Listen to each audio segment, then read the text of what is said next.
From the StreamYard Studios on YouTube, this is Jeopnerdy. And here's your host, John DeMarco.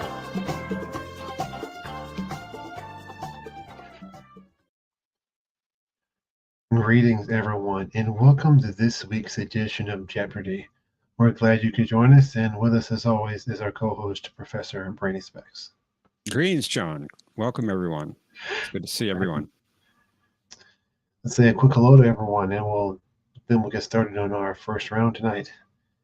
I want to say hello to Opal. She stopped by, I believe, earlier this week, and she also supporting the stream with her donation from last week, so we appreciate that. I want to say Thank you very much. Yes, thank you. And we want to say hello also to Mikey. Glad you're here. Kapla, Pray 5. Glad you could join us. Hello to Gap. Appreciate your compliment in the chat earlier. Hello also to Thomas. Glad to see you as well. Greetings to Jay, and welcome also to Chaz. Oh, hello to Patrick. Welcome also to Planet X, and good to see you as well, Mercer. And anyone else who might be joining us later, we're glad you're here. Our returning champion, Omni, is a little bit late tonight due to an executive dinner with the Paramount board, but hopefully we'll be seeing him a little bit later. I think they demand too much of his time. I tend to agree with you, Professor. Oh, speaking of Omni, there he is in the chat. Since Thomas has set full traffic delay system. Yeah, that doesn't surprise me. Yeah. The bunny cabal. That's the kind of thing they would do. Indeed. Well, before the bunny cabal can delay us any further, why don't we welcome up our first three contestants for round one. Sounds good. Let's say welcome to Kai, What You Leave Behind. Glad you're joining us again. Welcome to Mercer, and also I think we have a new player this week. Greetings to Vedic Barile. You will never be Kai. Hello. Wow. Hello there. The prophets teach us patience. The prophets will never choose someone with a electronic brain. Begone, blasphemer. Wow. It was a fun Listen, strange women lying in ponds, distributing swords. There's no basis for a system of government. Supreme executive power derives from a mandate from the masses, not some farcical aquatic ceremony. You may have a point there. Just wanted to upset the guy a bit. Listen, if You I won't went throw me around off my game, my child. just because some moistened bait threw a scimitar at me, they'd put me away. Welcome, Mike Richards. Greetings. Hello, Mike. So another week has passed. Yeah, none of us are. Well, we'll see how it goes. May go very well. How's Mercer? I don't know. I'm okay. Happy 4th. Thank How you. are you guys? Happy 4th. How are you guys doing? Pretty good. Pretty good. Nermal's here watching me play. Nice. Normal's the star of the show. Indeed. Yeah, this is the star of the show. She always is. The guy sounds tired. Yeah, are we keeping the Kai up at night? Need to go to bed by 8 p.m. I've been meditating in the shrine. Whatever. I watched the Enterprise episode today, so I'm hoping that there are lots of questions on it. Excellent choice. Well done. Why don't you watch some Star Trek? Canon show.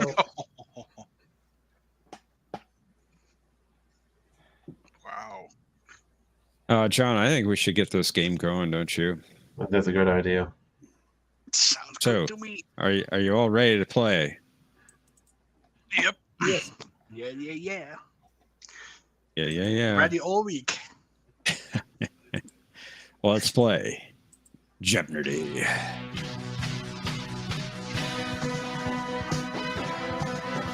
Before you start, let's do great questions every week. We'll see.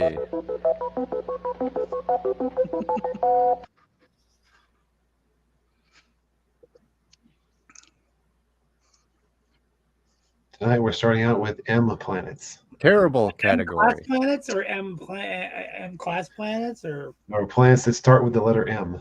okay, so basically M class planets. Now would be a good time. In this category, I'll be asking you to identify the episode or a movie. I watched it. In our visual category, you will be naming Constitution class starships. Uh-oh. Oh, what? Who got the last line? Voyager. You'll Son be of a looking for bitch. the name of the character. I claim the finally- Voyager category. Inches. Hmm. All right, Kai, what you leave behind? You get to go first. No, I was expecting a TNG category. Yeah. It's not Go for good. me. So we will have to go with the now would be a good time for 500. Now would be a good time, Mr. O'Brien. Oh crap.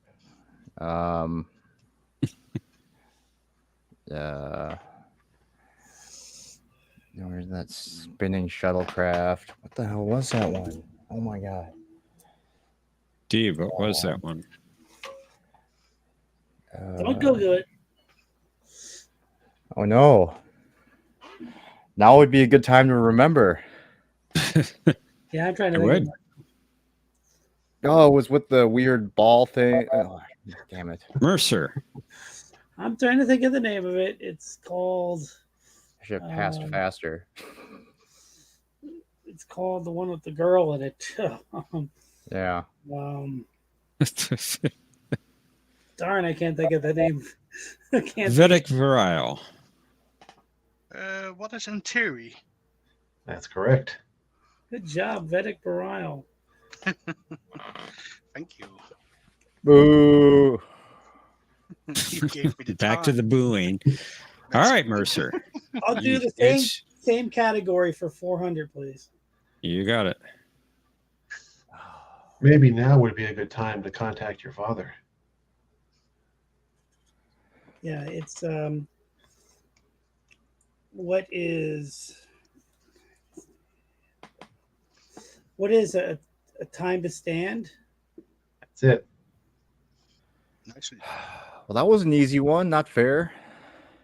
This game is clearly rigged against me. Sure it is. Yes, sure. Uh-huh. Hmm. All right, Vedic Virile. It's your Been turn. Let's a go couple with- weeks since I poisoned anyone. That's a great line in that episode. Who's got the last line? Voyager for 300. Year of Hell, Part 2. Who is Janeway? That is incorrect. Kai, what you leave Time's behind? up. Ah. Where the hell? Part 2. Oh, part 2. Wait. Duh. Stupid. Oh my god, what was his name? Ah, Mercer. Pass. Anorax. Yep, that was Anorex. Yeah, indeed. Got it I a was little bit thinking- too late. I was thinking part 1. Damn it. All right, Kai, what you Oh, leave behind? I'm so angry right now. Patience Child. I've run out of patience. The I don't know what Professor to do. All right, let's try Voyager for 500. Blink of an Eye. Oh my god, it was the dude.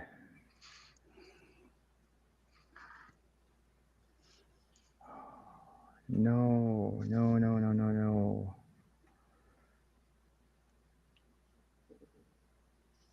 Oh, this is just not gonna be my night tonight. I don't think this is terrible. The night is young. Pass. Mercer. Pass. Vedic. Pass. It's an Asian guy, wasn't it? Yep. Yeah. His name was Gotana Retz. Right. That's it. Would you have accepted Asian guy? Be a little bit more specific than that. Indeed. All right. All right, Mercer, you got the lead and control. I'll go with now would be a good time for 300, Alex. If you're feeling Oh, well enough to come to the bridge, Captain, now would be a good time. Feeling well enough to come to the bridge. Now would be a good time. I know this. Let me think for a minute. Feeling well enough to come to the bridge. Oh, I know this one. I'm going to kill myself for not getting it, so let me think for another second. Patrick passes, by the way. I know what it is. It's oh, it's going to kill me because now I know the series, but I can't get it. So pass. Vedic. What is the city on the edge of forever? No! That is incorrect. Damn it. Kai, what do you leave behind? What is Oh, Broken it's Bow? That's it. Oh, right. I That knew it is was it. Enterprise. I narrowed it down to Enterprise in my Mind. mind. All right, Hmm. Vedic Brile. Who's got Return. the last line Voyager for 400? Dare you. Inside Man.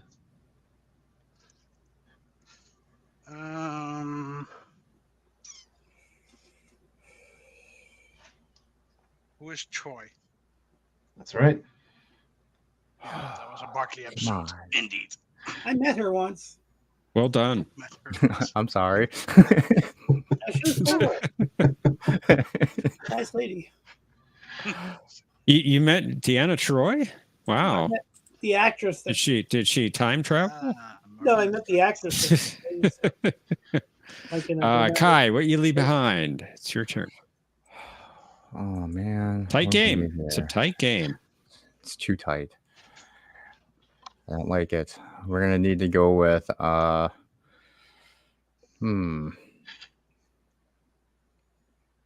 now would be a good time for 200, I guess. What is Harry, now would be a good time. Harry, now would be a good. Oh, but it's timeless. That's right. I'm feeling a Good void job. here. All right, very, very tight game. Mercer, it's your turn. I'll go with now would be a good time for 1,000, please. I can give you 100. Aw, Okay. the prophets are not with you. Scotty, now would be a good time. Oh, what is Star Trek 4, the Voyage Home? That's right. The one with the whales. No accents. You clearly gave it away. He couldn't resist. No, Sorry, he couldn't. Vedic Burial. Last line Voyager 200. 2 Vicks.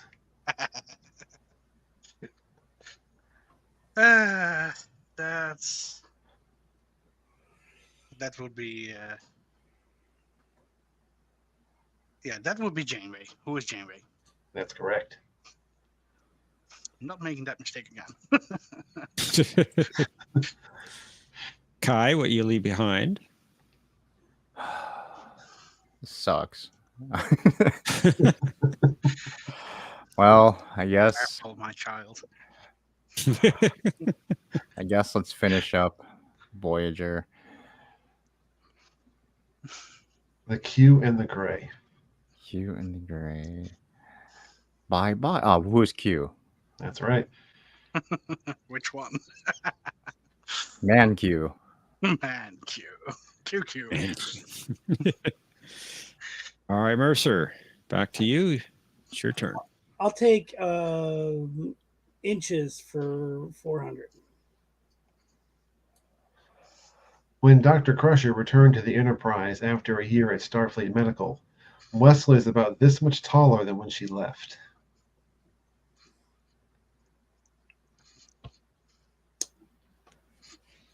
I Pass. think I know it. Pass. Vedic Burial. I'm not risking it. Pass. Kai, what you leave behind? I am risking it. We're gonna guess what is 3?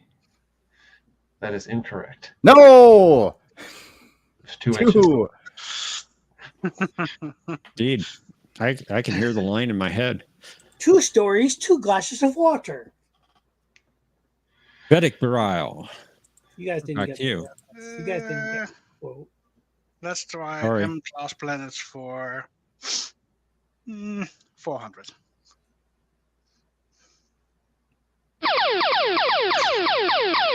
All right, you found the Daily Double. You have 100 points on your nearest competitor. You have 1,100 points. How much of that would you like to wager? Yeah, let's go with the original 400. 400. Okay. Yeah.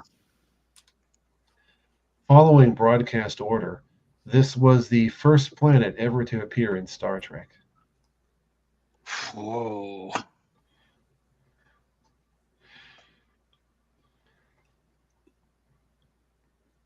Wow. I cannot pass, so.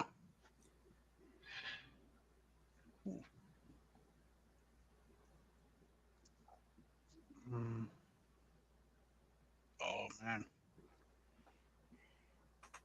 Good question, John. Thank you. That's a very good. What Salt is Malon monster Prime? planet, right? Unfortunately, it is not Malon Prime. No, it was the only one I could think of. It's M113 from the Man Trap. 113, of course. Yep. I knew the episode, just not the planet. Kai, what you leave behind? Good for you, Kai. It's from consulting the orb of episodes. I did not consult the orb of planets, but we will go with. Come on, Mintaka 3 for 100. The defense perimeter of this planet didn't even slow down the Oh. Borg cube on its way to Earth. What is Mars? That's right. But they didn't use the Verteron array. True. One was disabled. Mercer, Let's got the try lead. inches Control. for 300. This is how thick a piece of plexiglass would need to be at 60 feet by 10 feet to withstand the pressure of 18,000 cubic feet of water. Oh, that's easy. What is 6 inches? That's correct. We had that in Drake's Stop. I noticed. Don't bury Nicely yourself done. with a part, John. Vedic Barile. It's your turn. Let's try M planets for 300. Gulma Dread was aware that, in the event of a Cardassian invasion, the Enterprise would be the command ship for the sector encompassing this planet. Oh, what was that code? What is Minas Corva? You got it. Dang it. Phew. Good job. Oh, Nicely done. See if Kai, what you leave behind, can match it or better. Still Your looking turn. for Mintaka 3 for 200. oh man. A Federation anthropological Hey. field team observed the proto-Vulcan civilization on this planet from behind a duck blind. What is Mintaka 3? What is There you go. There it is.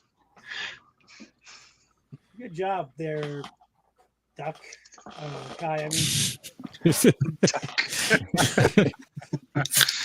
Tight game, tight game. Mercer, you've got control I'll and take a lead. Constitution class spaceship for 200.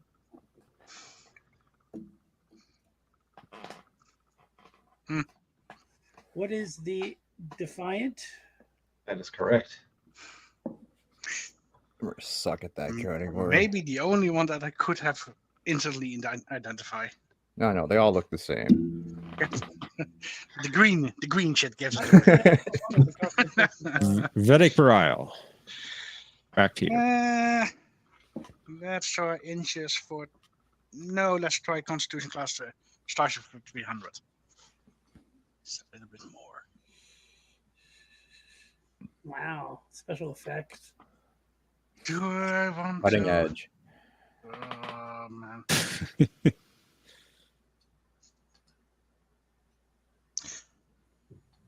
Don't shout at me, but what is the Lexington? I'm afraid not. No, I didn't. Kai, what you leave I behind? didn't think Well, I'm so. assuming from the damage, it's the Doomsday one, but I never remember these ship names, so I'm just gonna go with what is the Constellation? That's a good guess. Hmm.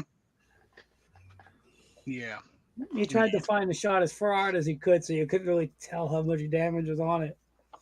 Good shot, good picture. I didn't Thank even see you. the damage. Hey, Be my strength. Kai, what you leave behind? What the hell other planets? I mean, Minos, the ones with the drones. I guess that's the only one left I know. So let's hope that's Minos for 500. After retiring from Starfleet, Bob Wesley became the governor of the Federation colony on this remote planet. Oh, um, uh, that is going to be a giant pass. Mercer, I'm gonna pass. I was gonna say Alderaan, but no, I'm passing. Vedic Brile. What is Mantilles? Nicely done. What? That's what I knew. When was that ever said? In the animated series. Oh, no wonder. Always try to watch some TAS. Good All right, call. Mercer. Mhm. I'll take Definitely. 200, please. Over time, Bashir must have sewn and stitched and repatched every square inch of this bear. What is Kukulaka? That's right. Indeed. Good job. Unbelievable. Get her back. Please get it back. Vedic Brile. Back to you. Yeah, let's try inches for 100. That's a good question. Kirk vowed to continue the search for this missing shuttlecraft, foot by foot, inch by inch, by candlelight if necessary, until the last possible moment. What is the Galileo? That's right.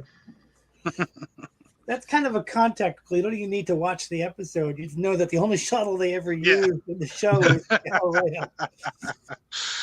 That's why it's a Well, $100 Jeopardy question. has that. Exactly. Like, yeah. Kai, what you leave behind? This Back better to be you. the Enterprise for 100.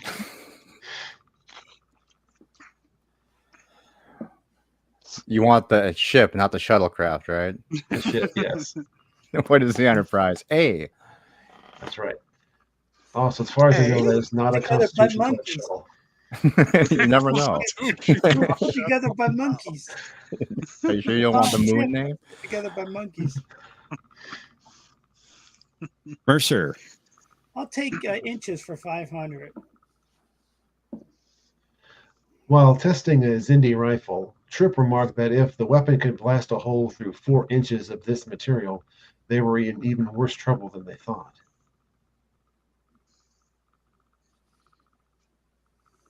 I'm going to pass. Vedic Brile. Good question, though. I have no idea. Pass. Kai, what you leave behind? I'm gonna pass, but if I had courage, I would say geranium. I was going to say neutronium. You should have had more courage. Dang it! Indeed. I was going to say geranium, but Welcome, Anna Carter. Greetings. Let's right. go for the 500. I don't have the courage to say geranium. All right, 500, says the Vedic.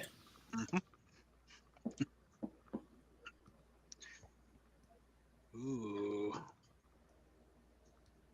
The planet that gives it away, that is TAS. But this one No, I don't think I have seen this one. I'm gonna pass it. Pass. Pass. Everybody passes. All right. Yeah. No one knew the Exeter. Exeter. By the way, that was not the animated series. That was What? from the Omega Glory. Yeah. Oh, So just a purple planet. Damn. Yep. I thought it was one of our Cutting planets edge missing, but they found it. technology. All right, Kai, you get the last clue.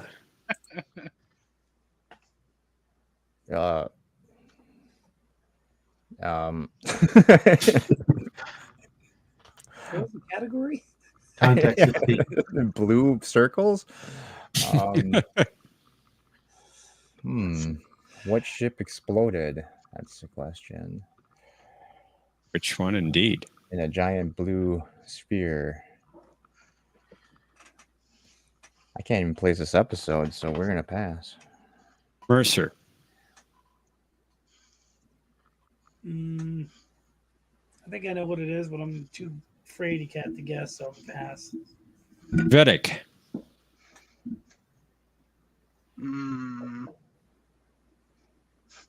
No, pass. But it was the golden Excalibur? Lexington? That was the Excalibur Yeah, from the that's Ultimate what I thought. Computer. That's Yeah. what I thought, Computer. Oh, but I should have guessed it. I'm glad that I passed. And the reason I was afraid to say geranium before is I thought that was probably too early for Enterprise, but apparently not. I thought I was going to say neutronium or duranium. It was going to be one of those two. I just didn't know which one. All right, let's head to Final Jeopardy. Let me put the link for the Cosmobuzz for our Doesn't matter, players it's in all the over. private chat. Oh, come on. It's a close game. it's over. It can't be done. Remember, we're playing for episode 100, so consider your wages carefully. I don't know what the category is. John has And made a let's- fool of me tonight. Let's find out what our category is. Quail. Oh, come on now. Nicely done. I don't. Quail? Were they ever in that show? There be quails here. Uh, You know what? Just to spite John, I'm betting all my points. yeah, right. Yes, that's really going to hurt me if you bet all your points. It will. It will anger you. Oh, should I? I'm trying to. Give me a second. I'm trying to think of when quail were ever even mentioned in that stupid in the show. I We're can't talking think of about a the vice single time. presidential candidate. Oh man! All right, we're not going to bet all of our points, just in case Mercer wins all three. Well, actually, you know what? Screw it. Be brave.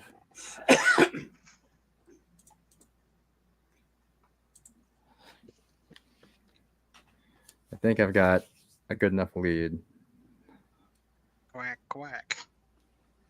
so we'll just be Us. brave. Let's reveal our clue. If Seven's Luvian quail was not prepared to Tom's satisfaction, she offered to replicate a dish more to his liking, such as this. Players, Thank you have 30 for giving seconds. me an easy one. Kapla!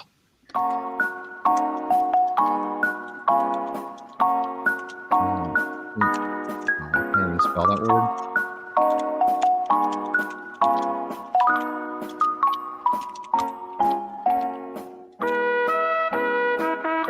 That really two words? Can't remember what it is. The Kai is chatty. D, D, D. All right. Let's get your responses in. The guy's been alone all day. I need to talk to somebody. Wow. Didn't we have an assembly today? That's right. It's lonely inside the temple. Ah, you were missing indeed. Find out who the winner is. Mercer. Kai, what you leave behind? You got 1,600 points entering Final Jeopardy. Response to the clue. Peanut butter and jelly sandwich? That's correct. Nicely done. Well done. Job. And what was your bet amount? All of it? 3,200 points. Well done. It's not good enough. Vedic. You had 1,700 points. What was your reply to the clue? I forgot the jelly. Peanut butter sandwich. Unfortunately, that's not specific enough. Sorry about that. Yay! And what did jelly. you bet? Luckily Only 250. 250 points, taking you down to 1,450. That's still good for your final total. Come on, Mercer, throw me an assist and blow this one. Mercer, you were in the lead at 2,400 points. What was your response? Grilled cheese and hot plain tomato soup. Can't even get that right. A good guess, but incorrect. Sorry about that. Wait, that's still the only thing that Tom said in the entire series that I remember. What was your bet amount? 0. Thank you, Made Mercer. it 2,400 points. And that makes the Kai our champion. Top guy. Darn it. We'll Well call that done. one an allied But victory. yeah, I at least got to reference Allied the victory. caretaker episode with the hot plain. I forgot the jelly. Back when Damn they it. didn't have replicator rationing going on, he could just order what he wanted. He just ordered hot plain tomato soup. Yeah, I did. This is my chicken sandwich and coffee. Chicken sandwich and coffee. I want these things off the ship. I don't care. I just want these things off the ship. The prophets have forsaken me. I reject them. We got them in all food vents as well. Greetings, Ervik. Hello. Thomas is I champion. had a blast. I had a real lot of fun, especially with the now is the time questions, because I watched the video. And I love my favorite quote from that video is the one where he's like, it comes a time to tear down the house. Anyway, which episode that was from, but that's a great quote. Indeed. All right. Hopefully this round we'll have questions I actually prepared for. You did very well if you weren't prepared. I will be so disappointed if indeed the next round will have the questions that I had studied. It was rough. Oh well, hey, it was an excellent. Well, if you excellent guys need a player for third round, if not, I'll just stay backstage if you guys don't mind. Unless you guys need extra space, then you can let me know and I'll kick myself out of the backstage area and just kind of fumble around somewhere. That should be fine. Thank you. Gap, it was the will of the prophets, my child. So how am I doing on my total? Did I reach 6,000 yet? I haven't added it up yet, but based on where you were last week, you're already over 6,000. Yeah. Oh, sweet. But I'm probably still not anywhere near the finals. Well, we'll see. I'll add them all up. Like 9,000 right now. How are you going to do that? You have to know math to do it. Oh, you do know math. Okay. A little bit, yes. A lot of it. And or subtract. By the way, you look like my old poetry professor, Stephen Dunn. Oh, thank you. Who knows? Maybe the prophets will grant me a rematch, but if All not, right, guys. I will be back at the end. And thank you, Professor Brainy Specs. You're very welcome. Keep a close eye out for people behind your bookshelf, especially astronaut. I do that all the time. I watch for gravity anomalies. Yeah. And wormholes, And wormholes and supermassive black holes and those things. And Win, behave yourself. The assembly is watching you. I had a lot of fun. Hopefully I get to join you guys later for a chat. Hope so. All right. Look forward to it. Bye. Bye-bye. How do I get out of here? Oh, you guys can kick me out. We can put you backstage. Mercer refuses to leave. For our next round, let's welcome up Chaz and Bird of Prey 5. Hey. Hello, world. Based on one question from that last game, I want to tweak Kai's name to what Q leave behind now. I think it's creative, but not creative enough, apparently. I got that answer. John, Jeff, Bird. I've been waiting for a question about M113 for weeks. Sure you have. It's John- one of the few things I know. I think The John's first favorite planet in Star subject in Trek. that game was the Omega Glory and Captain Tracy specifically for some reason. Perhaps. I hope our paws are all in check, Kai. Sorry, what? We know who Mike Richards is rooting for. I said I hope our paws are all in check, Kai. Your paws are weak. Compared to yours, apparently. I mean, Mine is strong.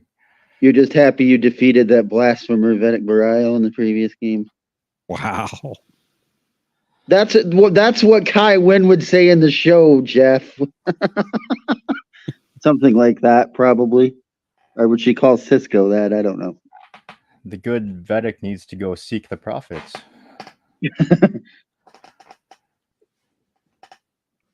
He spent more time with the orb of episodes before the. Exactly.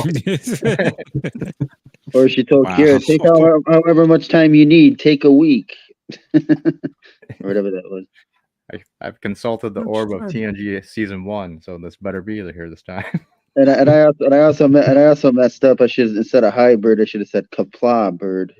I missed the boat on that one. Kapla. I can't do that. I can't do the kapla as good as Jeff can, but you know.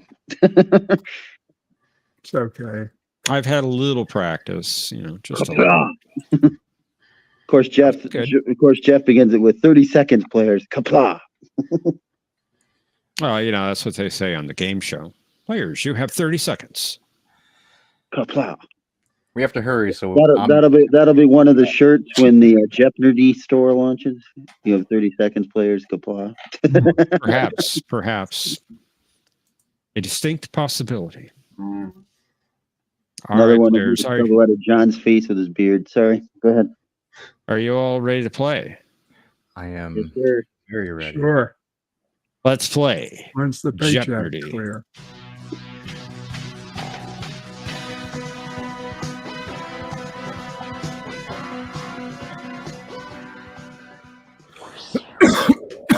Larry.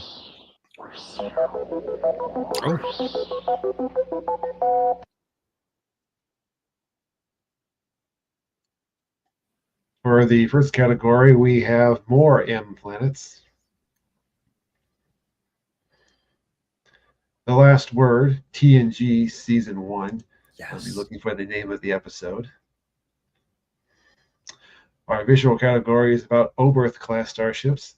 Everybody's favorite class, I'm sure. The mightiest starship. Indeed.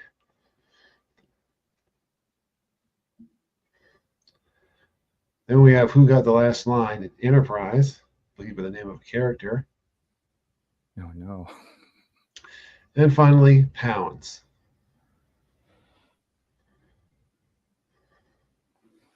All right, Kai, returning champion Kai. You go All right. first. We'll go with TNG 500. 500.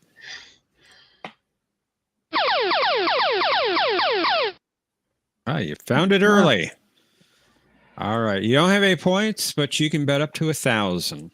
It's not good. This doesn't mean this is going to be a difficult one. All right. We'll do the true daily double and go with 1,000. All right. Here we go for 1,000. I really hate myself for this. Take charge, number 1. Oh, my God. What was the episode? It was the one with the Antikins. And the lizard people. Oh, what is the Lonely Among Us? Nicely done. Well done, Kai.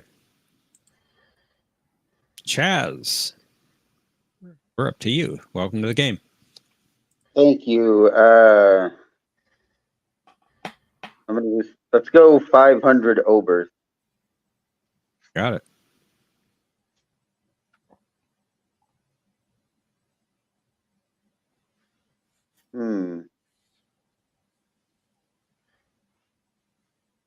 Pass. Birdo, pray 5. Pass.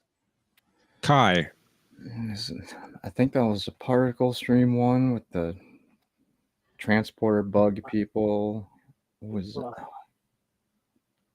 Dang it. You had the right episode. That was the Yosemite. Indeed.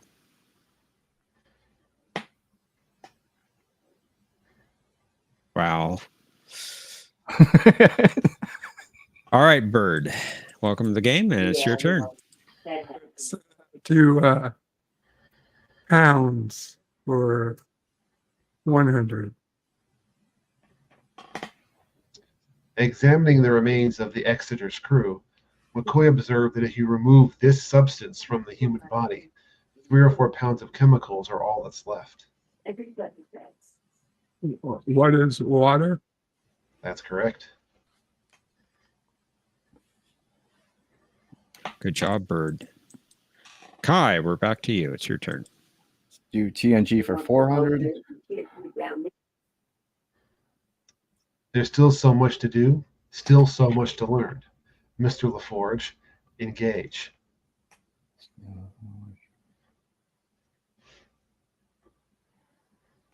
Oh no. Still so much. Still fun.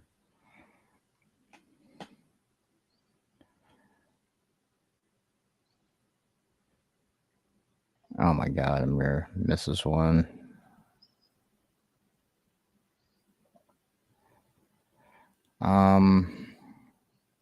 Dang it, I'm gonna have to pass. Chaz. Pass. Bird. Are we doing the episode name or the Yes. character? Yes. Episode. Pass. That was from the neutral zone. Dang it. I had to think about that one for about maybe 4 or 5 seconds. I got it. All right, Chaz. It's your turn. TNG 300. Step on it. Oh man. You got to do the Dixon Hill accent, John. What is the big goodbye? That's it.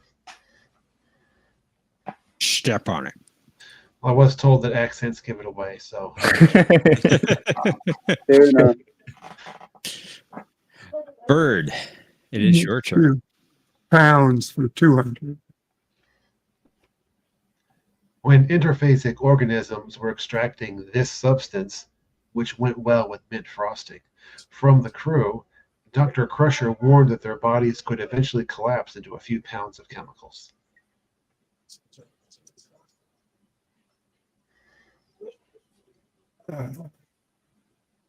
Which went well with me. Frosting.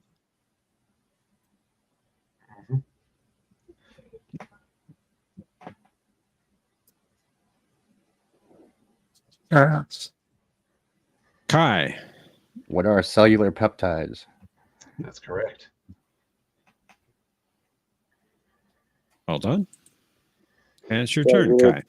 How did I forget cellular peptide cake? Anyway. TNG 200. That's a good question, Chaz. And Mr. Worf, the bridge wouldn't be the same without you. Engage. Oh my! I almost said code of honor because of what is Heart of Glory. That's right.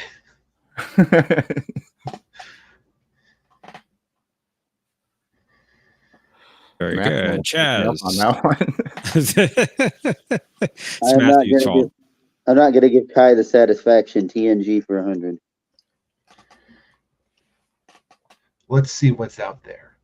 Engage. Okay, you guys say this as what is far point of encounter at encounter, but it's what is encounter at far point. Very good. Oh, far point of encounter. Sorry, I didn't know the way you guys said it. Another Matthew-ism. All right, Bird. Pounds for 300. 300 pounds. Please. As mature humpbacks, George and Gracie each weighed this many pounds.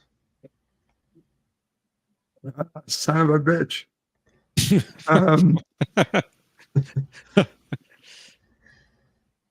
What is 1,600 pounds? That is incorrect, I'm afraid. Kai, what you leave behind? Well, that was, he said 200 tons. That was with the water. Oh, I pass. Chaz. Yeah, I'm gonna let that go. Pass. I almost sneezed there. 45,000. That's chubby. It's a lot of shrimp. 45,000 pounds. 45,000. Mm-hmm. Mm-hmm. Kai, what you leave behind? You got the lead and control. I'm now less confident, so we will go with, hopefully we'll see the Grissom for 100. Oberth class starships. See. What is the Grissom? That is correct. Well done. Chaz. Oberth for 2.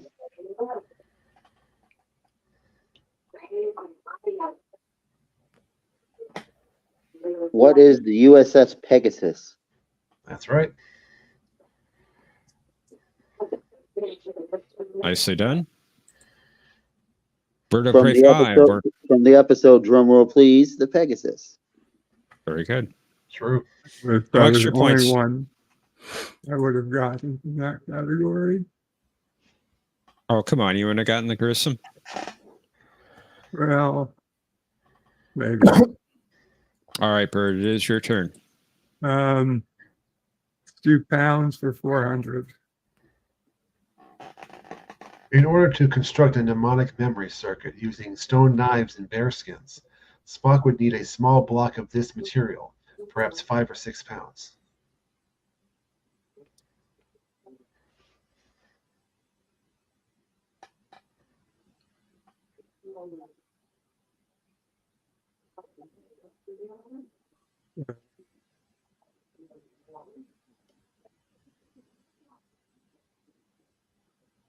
Right. Edith Keeler.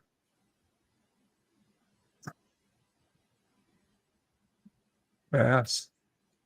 Kai, what you leave behind? Pass. Chaz. Pass. He needs some platinum. Yeah. Indeed. Kai, what you leave behind? It's your turn.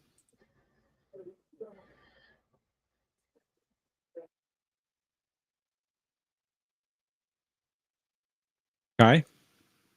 Oh, sorry. Let's go with Oberth for 300.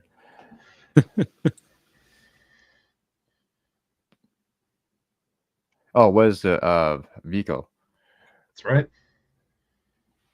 I was waiting for that one, Kai. Damn it. Well done. Chaz, back to you. Let's see. Let's look at some more M planets for 100. This sovereign planet was briefly ruled by Mud the First.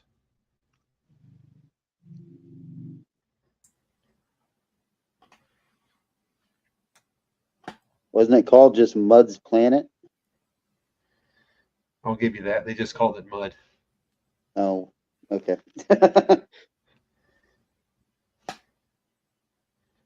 Good job. Bird, it's your turn. Let's finish out pounds. All right. During the skirmish with Harad Sar's ship, Trip diverted power from the grav plating to this system. Their crew was going to be a little lighter on their feet, but he's been meaning to lose a few pounds.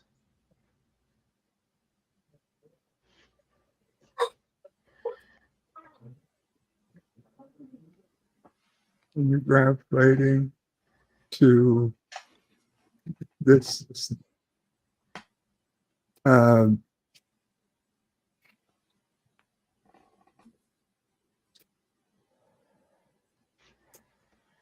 What's weapons? Unfortunately not. Kai, what you leave behind? I'll pass. Chaz? Pass. Structural integrity? In this case, it was to the thrusters. Wow.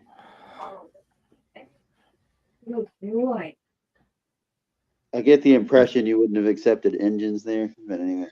Yeah, well, a little bit more specific than that, yeah. Yeah. All right, Kai, it's your turn. We'll finish off the Oberths.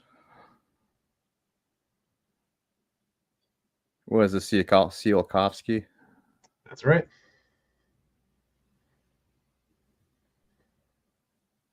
Good job. Chaz, back to you. M planets 2. Every 60 years, this planet would shift back into normal space from another dimension.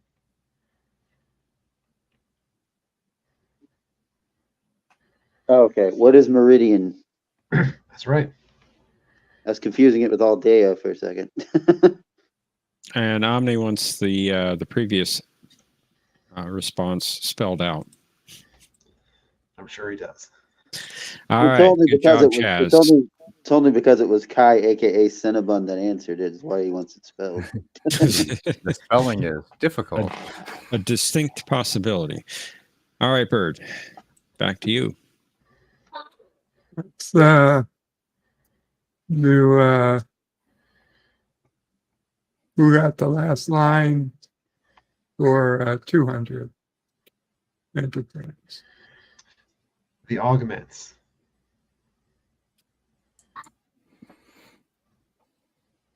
And this is the title of the episode? That's the title of the episode, yes.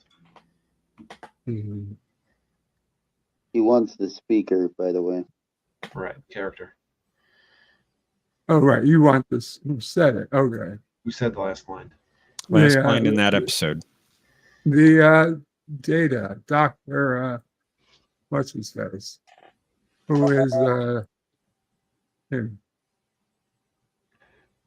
Well, unfortunately, I was looking for his name, but I'll count that as a pass. All right, Kai, what do you leave behind?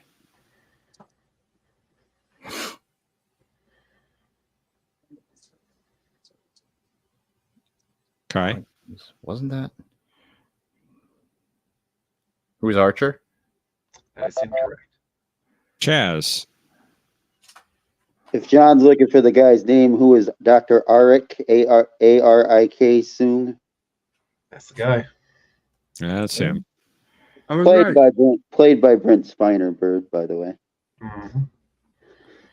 Rigged. Rigged.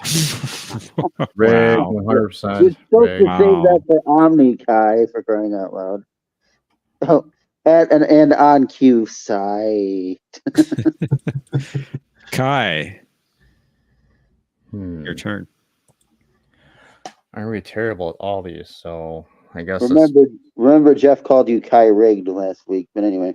What should we do? Any planets I can think of? Let's just try. Well, all right. Let's just go. I'm so conflicted. All right, planets for 300, I guess. Upon arrival at this planet, the Enterprise D was greeted by a recorded message welcoming them to the Arsenal of Freedom. Oh, I was looking for this last time. What is Minos? That's right.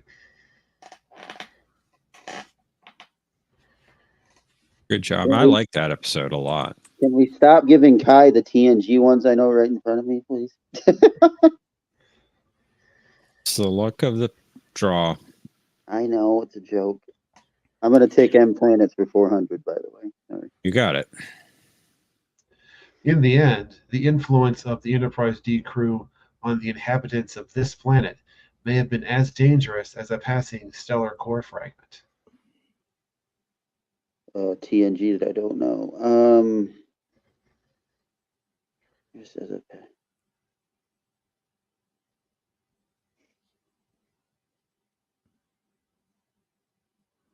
pass. Birdo Prey 5.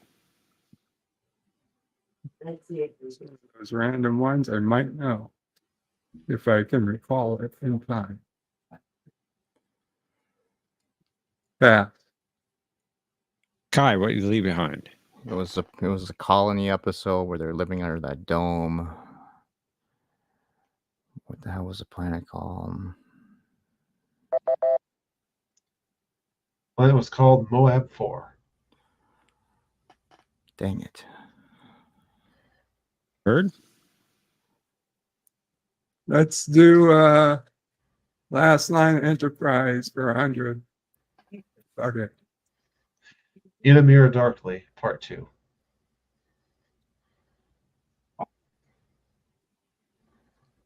Oh, son of a bitch. Who is Hoshi? That's right. I was gonna say if you gave Kai that one, son of a bitch, Bert. Kai, what you leave behind? You got control? Oh, let's just finish off. No, let's not. That's going to probably be like an animated planet. So let's go with who got the last line for. We'll block the 500 at least on that one. Babel 1. Babel 1. I don't remember this episode, so we'll pass it. Chaz. I don't remember it either, Kai. Pass. Bird of Prey 5. Commander Strand. You say something, Bird? I said, who's Commander Strand? Unfortunately, that is incorrect. Of course it's incorrect. The correct response was Nigel, which was the name of the Romulan scientist. Strand wasn't even in that episode. Well, he was in that episode, but he wasn't the one with the last line. All right, Chaz. Your turn. I will take last line for Trace 100, please. That's 300 in English. Demons. Really need to watch Enterprise more. Pass. Bird of Prey 5. Demons? What the hell? Still non-canon, by the way. Watch it, Chaz. I don't even know what this is. Who's Hoshi? I'm afraid not. Kai, what you leave behind? Yeah, I don't even know what episode this is either, so never mind. Well, this is the episode before Terra Prime, so the correct answer is John Frederick Paxton. Or RoboCop. Bird of Prey 5. By the way, I noticed somebody was trying to join backstage. We're currently full, but you can try again in a little while. Bird of Prey 5. It's your turn. Last line Enterprise. North Star.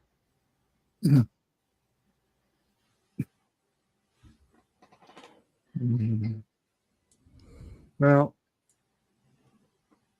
can't make it any worse. Let's just say it was Porthos. Who is Porthos? That is an actual answer. I Yes. demand it be counted. It is counted incorrect.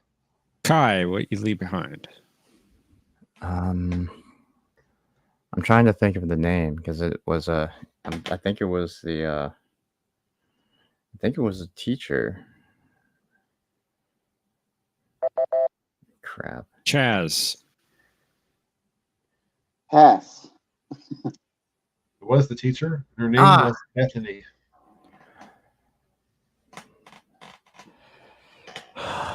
Dang it. Kai, what you leave behind? You get the final clue? The one Don't you want the one. didn't want. After escaping from his android keepers, Mudd eventually traveled to this charming planet, which did not recognize Federation law, to peddle his love potion to the local miners.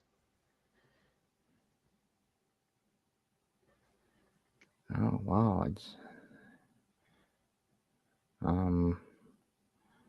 Well, pass. I have no idea.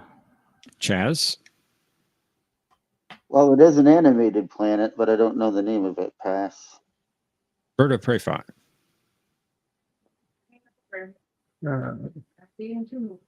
Wait, my negative score is not going to off count my positive score that's been building up, is it?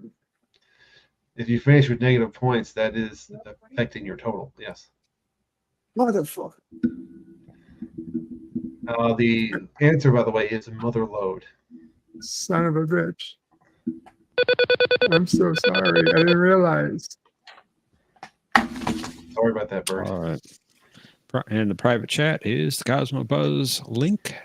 Bird's Yeah, I'm hitting sorry. Mother Load of negative points, but I'm Sorry, Bird, you will not be able to join us for final Jeopnerdy. I'm still in there. Kai. Can you see me or no? I do not see you, Kai. Alright, No. I'm back then. So Kai and Chaz, please enter the Cosmo Buzz room and consider how much you would like to wager on this category. Be smart this time. TNG Season 2. Oh, come on now. Huh. I did not prep season 2, so we are going to have to go with something small here.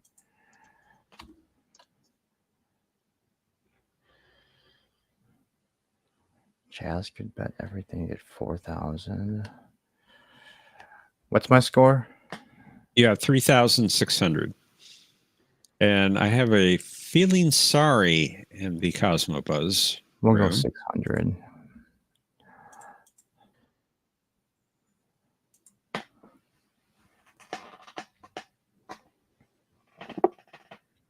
Let's clear your entry boxes and reveal our clue. This penultimate episode of TNG's second season first aired on July 10th, 1989. Players, you have 30 seconds. Kapah! Oh, come on. What the hell? Why can't it just be Shades of Grey? Somehow I think this was No! in response to me. What was it? I think it's one.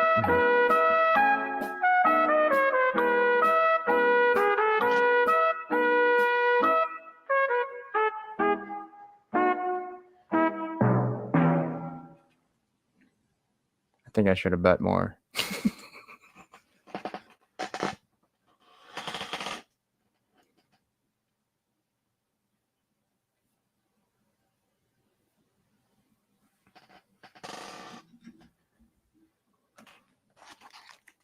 Hello? Hello? Oh, I thought everyone left me here on my own. And we also have Ent is Awful in the Cosmo Buzz. Really, guys, I need you to not do that as much as possible because I need to make sure I'm getting the correct players. So I appreciate if you don't do that. Just to be clear, I never went to Cosmo Buzz. I didn't think you did, Bird. Okay. All right, let's reveal the winner of the game, shall we? Chaz, you had 2,000 points entering final Jeopnerdy. It's all Your over. response to the clue was Peak performance, and that is correct. Nicely done. well done. And what was your bet amount? 1,999, giving you 3,999. Well done, Chaz. Kai, what you leave behind? You were in the lead at 3,600 points.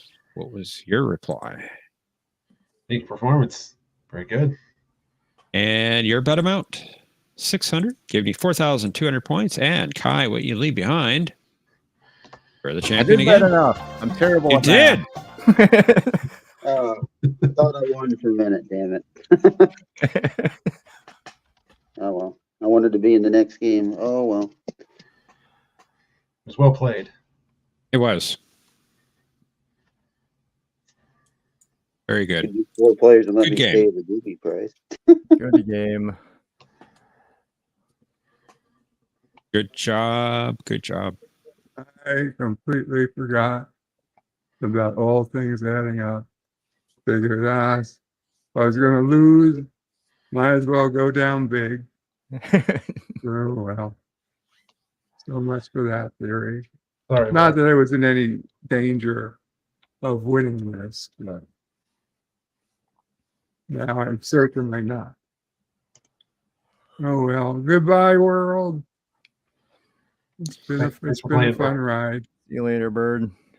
We do appreciate you playing. And hey, if you come back next week and you win all 3 games, who knows? Right. Have some confidence.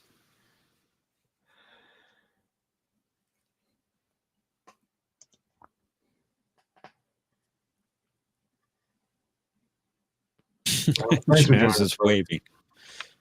Yep. Thank you Wave for goodbye, playing. 'cause it's the closest I'll ever get to winning one of these games, probably. Thanks, Kai. Thanks for Thank playing, you. chat. You came very close. When you And- say low, you're supposed to do 200 or lower, Kai.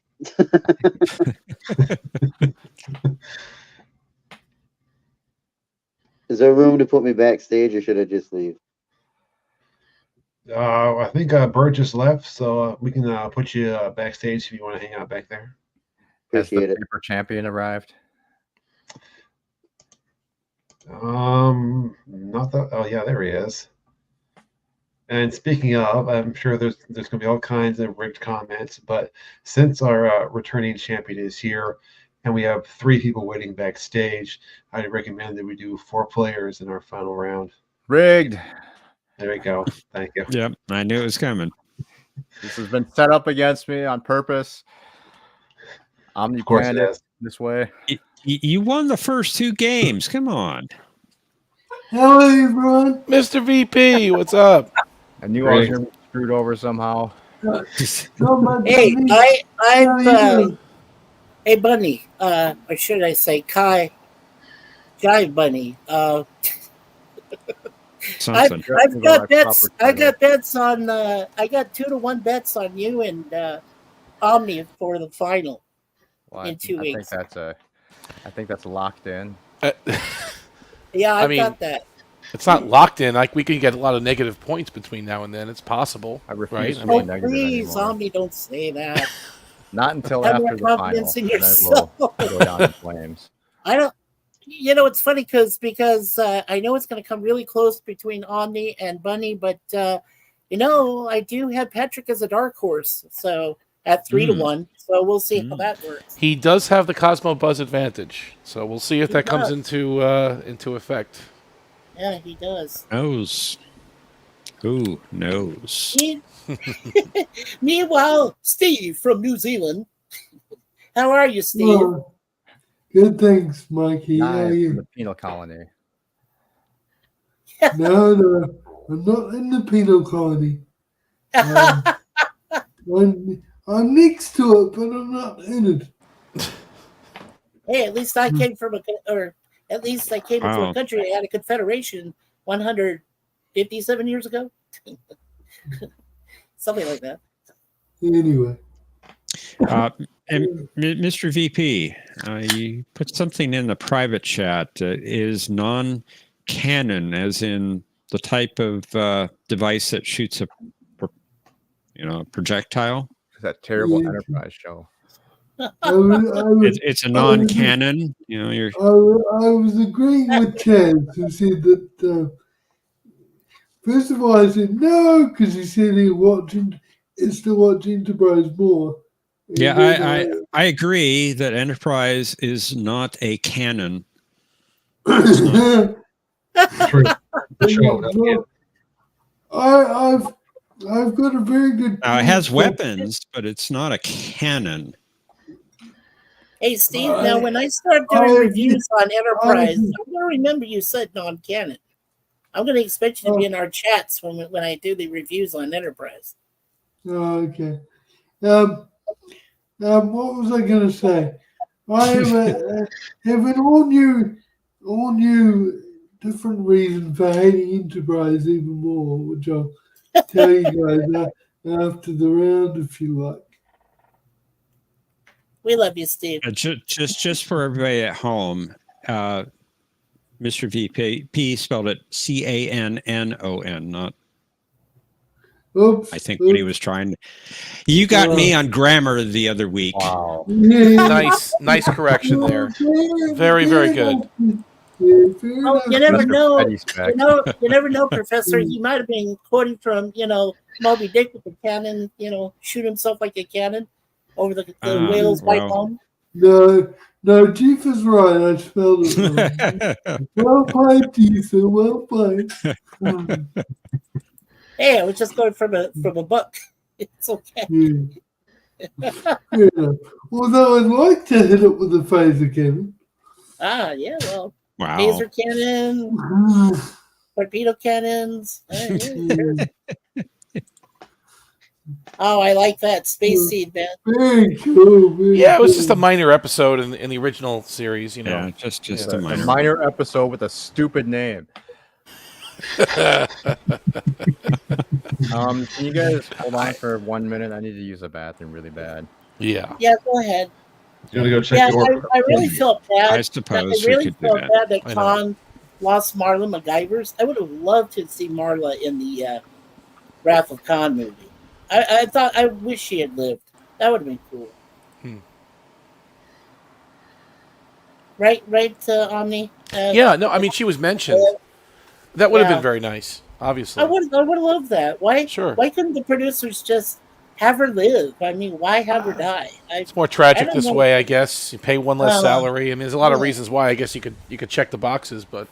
And also, I had read somewhere that the actress was in poor health when they were making Star Trek 2. Oh, she was. Oh, that's right. You're right, John. You're right. Okay. I like how they brought back Spock's mother though in Star Trek 4. I guess it was right. Yeah. They brought That her was back. the same actress. That was pretty cool. I like that. Yeah, very same actress.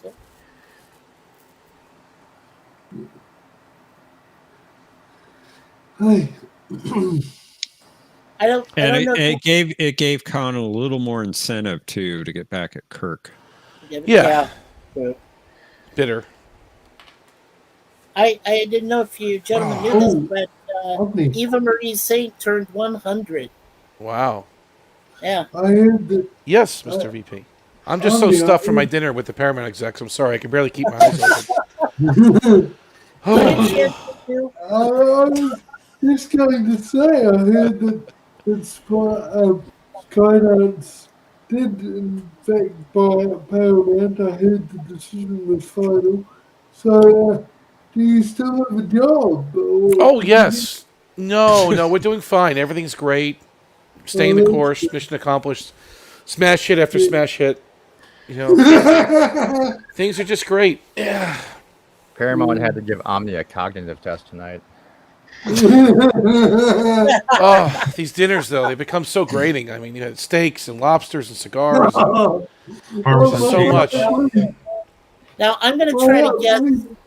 Yeah, now I'm going to try to guess this last category because he's done inches, he's done pounds. I'm guessing either feet or yards.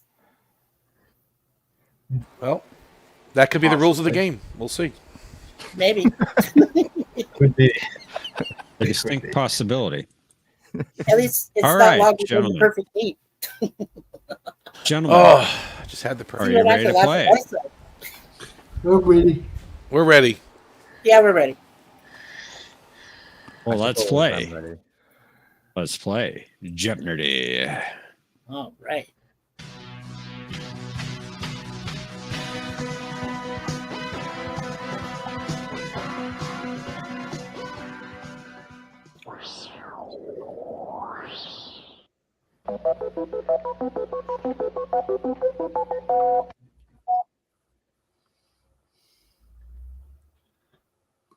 Our first category is a multitude of M planets. No. There comes a time. We're looking for an Oh, I episode watched or this video. miscellaneous class starships. Who got the last line? TAS. Oh, come on, really? We've all been waiting Your for it. guesswork on that one. And Fahrenheit. Ah, I didn't even guess it right. Fahrenheit. Okay. Kai, what you leave behind? Returning champion? So for clarity on the first. miscellaneous one, are we guessing the class or the? The name of the ship, just they all happen to be different classes. Okay. Yeah. So. All right. So since I consulted the orb of John's videos, we'll have to go with There Comes a Time for 500. All right. There comes a time when one must face reality, my dear. I'm sorry, who said it or Episode. what is in Purgatory Shadow? That's correct. Wow. Off to a hot start. Good job, Kai. Mikey. Okay, let's try There Comes a Time for 100. There comes a time in a man's life that you cannot know. When he looks down at the first smile of his baby girl and realizes he must change the world for her. And you need the episode. That's right. Indeed.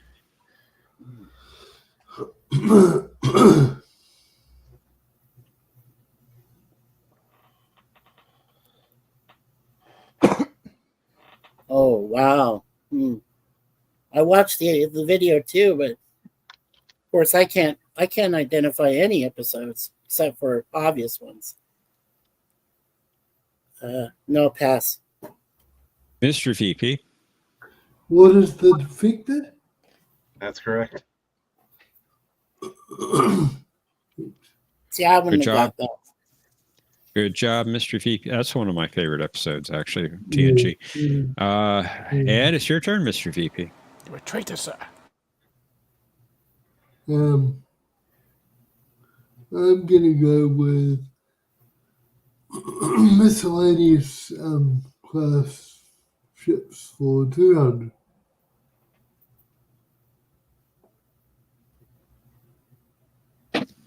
And name of the ship. Yep.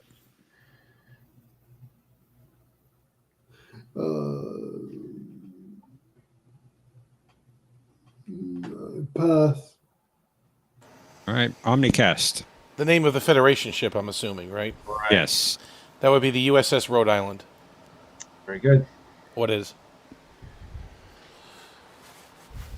Nicely done. And it's your turn, Omni. There Comes a Time for 4. How dare you? Right.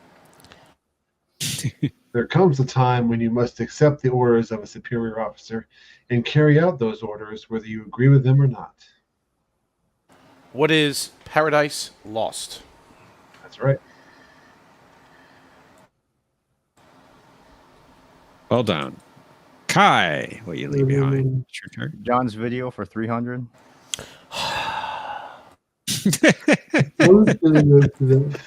I imagine that's There Comes a Time. There comes a time in a young man's life when he doesn't want to stay with his poor senile mother. What is Journey's End? That's right. Good job. Mikey. Oh. I don't have very good memories with TAS, but let's try to get rid of it. Let's try 100 for TAS.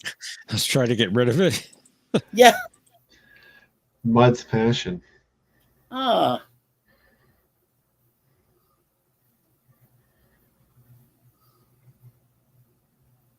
I'm gonna guess who is Mud that said the last line. That would be a good guess. Oh yay. See, I love those Mud, I love those Mud episodes. Yay. Mr. VP. John's video for 200. There comes a time when a house has been so damaged by termites that you must not only kill the termites, demolish the house, and build again. Sorry. You didn't say it correctly. Try again. What is Far Beyond the Stars? I'm afraid not. Omni. Could you repeat the question, please? There comes a time when a house has been so damaged by termites that you must not only kill the Come on, timer. demolish the house. Well, So, what is our man Bashir, Dr. Yes. Noah? Oh yeah. I just wanted to hear you say it, John. I'm sorry. Let's demolish the house. Oh, man, Bashir. Omni. Your turn. Yeah, let's do. Oh, yeah, I don't like any of these. Miscellaneous class for 500. Let's see here. Oh, rigged. Right, rigged. Yep. Okay, you The found the Omni daily double. double. Yeah, right. Let's just do You got 200. 1,200. You're 200. 200's the one. You're 400 behind the leader. Only 200. Okay, 200.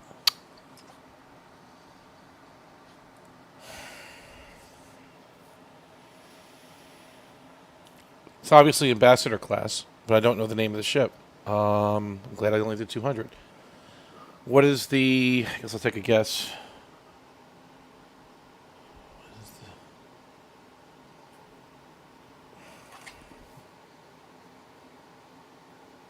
I don't know. What is the Bradbury? Let's make it up. unfortunately not. Yeah. That was the Is that the Tolstoy? green ship. The Zukov. Okay. Zukov. Okay. All right, Kai, what you leave behind?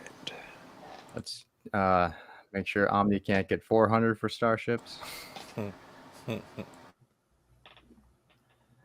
Oh, which one was that? The I don't think I should risk it.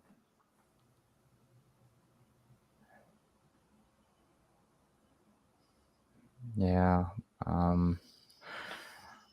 We're gonna pass. Mikey. It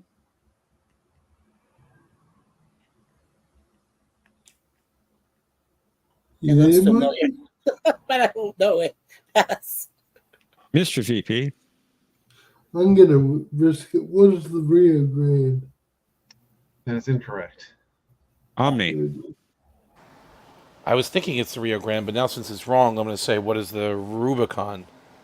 There you go. Wow. Yeah. Glad I didn't guess. I was gonna Well say Ganges. done. Mikey. Okay, let's try Fahrenheit for 100. This officer noted that Sulu and Chekhov's blizzard consisted of sunny skies and 70 degrees, but she assured them that their secret was safe with her. Who is Uhura? That's right. It's a medical. 70 Miss- Mr. VP. I've got to get my points back rapidly. Fahrenheit for 400. After the entire magnetic field in the planetary system simply blinked, Spock detected this apparently human individual on the planet's surface, noting that he had a body temperature of 98.5 degrees Fahrenheit. Oh no. Pass. Omni. I hate this episode. Did I say I hate it? But I'll still name it. I think, who is Lazarus? That would be correct. I hate it. Yeah. I don't mind it. It's not great, but I don't Terrible mind it. It's his beard. I want to just snip it off. I just want to cut it. Hey, watch it. Your beard is nice. That's luxuriant. He had this little wispy thing. Oh, no, come on. He had a decent looking beard on me. It glued on. Yeah, that's about right. Yeah. All right, Omni. You took the lead and you have control. Oh, let's do miscellaneous for 3. Let me zoom in here. Oh, that would be the USS, because he has the beard. So USS Hathaway. Very good. Good Come job, on. Omni. Constellation class. I was wanting to get that on me. Good job. Somebody Kai. Oh, good job, bud. Good job. Thank you. Well, we'll just finish off miscellaneous, I guess. Of course he would. Oh, Oh, I'm starting to Take it easy, vote. Mr. VP. Take it easy. I was hoping this wasn't was Enterprise. But That's right. I was making sure it wasn't Columbia. Take it easy, Mr. VP.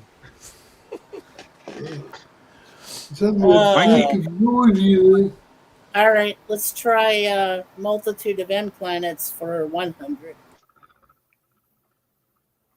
This prime planet would be choked by industrial wastes if not for export vessels that dumped antimatter waste far away from their homeworld.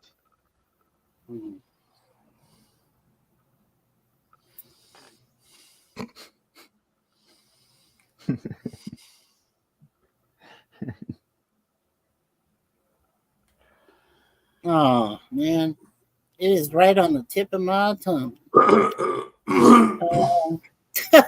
Yeah, right. No, I don't think I'd want it on the tip of my tongue. Mr. VP. Pass. Omni's banned Omni. from this one. Target their cargo hold. Don't take out the trash. Time to take out the trash. Anyway, garbage. What is Malon Prime? That's Malon. Well done. Like I said, it was probably there and I couldn't get it. Mr. VP. Fahrenheit for 300, please. This famous inventor maintained a constant temperature of 72 degrees inside his home, while McCoy reported a surface temperature on the planet of 75 degrees Fahrenheit. It was different, Cochrane. That's right. Yay, good job. Good job, Mr. VP. And Omni. Your turn. Let's do Fahrenheit for 5. Get it out of the way. Shortly before Henry Starling's first encounter with the time ship, a weather report on his radio indicated that the current temperature in this city was 75 degrees.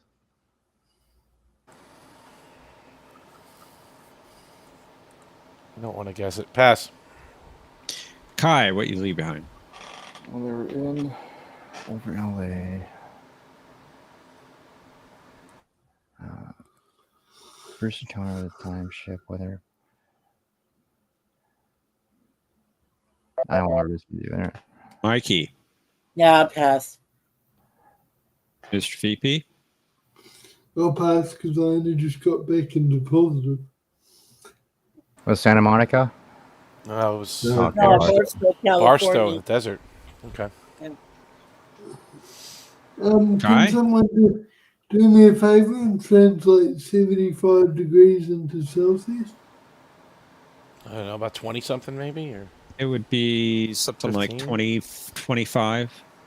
Oh, so perfect, really. 28 is 82. Okay. We don't use oppression units here. What do you mean oppression? use that imperial nonsense. We fought a war, so we didn't have to use oppression Hang on. Fahrenheit is imperial, and the English do use Fahrenheit. New Zealand uses Celsius, so it's not oppression at all. Really?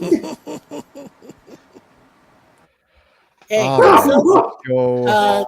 Hey, let's learn how to spell. Okay. It's more canon than Enterprise, Mr. Pope. More canon than Enterprise. It's his spelling, I think, Mr. VP. Watch his spelling. He's yes. Watch the spelling. The spelling's not exactly there. Okay. Kai, what you leave behind? Well, let's just, I guess, finish off. Wait. Yeah, we'll finish off Fahrenheit, I guess. What did Patrick say? During Voyager's trip through a dangerous nebula, this officer tended to wander from his stasis unit. During one such escape, Seven reported that his body temperature was 97.6. Who's Paris? That is correct. Fun. We'll bring that back up for Mr. VP. He says, Omni use imperial nonsense oppression units are metric. One Hey, good Patrick. empire deserves another. Patrick, Cheers. oppression is with 2 P's, not 1. I'm sorry. My spell checker freak show is kicking in again. Let's try multitude of M planets. Kai Bunny loves to block. Let's try that for 500. You can have it. During the exploration of the center of the galaxy, the Enterprise was transported to another dimension and discovered this planet. Damn it.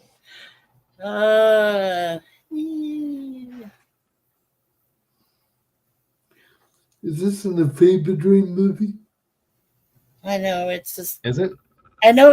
It's like it's like a weird numbered M planet. But darn it! Shoot.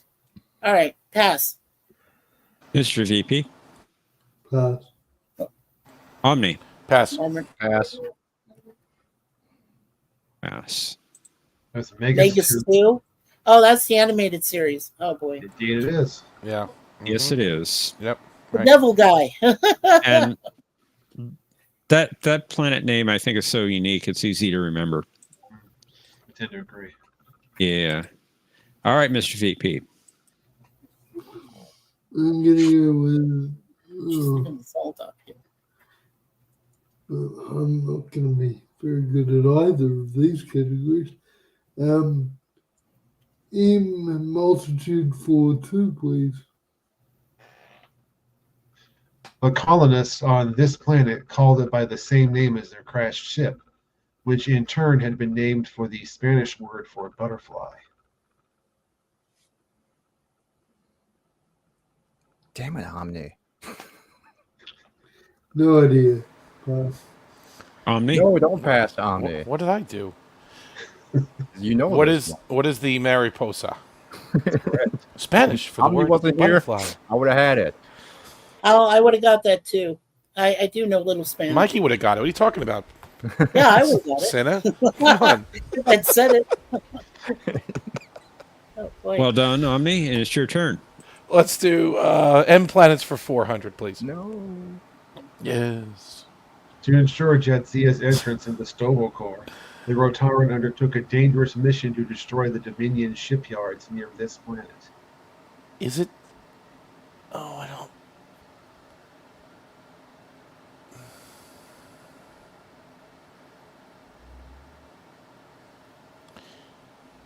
No, I'm not going to guess. Pass. Kai, what do you leave behind? Thinking. Go well. Oh, I can see the episode in my head, but I can't remember the name, so pass. Mikey? Believe it or not, Kai, I'm feeling the same thing, but I can't place it. Pass. Mr. VP. Pass.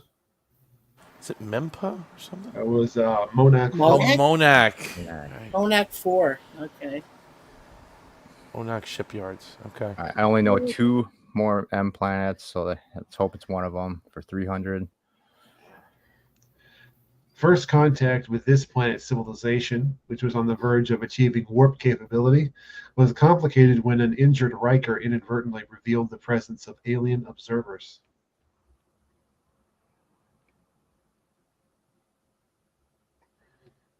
Oh, I always wanted to have sex with an alien. What? TMI. Yes, very much What so, about John. planet- I agree.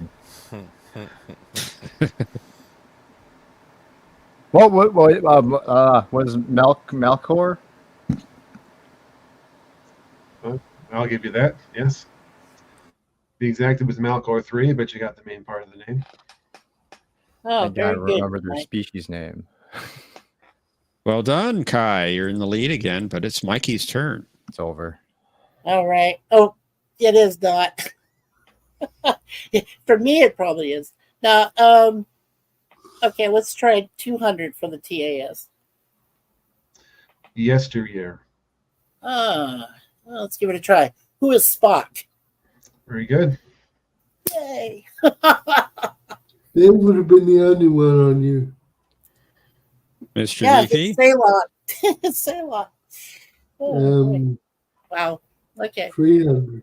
Please. The slaver weapon. I've never seen the episode. Pass. Omni, Yes, ditto. Pass. Pass. Kai, Mikey. Yeah, I'll pass this one. That would have been Uhura. Oh, she said Uhura? Wow. Okay. Now, Omni, if it's the Orlight signal, I said Uhura. Let's do 500, please. The Lorelei signal. Pass. Pass. Pass. Mikey. Yeah, but I don't think it was her. Pass. But if I'm wrong, I'm wrong. Mr. VP. Pass. Philo. Phila? Oh, okay, from the planet. Okay. Mm-hmm. I didn't even know her name, so. Preemptive All right. pass. No, you might know this. You might know it. Come on, Kai. Come on. Here- Come on, Bunny. Come on. Your paw is weak. I did not consult the orb of TAS. Here it comes. The counterclock incident. This is the one with April in it, so I should just say April. You know what? What the hell? Who is April? Which one? Oh, no.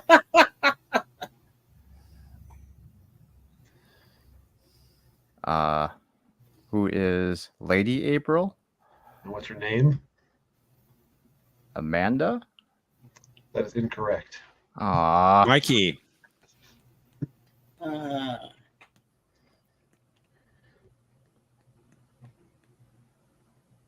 I know Robert April, but I know it's not him, so pass. Mr. VP. Pass. Omni. Pass. I was Was right it though Joan? as far as who it was. Just couldn't think of the name, right? Yep. Her name was Sarah. Sarah. April. Okay, Sarah. Yeah, I wouldn't have got that. But Sarah, Amanda, same difference. okay. How can you say that? Woo. Look at you, Steve. You made it with 100. Yay! All We all right. four made it. Vulcan Cosmo for Sarah. Buzz. Cosmo All Link right. Buzz in the private chat. Remember, we're playing for episode 100, so consider how much you're betting on I'm our sorry, final it's, Jeopardy category, which is Klingon ships. Oh, Clean on shit. Okay. I know like 3 of them. So you know what? If we're going down big on this one. 2,400. Remember, we we're still waiting. are accumulating points for week 100. Yes, we are. feel I entered safe mine already there, Jeff. to just I go do all see in. that. And I don't know if that's you, Mr. VP. I have a 0 in the Cosmo Buzz. Oopsie, that was supposed to be in a sorry. Wow. Revealing scores earlier. That's the name. I'm sorry. I'm really sorry, Jeff. It's funny. sorry. Though. It's good. Great. Now Well, Omni goes with the bet. I changed my bid amount just so so that the game isn't rigged. That's how I'll fix it. Okay. Oh, go ahead and enter it. Clean on ships.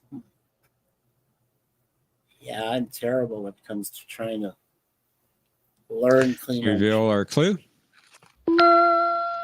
Before his demotion, Duras, son of Toral, commanded the IKS Bortas, which was this class of ship. Players, you have 30 seconds. Kapla. Somebody dropped out. Was it 2,400? No. No, you're still in there. It's Mikey. Mikey dropped out. Oh, my name's still here. It's not there, Mikey. I don't see it. Yeah.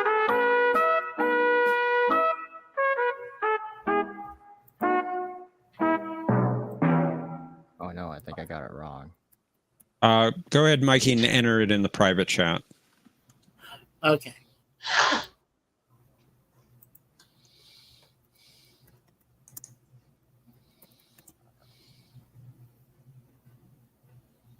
Yeah, let's go with that. I did get it wrong. Oh no! I was thinking of Okay. Crazy Eyes. I had choices in there. I see it. I was nearly going to say that one, but I didn't. Yeah, I wonder why it dropped out because I did have my name in there. It's just weird. Okay. It just happens sometimes. Yeah. All right. Not Okay. confident. Let's find out who the winner is. Mr. VP, you had 100 points entering final Jeopnerdy. And what was your response to the clue? You wrote, what is D7? Unfortunately, that is incorrect. What's Sorry the about that. movie? How much did you wager? 1 point. What's Give me 99. the movie equivalent of D7? I can't remember. Mikey, you had 800 points. We'll get to that, Mr. VP. Sorry. What was your response? You wrote Vorticlass. No, Jeffrey Combs was not in this episode. How much was your wager? Only 100 points. Give me 700. I told you I don't know clean-out ships. Kai, what you leave behind? Vorticlass. You had 2,400 points. What was your response? Wrong. Vortshell, unfortunately, that is incorrect. Yeah. And what was your bet amount? Oh, All of no. it, taking you down Wow. to 0. Finally, Come on, Omni. Omnicast. You had the lead at 2,700 points. Your response. What is Vortshell? That's incorrect. Was it the Contango one? It was a D5 class. A D5 class. Wow. How much? I guess wrong Duras. Yeah. Yeah. How much was your Wow. wager? 700 points, giving you 2,000 points. And Omni, you're the champion. See, I was going to bet 0 too, and I decided to be stupid. You racked up a good amount of points, though. I actually thought that Omni had that one. No, Hey, it was a trick question. I mean, because there was different Durases and different Bortoses throughout the different series, right? Yeah. So, That's why I Hey. specified Duras, son of Tyrol. but then his son's name was Tyrol too, right? The one in TNG was the father of Tyrol. The one in Enterprise was the son of Tyrol. I guess I like that name. Yeah. Yes. Yes. Hey, Cinnamon, you're not upset that you lost to me on this, were you?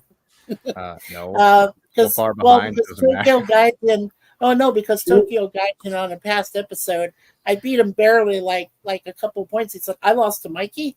Mikey had a bad signal, and I lost to Mikey. He was a little upset. Well, it was referring to your never signal, forgot not you as a person or a player. I think he was referring to you barely got answers in back then in those days. I Yeah, mean, that's right. Yeah. I thought I was Okay, sick well, of I'm glad you're TNG not also upset, on that Cinnamon. one. But then Yeah. I think it was Crazy Eyes that was on the Vorcha, wasn't it? Yeah, I think so. Yeah. Well, I'm glad you're not Duras upset was- with me. That was a good game, though. By the way, Omni, great game. oh, that was fun. Thank Yeah. you. It was clearly rigged, set up Yeah. for Omni to win. Of course. It's not. It's Yeah, not it was so rigged. rigged. It was so rigged. If you had bet 0, you would have won. Omni pressured me into betting all my points. Yeah, whatever. Mr. VP. My mere Sending me in presence. private messages. Quit, Mr. Steve. VP. Hang on. Hang on. Mr. VP. Guys, I have an announcement to make. Mercer, hold on. Mr. VP. So, John, were you referring to? Was the question referring to the Enterprise Duras, not the one and only true TNG Duras? It was referring to the Enterprise Duras, yes. So I'd like to point out that the Jeopnerdy final Jeopnerdy question was non-canon. Oh, my word. That's true. So Omni's points are void. I have an Void. announcement. Null and void. Anyway, just kidding. Normal is in a very bad mood right now, so she won't be able to join us. Oh, Sorry about that. sorry to hear that. She's trying to keep cool, and she's not happy about me being moved around. It's very By the way, Maybe. I had to cut some of mine, so my mustache part. See, this gets all irritated up here. How do you do it, John, with your beard? your mustache and beard combined. What do you use? I mean, He just it doesn't have gets all any beard. irritated there. It's terrible. I mean, if it gets too long, I trim it, but I don't do Yeah. anything Oh, really you should special. surprise us all and shave it for the 100th episode. Yeah, that's not gonna happen. No, just for the 100th episode. I'll be right back, guys. All right, there, Professor. Just for that I'll be episode, back just too. I have to shave put it the all. birds to bed. So, I just Kai, just before you think walk it was, away, Kai, did you see the category, a TAS, a whole category? Did everybody catch that? Yeah. I think we're getting a little preview of episode 100. I'm just saying. You might Just be. saying. I did tell. I know the way this bearded one works over here. Okay, I know it. This was a little hint of what's to come. Omni, I did mention this last week, if you recall. I told John, I said, John, you're probably going to go ahead and start delving more into all 20 plus episodes of TAS. And he said a distinct possibility. So, yes, I believe he's going to get into it. Everything has a distinct possibility. It's a distinct possibility. That's what he said to me. It's going to be givers of pain and delight. This is going to be a torturous. It's So what okay. you have to do is like, okay, so here's what I'm going to recommend you guys do. Cinnabon, Omni, and Patrick. Yes. You make it to the final, all three of you, you better memorize every single TAS episode. Will you All train the me, plot Mikey? twists, all the I'll be like characters. Rocky. You'll be like Mickey. Can you train me? I need to get ready for this episode 100. Can you please? All right. We knew I could send you a whole list of the episodes. There. I need you to push me harder and push me harder. No, watch one I will more. push you One harder. more. You can do it. Don't I fall will. asleep. I'll push Patrick too. Yeah. So, As long as I don't have to walk stairs. You don't have what? what was It that, could be Patrick? worse. You could be forced to watch Enterprise. I don't have a problem with Enterprise. Wasn't Dolph Lundgren Dutch? Wasn't he? Is he Dutch? No. No. Where is he from? Don't know. Dolph Lundgren Lundgren. is. I thought he was from Sweden. Oh, Sweden. That's right. Okay. Yeah, maybe you're right. I think he's Swedish. Who's Wolfram? We're talking about Rocky 4. I was thinking of Dolph Lundgren. Yeah. Well, he played a And then- Russian. And then Patrick spoke up, and I thought he was Dutch. Yeah. But good one, John, in the Imperial Units questions. I thought it. I thought it was in the first round already that it was linked to me, but I think just hold off. Try to see the second one, and then yeah. Yeah, Dolph Lundgren is Swedish. Yeah, He's Swedish, yeah. actor, filmmaker, and martial artist. Yeah, Mr. He's VP. So, Patrick, do you use Fahrenheit or Celsius in the Netherlands? I'm not sure. Do you use what? Do you use Celsius or Fahrenheit in the Netherlands? Celsius. I'm not sure. Metric Celsius. metric all the way. Celsius, of course. So you like New Zealand? I don't know why they're saying that Celsius is oppressive because England doesn't use Celsius either. So I don't know. Anyway, I was Well, hoping to reach over 4,000. The Yay. Dutch also are pressed, so it's not Yeah, only the English. Like I said, it's still Omni, Cinnabon, and Patrick. It's any one of those three. But Mercer, you could jump out of nowhere and take over Patrick. Just I gotta need win to by stay over very careful. 20,000 points. I do have And Ron that's- do it. here. There you go. Indeed, I need to stay careful. Yeah. One false move, and I lose points. Mercer can kick out the Kai, and then win, Well, and then it's bye. I would safely say, like I said, Patrick, I gave you a 3-1 betting on a betting pool. I've got going privately, and for either Omni or Cinnabon to win a 2-1. So Just remember, folks, I started with negative points because that first game I placed a couple of bad bets. So I recovered from that. It's true. yeah. I want to give myself a little bit of credit here for actually being about 10,000 if I didn't have those negative points. Thomas still has a chance, though. He's mathematically still has a chance, I suppose. Mathematically? True. Mathematically, yes, he does. Yeah. Statistically, though, it would be a different story. Yeah. Yeah, right. Mr. VP. I'd like to point out that I think Get After Dark suggestion is terrible. Yeah, that's right, Brad I don't Wolf. know. Wolf actually has a degree. Yeah. I can get that. I can get after that. I would do an enterprise. It would be better if it was Strange New World questions compared to. No. Yeah, I think that's great. The musical episode in No particular. non-canon. That's probably one of the few times I would agree with what Thomas just said, except, like I said, Mercer still has an outside chance of pole vaulting over Patrick if Patrick makes a faux pas. So we'll see. And Mr. VP, if you were in episode 100, I think you would have all Enterprise questions. I'm sure that would be worked into a category if you join us for episode 100. There is, yeah, but remember, Omni, it's going to be 6 categories. So guarantee that one of those categories in the first 2 rounds is definitely going to be all about TAS. Well, it's single and double, so it's 12 categories, right? You have 6 on the first and 6 on the second. Yeah. Correct. So, yes. Whoa, there's 2 Kais? Hey, where'd that second Kai come from? I'm in a different room right now playing with the birds. Oh, okay. Should I get rid of the other one? Yeah, you can do that. Oh, Yes. when I move Get rid off. of the Paul Sky. This universe isn't big enough for both of us. I'm Mirror Kai, so I'm nice. You're Mirror Kai? Mirror Kai.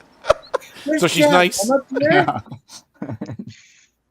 Oh, you're gonna love the episode of Prodigy, John. Oh yeah. Hey, Key character return. how's Nermal doing? She's in a bad mood, but I might get her to do a cameo in a little bit. Oh, okay. All right. She's in a bad mood. Well, because both my cats are wandering around doing weird stuff. Hey, Jeff. she's in a bad Well, mood. Cat. It's very hot here. Well, yeah, it's humid for us too. So already we got Deja Vu's trying to nab it. Suzanne over here. It's like, it's too hot in here. I watched the Andorian incident earlier today, and I never get sick of that episode. I named it, when he brings up the character of Tycho Brahe, the old scientist. I actually named the character in my story Tycho, which is loosely based on that name because of that episode. Yeah.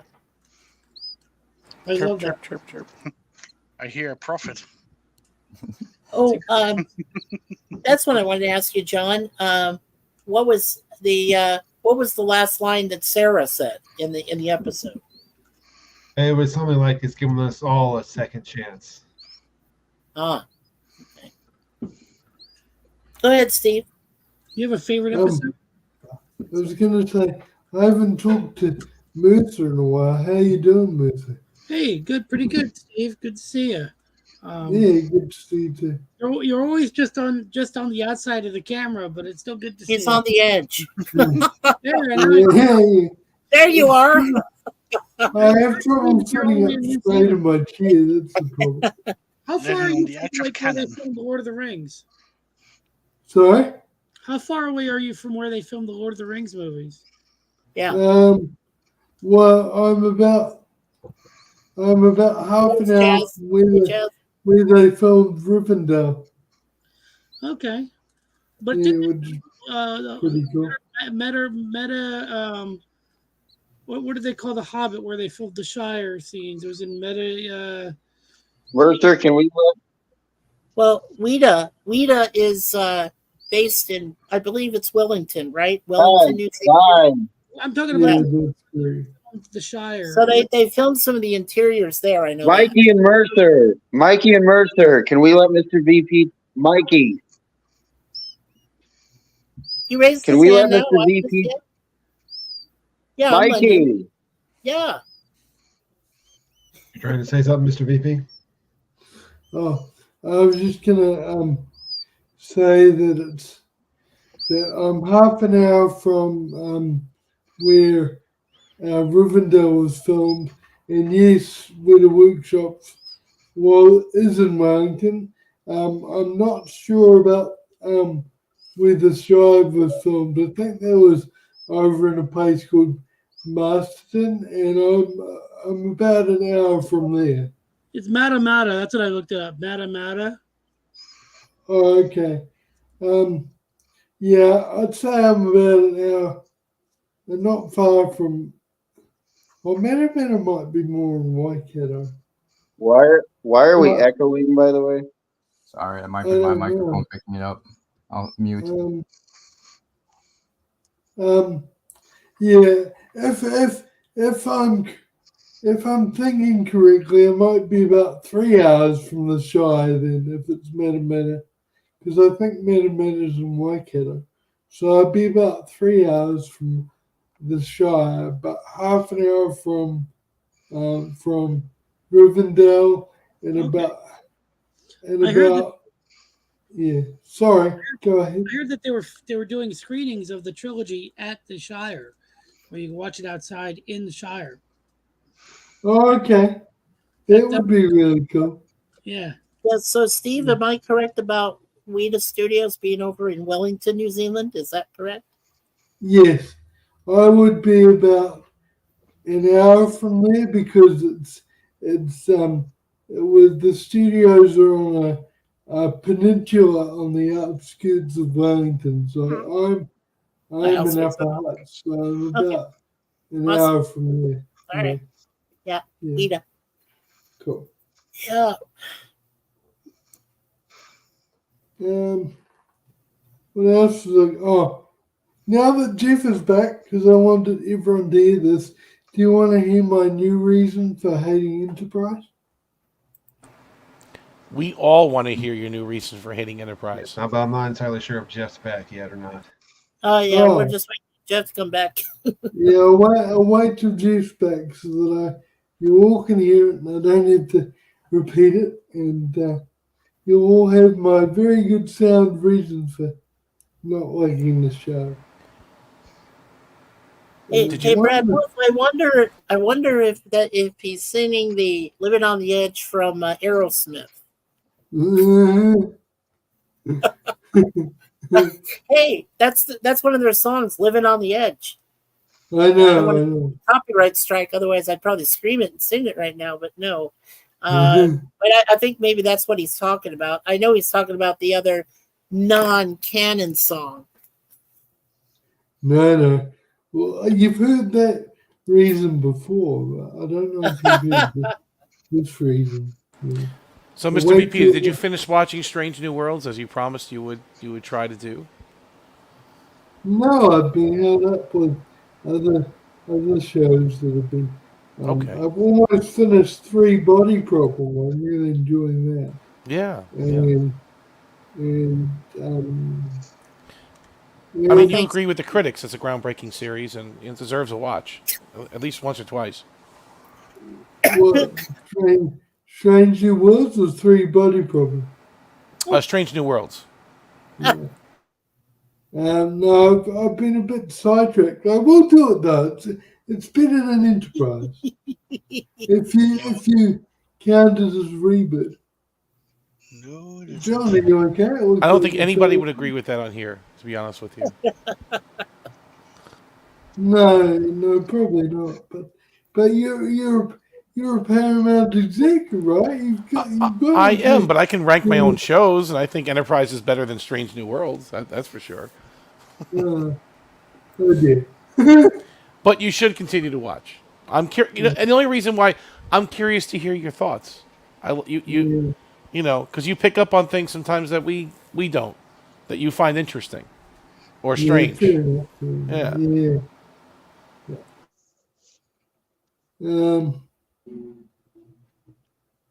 Let's see. I'll let someone else take over talking while we're waiting for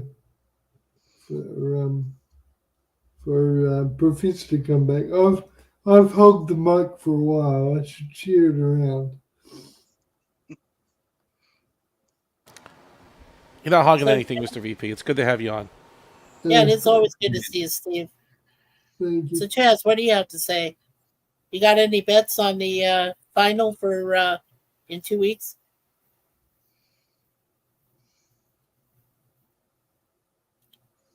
You might be You having did, Chaz?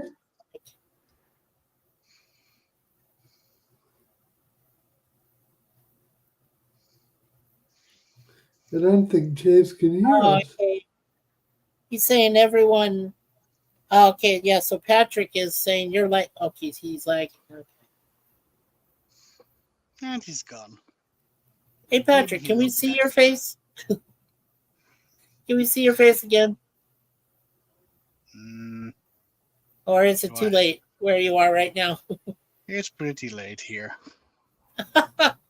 So 5 a.m. So Oh my gosh, yeah, you may not be decent. Okay. I'm still decent. I have clothes on. Oh, okay. Well, I don't know. You just said 5 a.m. I'm thinking you're in your pajamas or something. No, I don't do that. For me, it's still just evening. You know I'm kidding, buddy. Come on. I know. Hey, what's up, Chaz? Welcome back. I think you're muted. I think you're still lagging. I'm not. I think it's having. Oh, yeah, there it goes.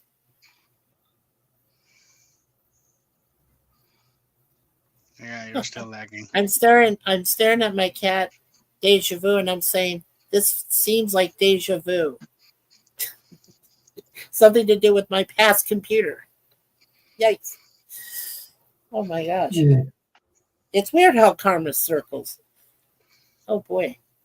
Yeah, he's still very behind, definitely, because I can barely hear him. I'm back. Welcome back, Is Master. Professor back yet, John? It would seem to be no, he is not. Ah.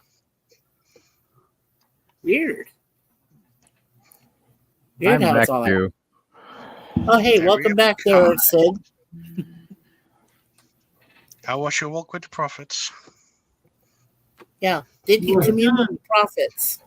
Oh, go ahead, Steve. No, Kai, that particular Kai who we got the picture of, she walks with the Parais, remember? Not the That's right. prophets at all. The true prophets. No. The evil ones. Yeah, do you remember the end, Kai, where Gold Ducat sent you to the Paul Raves? She had a bloody Mikey, you scream wanted- at the you end wanted of to that see- episode. Mikey, you wanted to see Patrick's face. He gave you Vedic Burial instead. Well, I had a professor in college named Stephen Dunn who actually won Actually, the I had the yeah. Actually, I had the cat. I have the cats from. Both these cats look like the one from Assignment Earth, especially the one on the left. You were saying, Mercer? Also, Oh, I was just going to say that in college, I had a professor named Stephen Dunn who won the Pulitzer Prize for poetry writing. And his beard was shorter, but he reminded me of you, John. So look up a Interesting. picture of him. He died a couple of years ago, but I used to go to his house all the time. He won the Pulitzer for poetry, which is pretty impressive. a different Stephen Dunn was part of a short-lived tag team in the then World Wrestling Federation in the 90s with his partner Timothy Well. The tag team was called Well Done. That's funny. Yeah, that's cool. Also, John, the echo wasn't on your end or the streams, and it was on my end. I forgot to pause my YouTube video, and it was a YouTube audio. As you remember. Okay. That was on me. So That makes sense, indeed. I didn't get to see what my total got up to with adding my 3,999, whatever it was. Let me see where that comment was. I'll pull it back up. 8189. 8189. 8189, you said? Yes. Indeed. Yeah, you're. Oh, I'm Yeah, not you're too in far fifth behind. place there, Chaz. You're not too far behind Fifth Mercer. place. Yeah.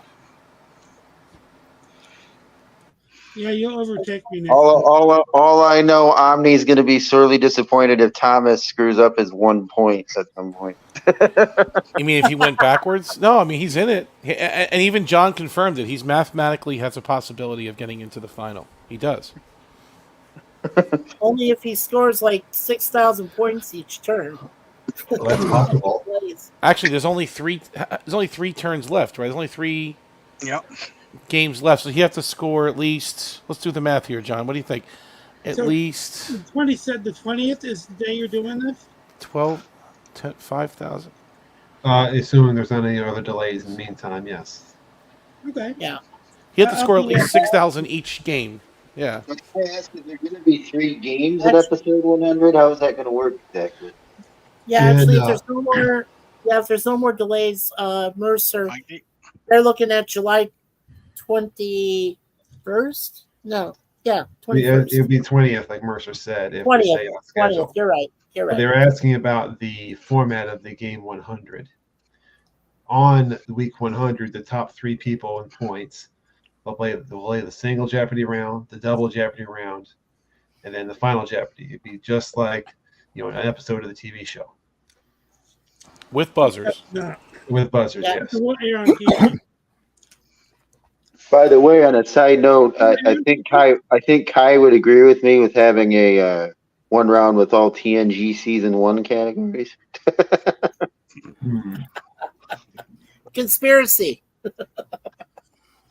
I would take any TNG category. I was about to say rigged, Mikey, but then I realized what you meant the episode.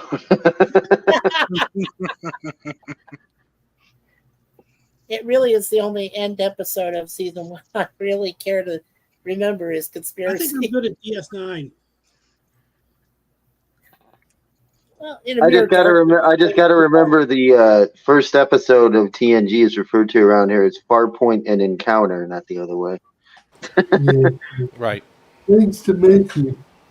You could also call it the rules John of the took game. my answer. It didn't give me negative points for saying it backwards, but Mr. VP.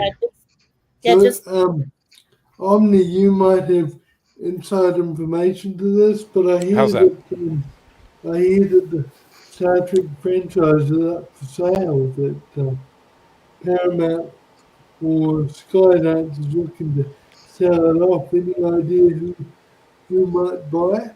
Well, we have a duty to our shareholders to get the maximum value for any of our franchises and develop those values. So it's a possibility. But I can't disclose anything at this point, no. I hope whoever buys it out is one of the platforms that's available in New Zealand so that I can stream every episode and every movie. So, I recommend you buy a lot of stock in Paramount right now, as well as sign up for Paramount Plus. Yeah, That's your best bet. I keep telling you, Paramount Plus isn't available in New Zealand. You can still sign up. It's okay. We don't mind. I heard whoever buys Star Trek is going to do a special 10 seasons of Enterprise. Oh, they'll bring it back? Yeah. Let's bring it back Enterprise for another 10 years. That would be awful. That would be perfect. Look at that foggy dead horse. I'm curious to see what the name of the new series would be if they do decide to continue with Jerry Ryan flying the Enterprise G. The perfect meat. The 7 of 9 show? The G spot. Just The do G a season spot. 3 of Odyssey. I'm already happy. The G spot. Oh God, no. Let's keep it clean, eh?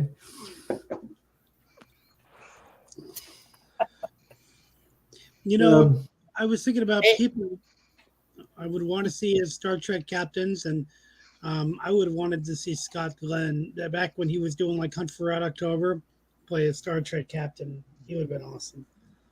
Well, I tend to agree with you there. Yeah, Mancuso was basically an awesome captain. The character he played. Oh, she? Red Wow. October. He would have been awesome in Star Trek. You know who I would have thought could have made a great Star Trek villain would be Willem Dafoe. I think he would have been a great Star Trek villain. He's always good at villains, and it doesn't matter where the villain is. He was always good at villains. I would love It's in the name, Defoe. Star Trek Hoshi. Really? No one would want That's what that. Thomas suggested. I agree with him. I think, yeah. Well, maybe Better than with Section 709 31. Oh, definitely. Well, with 709, I mean Jerry Ryan's possible Enterprise G series. I call it USS Broadside. Jeez. That's not going to happen, though. I mean, Metalis has been moved to Marvel Universe, so he's not going to produce any new Star Trek Legacy series that they were talking about. So it's pretty much dead in the water, in my opinion. He's doing Marvel, you said? Yeah. What's he doing at Marvel? Not sure. I did read that, but what's he doing there? I'm not sure, but he's over. He's not working for Paramount anymore. I He's wonder not if they working for Star Trek. Yeah, I wonder if they could give us a series just about the Borg called The Collective or the beginnings of the Collective. I'm so tired of the Borg, though. Only if the entire season is our musicals.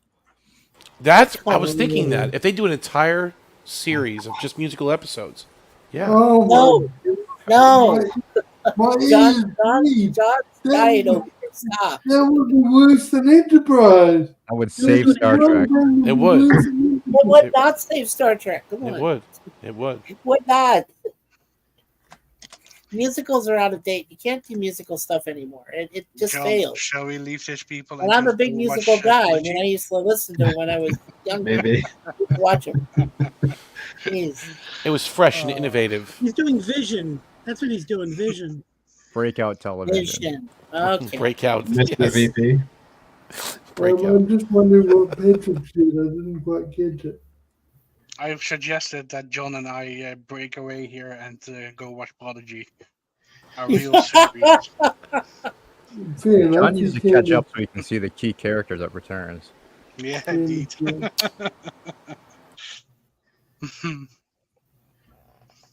But You know, a musical Star Trek would be one thing that's worse than Enterprise. But you didn't even watch the episode yet, Mr. VP, did you? You No, didn't get that with far. You musical, didn't get to that episode, did you? Oh my Even- god. No, but I'm not a fan of musicals. Even Bird says, Borg on ice. Mikey, let them talk. No, but I'm not a fan of musicals, so I don't need to get to the episode to know that a whole series of musicals I couldn't cope with. I think you'll be pleasantly surprised to see Captain Pike singing and dancing, as well as Spock, Number One, Captain Kirk, But Lieutenant Kirk, I should say. That's one episode, not a whole series. Like Once you see the episode, you're going to want a whole series. I'm just saying. Exactly. really? Oh. Once you see that episode, you'll wish you'd never seen it. Indeed. Well, now who's this human who can speak in my Catalese? John's mad that there wasn't singing Romulans, that's all. They had singing Klingons, not Romulans. That Yeah. would have been better. Meowbus, normal. Meowbus. Would the Borg sing? That's a good question. They'd sing in chorus. Right, it'd be yes, a huge chorus. Exactly right. 10,000 voices all singing together. Needs some Pac-Man rap. Oh, that's funny. What was that? There was a song by Disturbed called 10,000 Fist. I don't know if you remember that. Hi, Normal. Hello, beauty. Both my cats are asleep, otherwise I'd lift one of them over here. They're sleeping. Oh, boy. Oh, so cute. Normal's cute. Brad says the Borg would do a Gregorian chant. Like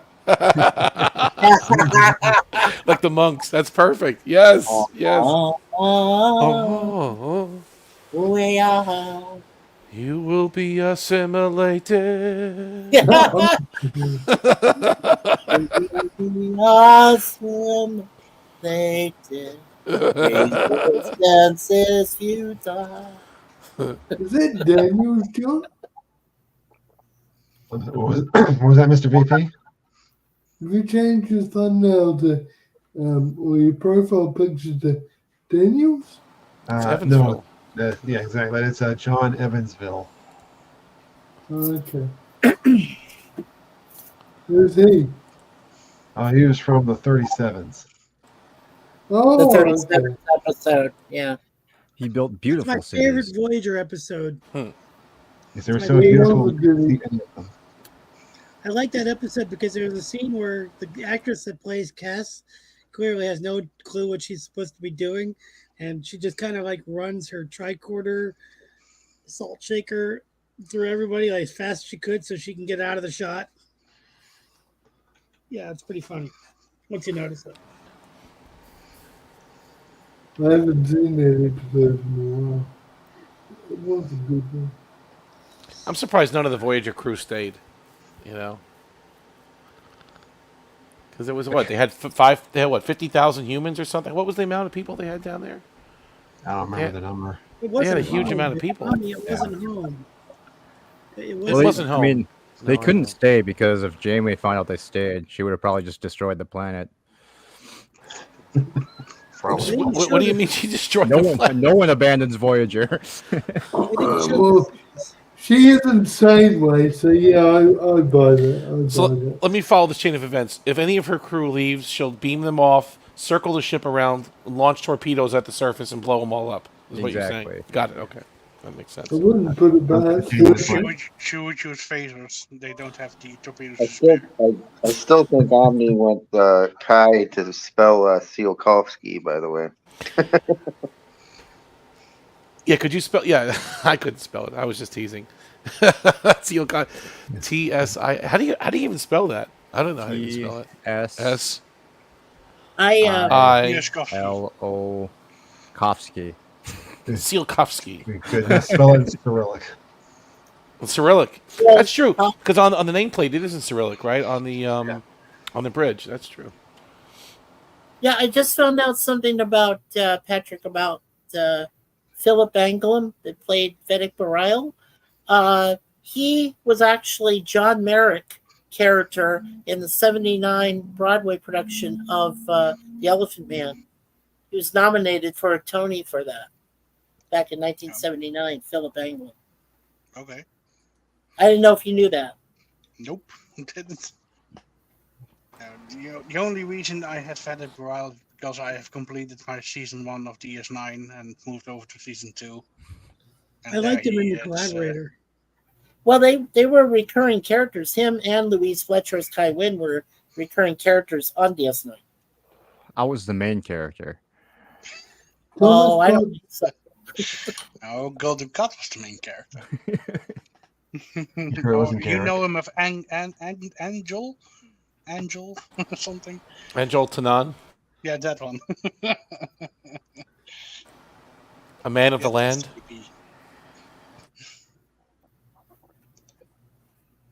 Stephen?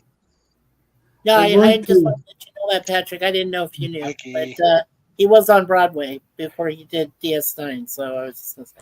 Okay. But Mr. VP, you wanted to say something. Okay. Yeah, Thomas, go ahead, Steve. Thomas said in a comment that he's an expert speller and he tried to spell the name of the ship.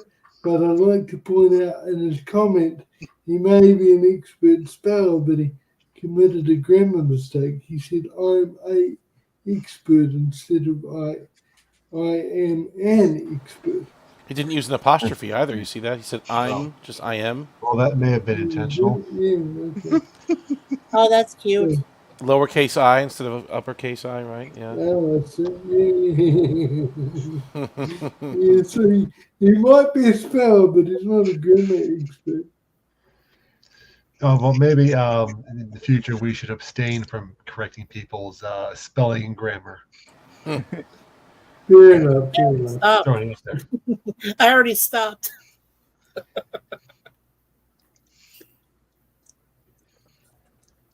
And now meat is good. Yeah, if you're Yoda. Was that Cookie Monster? No, I was trying to be Yoda there. I was Wow. trying to please our friend Mercer over here. Same guy. I mean, it's Frank Oz either way. Oh Right? yeah, Frank Oz. Yeah. Frank Oz voices Grover and everybody. Can you sing the Cookie song? C is for Cookie. Oh. It's for Cookie. It's good enough for me. There you go. That's pretty good. Well done. Thanks. That's what I get for watching Sesame Street. That was good, though. That was really good. Cookie. Took me right back to my childhood. Actually, I have a video on my channel called Cookie Monster Project. I don't know. That's too funny. It. Oh, I can barely hear you, Mercer. What's that? We can barely hear you, or at least I can. I have a video on my channel called the Cookie Monster Project. It's really Oh yeah. good. I'll send it to you guys. Hold on a second. Okay. Yeah, send a private chat. I'll take a look at that later. Frank Oz was so talented, though. I mean, he did Miss Piggy, he did Cookie Monster. Who else did he do? He did half the characters in Sesame Street were him. The Muppets, Yoda, Yeah. obviously. Grover, he did Grover too, right? Yeah, I put it in the private chat. They did. Starts out with a trailer, and then it goes to the movie, and then it goes to another trailer. Yeah. Okay, But cool. he was but Frank Oz did a really good job when he was just himself in movies like, I just recently saw him again in Blues Brothers. He's the guy that's He's in the giving, jail, right? He's in the he's the guy that's giving John Belushi his jacket, all this other stuff, and Joliet Jake. Yeah. Joliet Jake. Yeah. Any of you guys watch Beverly Hills Cop 4? Oh, your turn. Watch it MVP. today. I watch it today. Oh, there you go. Go ahead, Steve. Were you going to ask something? Thank you, John. I'm sorry. We were talking about Frank Oz. He also did some voices for some characters in Labyrinth. He definitely did Bruno. I think he did some other characters as well in Labyrinth. I love that movie. I thought he was in A Fish Called Wanda with Kevin Kline and Jamie Lee Curtis. Oh, is he? Yeah. I think so. Yeah. And Fozzie Bear. That was just such a Yeah, he great did. movie. You did Fozzie Bear voice too. Yeah. In the Muppet movies. Yeah. Waka waka waka. And Bert from Bert and Ernie. It was brilliant. Gee, Bert. Do you want to share a bed, Bert? No, they had separate beds. His bed said E on it, and I know. Bert's bed said B on it, right? That's it. They made fun of Sesame Street. Seth Green of Robot Chicken made fun of Sesame Street, and Bert was trying to. Bert was so tired of Ernie, he kicked him out. So then he got this homeless guy, and the homeless guy was laying in the bed asking Bert all these questions and drove him nuts. And Seth Green, I mean, like, oh God, he's so funny, such a funny man. Yeah. I wonder where the professor's gone.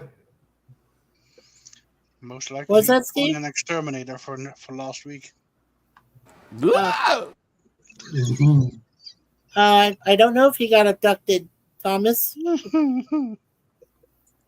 I don't know. Don't forget he's a Time Lord. You know, he might have had an emergency situation at Gallifrey, and he had to jump into his TARDIS. Takes time to fire up the grill.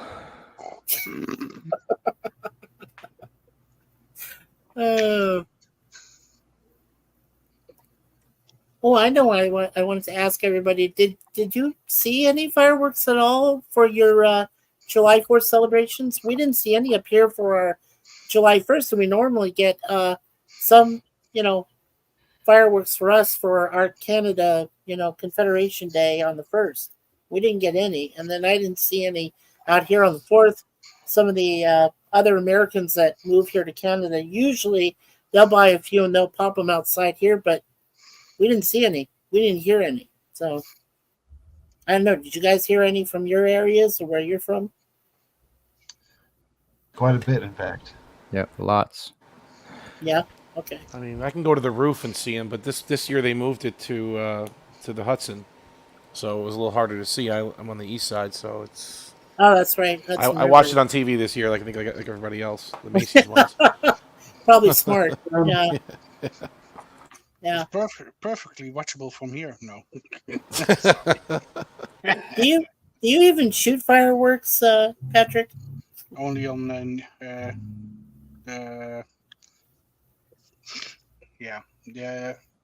You do sometimes. I don't even know with the Netherlands. Come on. Yeah. He's trying to remember a date. December Go ahead, 31st, Steve. You know, Yeah. the New Year's Eve. Amsterdam probably shoots some. No, almost the entire country. Oh, Brad Wolf. Yeah, I know. I'm sorry you didn't get to see any. Yeah. Yes, I heard some from work as well. Oh, that's good, John. Yeah, we didn't hear any. I mean, normally, like I said, we get at least a few people popping them here in our suburb here in Scarborough, outside of Toronto, Ontario, and we didn't hear anything this year. I thought it was really weird. Mr. Vice You're President. still hearing them, Thomas? So, John, I wanted to ask you, given your correct position on the American Civil War, when the 4th of July rolls around, do you have a commiseration instead of a celebration party? Do you have a few drinks to commiserate the folly of the Americans declaring independence? Oh, well, I don't go quite that far, but it's kind of just another day for me. Fair enough, fair enough. And it was a Revolutionary War, not Civil War, Mr. VP. I think we knew what you meant, though. Sorry, yes, you're right. I do apologize for that. No. We knew what you meant. It's when we defeated the Germans at the Alamo. Oh, jeez. Yeah, with those planes overhead, right? Yeah, sure. So that's a good question. Does New Zealand have an Independence Day or no? I mean, you're still we're still connected loosely, right? You still we still have the king as a head of state like Canada. Still indoctrinated. So no, we're not independent. So what is the protocol if King Charles visits New Zealand? What is the protocol? How do you address him? Is he Your Majesty, or how do you? I mean, is he? Do you bow? And you bow? Okay. And you say. And then you say, "God save the king." Is that what you say? No, that's the anthem. But no, you address him as Your Majesty first, and from then out, if you see him, if it's a long conversation, you address him as Your Majesty first, and from then on it's Sir, just like when the Queen was before she died. Address her as Your Majesty, and then ma'am. Like I said before. Yeah, like I said before, here in Canada, if you walk into one of their veteran buildings, you have to say, "God save the king." You have to say that. Okay. Well, at the time, it's "God save the Queen" when Elizabeth was alive, but after that, if you want to show support, like if pro-monarchists clash with anti-monarchy protests, we say "God save the king" to support the king. Okay. But we don't say "God save the king" if the king was addressing us. No, we'd address him as Your Majesty, and then Sir after that. Brad has a question for you, Mr. VP. Does the penal colony does not. No. We do celebrate the usual stuff like Christmas, New Year. The Maori people have recently there's a new holiday for the Maori New Year, which is close to the winter solstice, but not quite the same date. It's to do with a particular. Hey, Steve, do you still celebrate what they call Victoria Day? Do you still celebrate that, Victoria Day? No, we don't do that one. We celebrate King's birthday. The King's birthday. Okay. Yeah, we do it on a different date than UK does, though.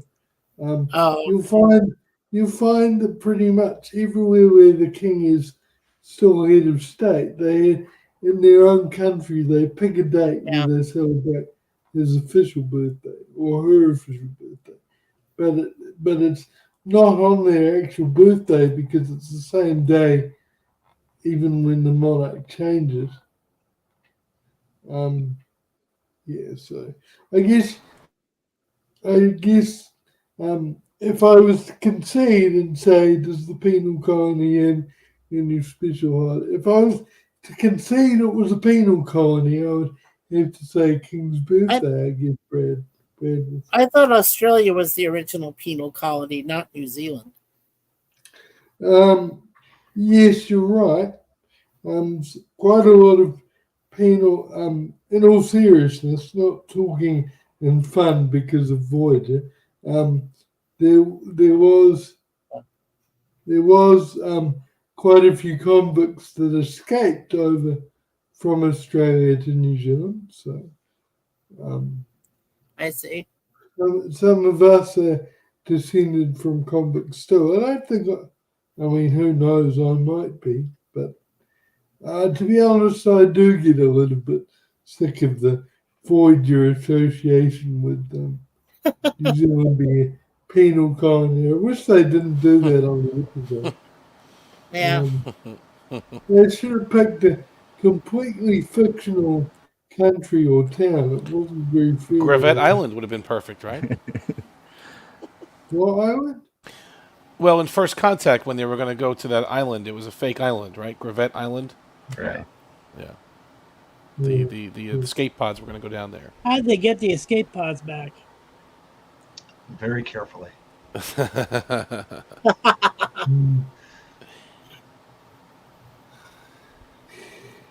Australia is also part of the same thing. They still recognize the king and the monarch as well, right, Mr. VP? Yeah, they do as well. Yeah. So what you're basically saying is the United States of America is the only one that had the guts to overthrow the empire. Not the only one. There's lots, like India is independent now too. There's lots of countries that have broken away. But I agree with John after watching his the video he did with Brad and the other gentleman. I can't remember his name. Sorry, John. The guy that does the R&R history R&R. Oh yeah, that's Robert or Rambling Canuck. Robert. So the video that Robert and Jeff and John did all together, after watching that, I agree that, in my opinion, the US had no grounds to fight for independence. They were just being needlessly confrontational and rebellious. And That's right. No taxation without representation.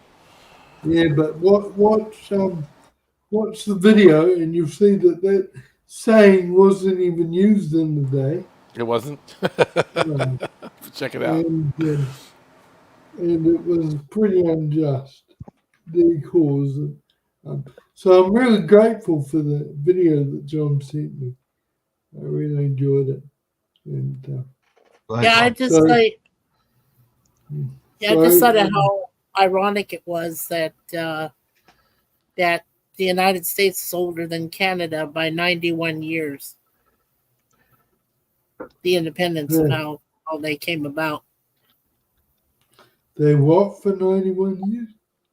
Well, there's a 91 years difference. When they had the 1776, it was 248 years since 1776 for the United States. But for the Confederation of Canada with Britain, that started in 1867. So that's 157 years for us, for Canada. Yeah. So that's a difference of 91 years. Yeah. between the two And countries. and all the realms now can make their own laws independent of Britain, but we still have the king as our head of state, and the governor generals in the countries where the king is not present can act as a crucial safety net against the prime minister if the prime minister goes rogue, and the king or queen can also act as a safety net. For example, if a rogue prime minister decides to cancel elections, the king, if the UK prime minister tried to do that, the king directly could stop him. If the prime minister of New Zealand tried to do that, the governor general, he could stop them. So I still agree with having a constitutional monarchy. The British want to keep us for Canada. They were like. Thanks for the link, John. I'm gonna check that out in the comment section there. Awesome. Yeah, that's great. See, here's the one thing I don't. When I moved to Canada here, the one thing I never understood, still don't understand, is during the French and Indian War when France and Britain were fighting each other. I still haven't understood why Canada just has one set province for French-speaking Canadians, such as Quebec. That is their province, is Quebec. So that was the only one they were able to beat the British to fight to. Well, they've always yeah. Well, I mean, Quebec is is the only, as far as I remember, it's the only province that doesn't quite recognize the monarchy. But they won't say it out loud because they're afraid of being shut down. Their whole country's tied into everybody else's Canadian electricity and everything. So yeah. Well, the video I was talking about mentions the French Indian War, doesn't it, John? So yeah, they did talk about that a bit. Yeah. So have a look on John's video. As I told my wife, Suzanne, like I said, she's originally from Newfoundland, St. John, Newfoundland, near Halifax, Nova Scotia, and everything. I said that when we go to visit her place where she's from, where she lived, I've always wanted to go into Montreal, but go out just outside the city to the Plains of Abraham. That's a great battlefield site during the French and Indian War. Yeah, okay. I would love to check it out. Oh, that's cool, Thomas. 56 miles from you. Cool. Yeah.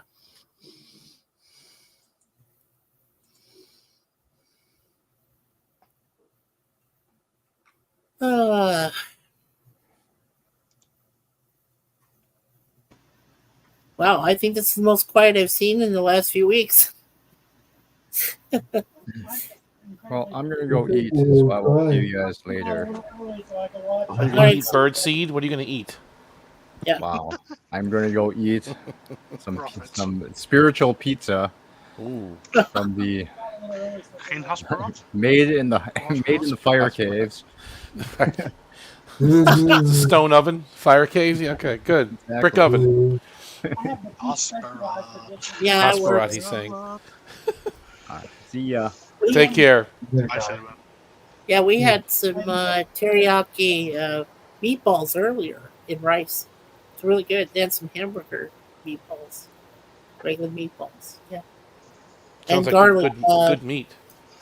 That's not the perfect meat. I didn't say the perfect meat, but it sounded like good meat though. Yeah, it's good meat though. Yes. Mm-hmm. Yeah, it's hamburger, and we have this Asian buffet style place called the Mandarin, and they serve these teriyaki, what they call teriyaki meatballs, in the teriyaki sauce and already pre-made and everything. And those are the ones she cooked up. She heated those up. Then we had regular white rice, and then we had some garlic sauce, which they usually throw on it. And then she also made up the regular hamburger and meatball size. So it was very good, very good. Hamburger helper or just regular hamburger? Brad. Take care, Brad. Just all meatballs. Hey, good night, Brad. No, it was just all meatballs. Okay. With rice. Nice. Yeah, Sounds it's good. good. I'm going to It be was watching good. this tonight. Ooh, Despecialized. Star What is Wars. Despecialized. Oh, you got that? How did you get? Did you print that Yeah, yourself, I or did that. No, I got it. I got it online. they sell them? Despecialized Star Yeah. Wars. If you know where to look, it's not official, but it's if you know where to look. No, Is because that I've the wanted to Blu-ray? watch that. Yeah, is that the Blu-ray edition? Yes. Yeah. And they got I really forgot nice. to mention this earlier, Omni, that Yeah. when I think it was the game I was in with Kai, Kai's said rigged, and then you were put in the chat sigh, which is perfect timing. Yeah. Yeah. I give as good as I get. So They got Andor as well. he knows what he does. Omnicast and Kai, what you believe behind are truly best friends in real life. If nobody knows. They've got some cool stuff on He's the a good back. guy. We just like to tease each other. Cinnabon is banned from Jeff's house and Well, Paramount Studios. they do have a fixation on him, though, and I don't understand that. I mean, me a little bit, but mostly Jeff. And they pick on his clothing, where he works, what kind of detergent he uses, just all kinds of things. You know, anything they can pick on, they do. When I say they, I mean the cabal. You know, Cinna and his cohort Do in the chat right now. Do they call it the Bunny Cabal? Is that what they call it? I don't know. It's a cabal, Cinna cabal, Bunny cabal. I mean, we know who it is, and so that part of it's a little strange, you know. But no, Yeah. he's a worthy adversary, and I enjoy going up it, and I give as good as I get. So I never boo anybody, yet I get booed, but I will mimic him a little bit. Sometimes you suck. Not being so fixated. I'm surprised he can even spell that correctly, buddy. Fixated, yeah. Fixated. I don't know who that is. Who's Cinnabon Bunny? Is that the Kai? I don't know who that's talking right now. I believe that was Detergent. him, yeah. Yes, you were talking about his detergent when he His mentioned he was at the laundromat. Yes. Thomas Potts. Yes. Yes.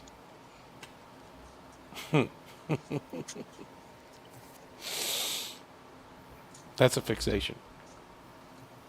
Yeah, there's even if Tokyo Gaijin plays, there's even a remote chance that he might get into the top 3 too. I was just thinking about Tokyo because he goes for big points too. Yeah, but he doesn't have any points yet. I mean, he'd have to. So that Patrick would not have to play basically, or lose big time, and he'd have to get at least what 6,000 points, and win 3 games in a row. I guess it's possible. I mean, mathematically, if Thomas can do it with 1 point, yeah, he could do it. Yeah. It could be unlikely, but still theoretically possible. I was going to say though, Chaz has a lot of work ahead of him if he wants to take over Patrick's position. And Patrick, you're gonna have to fixate yourself on TAS and memorizing everything associated with TAS for the next 2 weeks. Wait, Mike, I thought you were going to train me. Now you're training Patrick. I thought you were going to work with me, man. Well, I can work with both.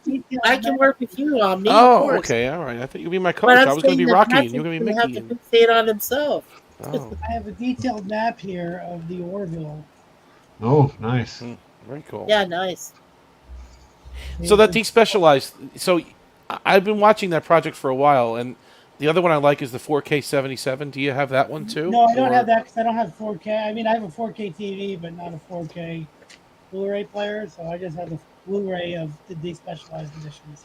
And the 4K 77, from what I understand, is they went back to the original film negative and pieced it together based on that. Yeah, I think they did it with both, but I bet you the 4K is a little bit better. But I like what I have. But the despecialized edition, did they just use the Star Wars Blu-ray and then just kind of edit it the way it was supposed to be from the original production? I think they used the Laserdisc as a foundation. Oh, but beautiful. it took Yeah, many nice. years to do I it. love Laserdisc. They made it all high definition. Yeah, I had the 3 original Mercer. I had the 3 original Star Wars films, which had the special edition. So which had all the, before they put out Phantom Menace, in the late 90s, they added all the extra scenes that Lucas had originally taken out because of, I guess, the time constraints and stuff. This version. So when you put those back in digitally, yeah. This Those version are gets- awesome. I love those. Yeah. This version gets rid of all those additional scenes. It goes back to what it looked like in the theater. Yep. Yeah. Yeah, I And love those additional scenes. You're right about the Laserdisc, because the only other way you could watch the original theatrical version was on VHS, I guess, for many years. Yeah, I had that version too on widescreen. Yeah. Right, the letterbox, and then but the I had the The- one the- last time version on widescreen. I have to free here. Let me see if I can get it. but wasn't there one DVD that they put out at one point that had the original theatrical version on it? Yeah, I'll show you that. Hold on a second. Okay. And Look, while I'm we fascinated wait, by these Tokyo fans that wanna does go- have points. Tokyo has points? Yep, 1,299. Oh, wow. He played Yeah. one time. Yeah, he played the one time. He is a formidable opponent, and I would love to play him. But I don't know. His schedule's been tough, but that would be great. That would be a lot of fun. We have some good players here. Indeed we do. And Jay is also great, too. You know, Jay, I know he's been having some issues with the schedule and perhaps his health and what have you, but, you know, when he's on his game, he's very hard to touch. 5,900. Yep. Mm-hmm. I like Thomas's comment. You haven't seen Star Wars until you watch the original Okay. film. Here, Talk this back version of the most DVD, nicely.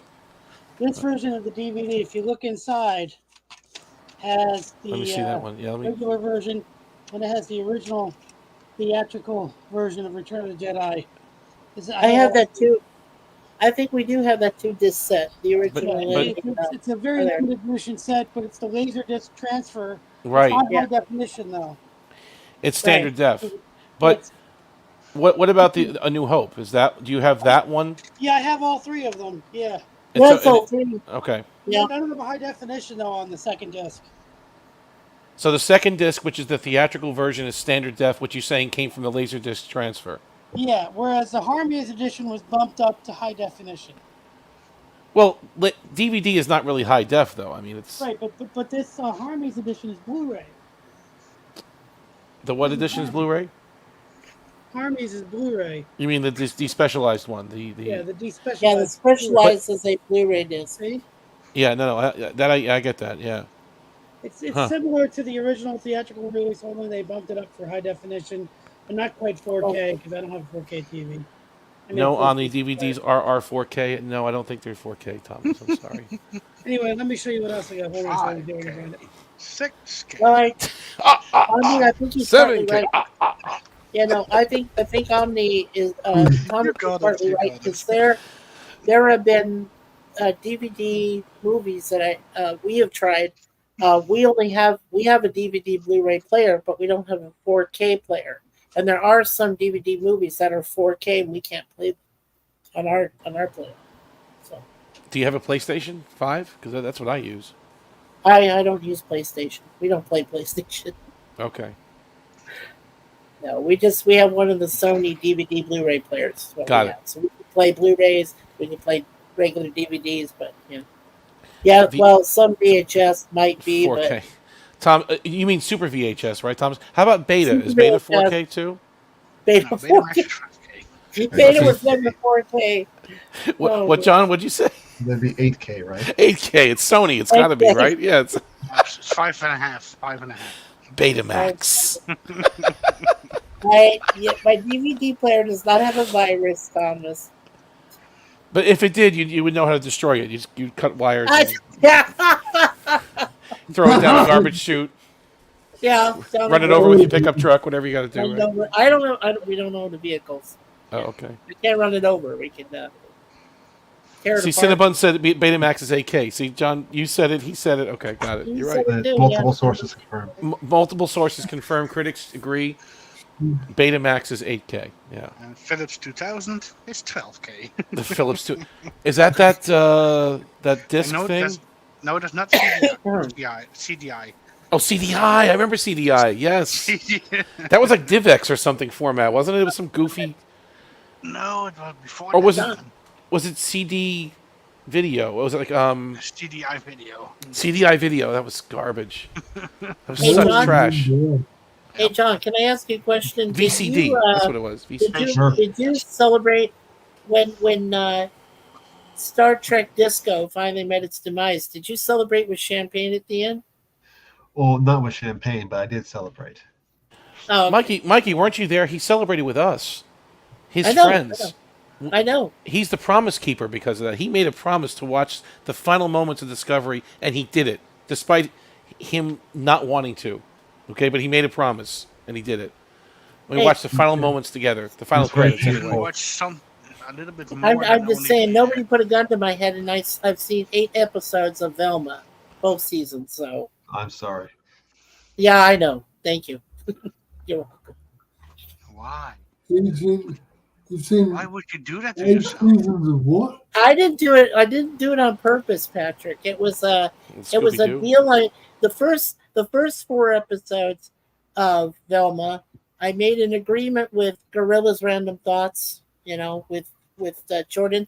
I said, okay, you're gonna punish me in the worst way possible. Tell me how that's possible.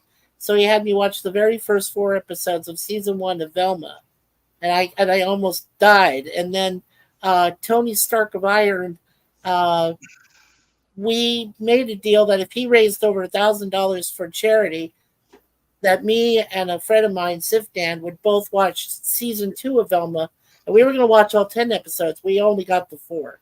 So we stopped. So I've been punished enough. I don't need to see that anymore. My poor Mr. VP.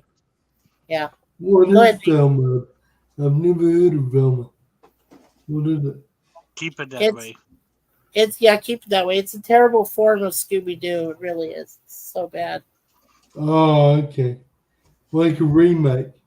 If something No, is no, really canon, no, no remake. No, no. It's just a complete woke version of Scooby-Doo. So Okay. yeah, it's terrible. All right. No, it sounds worse than Enterprise. So Believe me, it's worse than Disco. And I like I Oh, said, I wow. only watched 2 episodes and a half of season 1 of Disco and turned that off. I'm surprised I got through 2 episodes of that series. Yeah, right, Thomas. Exactly.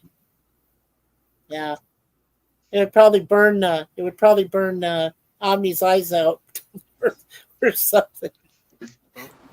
Welcome You back. almost did. You almost did. We lost you. Knocked there me out of the for a room. minute. Yeah. Wow.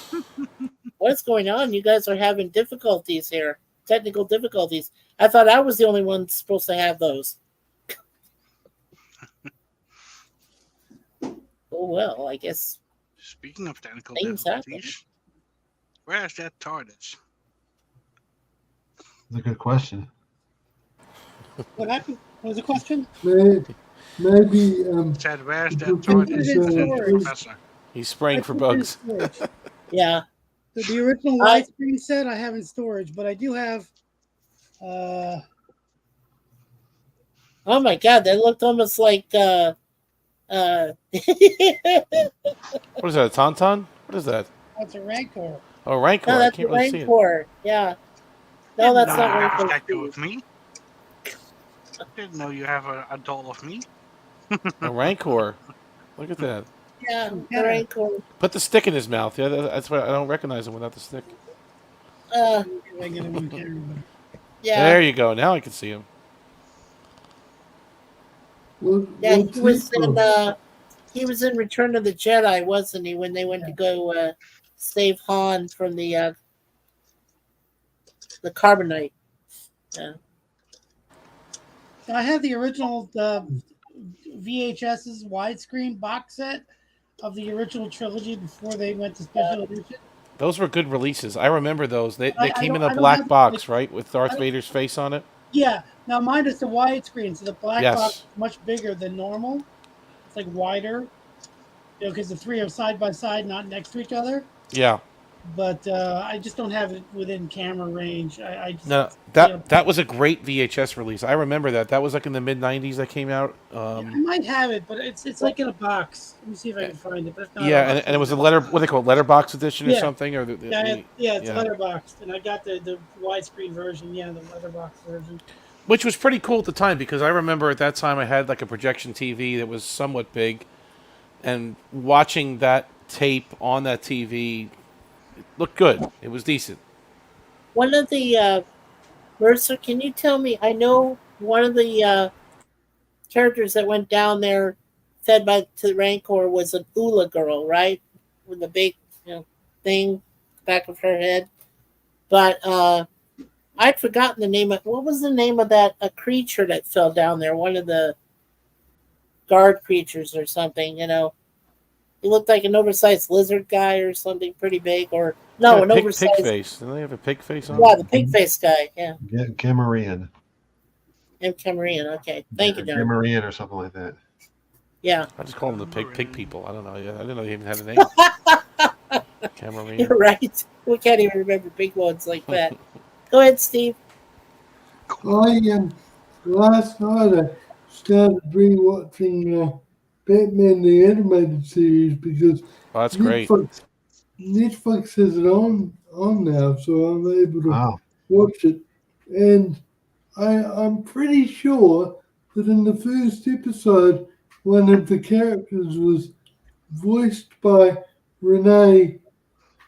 I don't know how to pronounce his last name. Odo's actor, Renee Auberjonois. Auberjonois. Yeah. Do you know whether that's true? Do you know whether he did Batman voice acting? Because I could swear it sounded like him. I have no idea.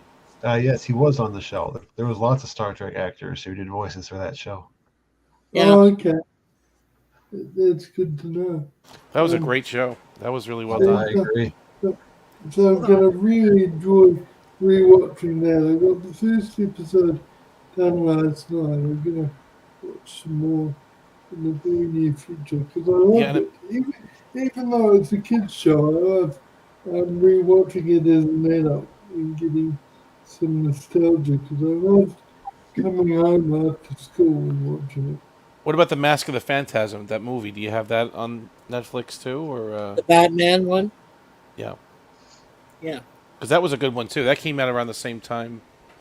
Yeah, the it's good animated animated series. one, Mask of the Phantasm. Yeah, That was a good movie. yeah, it is good. I've never heard of that one. I want to Well, see it connects to the animated series directly. Oh, Yep. does it? Okay. So if you Yes. can look for that, that's a really good movie. Yes. So do you watch it for continuity purposes? Do you watch it before or after the series? The middle of it, I guess, right, John? What would you say? I mean, Yeah, I'm right in the middle. I mean, the continuity doesn't really matter. I mean, per se, like as long as you know who the major players like the Joker are, that's pretty much all you need to know. The ones I'm trying to find, the two Batman ones I'm trying to find are the of the animateds is the ones that both Adam West and Burt Ward came back and reprised their original roles in the TV series, and they did two animated films, bringing both the original Batman and Robin back. that's a Which I good can- Blu-ray set. Does anybody have that Blu-ray set? The Batman '67 series set. Yeah, the '66 series. Yeah. 66. That's such a great Blu-ray box set. Yeah, I gotta find that. It is so. It's like they remastered it so well, and it's such a fun series to watch. It really is. But you can't really stream it anywhere, is there? I don't think it's streaming. I don't think so. No. I used to own the Batman movie. I used to own it. I don't The have it. 67 anymore. I gotta movie. find it again. Yeah. Right. Are you talking about a very original live action with the comic book onomatopoeia words like Yes. banging? Yeah. Holy shit! I Wait, loved that as a kid. As a little kid, I thought that was such a cool show. Holy Polaris! But Some days you just can't get rid of a bomb. Get rid of a bomb. I was thinking. That's one of the best lines. One of the best lines in the whole movie. I know. He's got the nuns. He's got the chirping birds. He's got the kids and with the moms and It's got a long fuse, at least, that bomb. But and the band that's the marching band. That's right, the marching band. Yeah. Oh, But- you know what I found out about that? I found out that they filmed that originally on the Santa Monica Pier, and they, that's how the pier looked at the time. So it was right there on the pier that they did all of those scenes and him running around. It took so many takes. I was watching the behind the scenes. So yeah, the Santa Monica Pier. Then when I went to go visit my sister who lives in Long Beach, California, she took me over to the Santa Monica Pier, and it just looked totally different from the movie. Yeah, they dressed it up differently. Yeah. Remember that movie Falling Down with Michael Douglas? Yes. That end scene, he falls off the Santa Monica Pier, right? He's going to go right into the water, gets shot. And I like the part where he's facing those gangsters in Griffith Park, because I've driven to LA, so I mean I've seen it. And he I wasn't in Griffith Park. He was like in the middle of a field or something like that, right? With the I thought that was Griffith Park. Maybe I'm wrong. I think so, but maybe it's possible. It wasn't looking. He was up There high. it is. The big tar pits. There it is, guys. Oh, there it is. Yeah. See that? Cool. That's the one. widescreen Yeah, edition. I said Darth Vader's face. That's the one. That's actually a really good set. The widescreen And edition. it's too. THX too. You see that THX? Yeah, that's. Yeah. Yes. Yeah, we have a smaller version of that one though. No, but this is that's a collectible set. Do not let that go. Yeah. Well, I think the one we have is a collectible too, so I'm not gonna let that one go. But most people have the full screen version. This is the widescreen. The widescreen, and it's digitally mastered in THX. That's widescreen. How do you play it now? Do you have a VHS player that can even handle that now? I mean, do My you? neighbor, I gave one to my neighbor, so he's like right next to me, so I can always play it. But I use Harmy's, the Blu-rays that I showed you. I use that instead. Okay. You see what I mean? Okay. Because I don't usually use a lot of VHSs now. So What does THX mean? THX is the sound system that Lucas developed based on the name is based on THX 1138, which is his first movie. And that was the one. That was an early Robert De Niro film, wasn't it? The THX one. It's a sound design. Yeah, you hear everything, and like Dolby and DTS. Yeah, it's similar to Dolby. Yeah. Actually, I think the Prison Arc of Andor is based on THX 1138 movie. Could be. Yeah. It's Robert Duvall, not Robert De Niro, but. It's I'm sorry, Duvall. Right. Yeah, Duvall. it's a good. I always get those mixed up. But THX is like a sound standard. You're right, and they brought that out. That was one of the early ones, wasn't it? Like in the 80s or something, to develop the THX standard. One thing that you might want to know about is that when they released Star Wars, Ben Burtt worked on many different mixes for not only different countries, okay, but different theaters that had different sounds. Some theaters only had a certain number of speakers, and other theaters had more speakers. Yep. He worked on many different mixes for the same film. It was the first movie to actually have like sound design, I think. If I remember correctly, Lucas wanted a standard. He wanted it to sound the same. Yeah, that's why he threw the THX. But before that, they had to do it, individually. And Ben Burtt worked his butt up. But with THX, he said when he set up THX, if you go into the THX menu, it'll tell you what speakers are working, how far you should be from your speakers, and all that. You'll see like an overview of your room and where all the speakers should be and all that stuff to get the standard sound. Pretty cool. Yeah, because there was so many different ways they did it back in the old days with movie theaters. There was no standard. There was nothing. When the movie sounded crummy in one theater, it sounded great in the next. So that's why Lucas created that THX standard, which is they also really blew incredible. Everybody's mind and eardrums with that opening logo, which was just a loud. Well, the movie that the one that's coming out, Deadpool and Wolverine. Suzanne and I are going to go see it in Ultra VX. That's the one that has like the advanced Dolby surround sound. Yeah. You get the full sound immersion of the film. So whatever goes on, it's totally you're immersed in it. It's awesome. It's actually a very good. It's next to 4K or 4D. I'm sorry, next to 4D, 4-dimensional, which we've seen. It's pretty close to that. It's very good. The first time I ever heard digital sound was in Jurassic Park, because the trailers. Digital surround is very good. Yeah.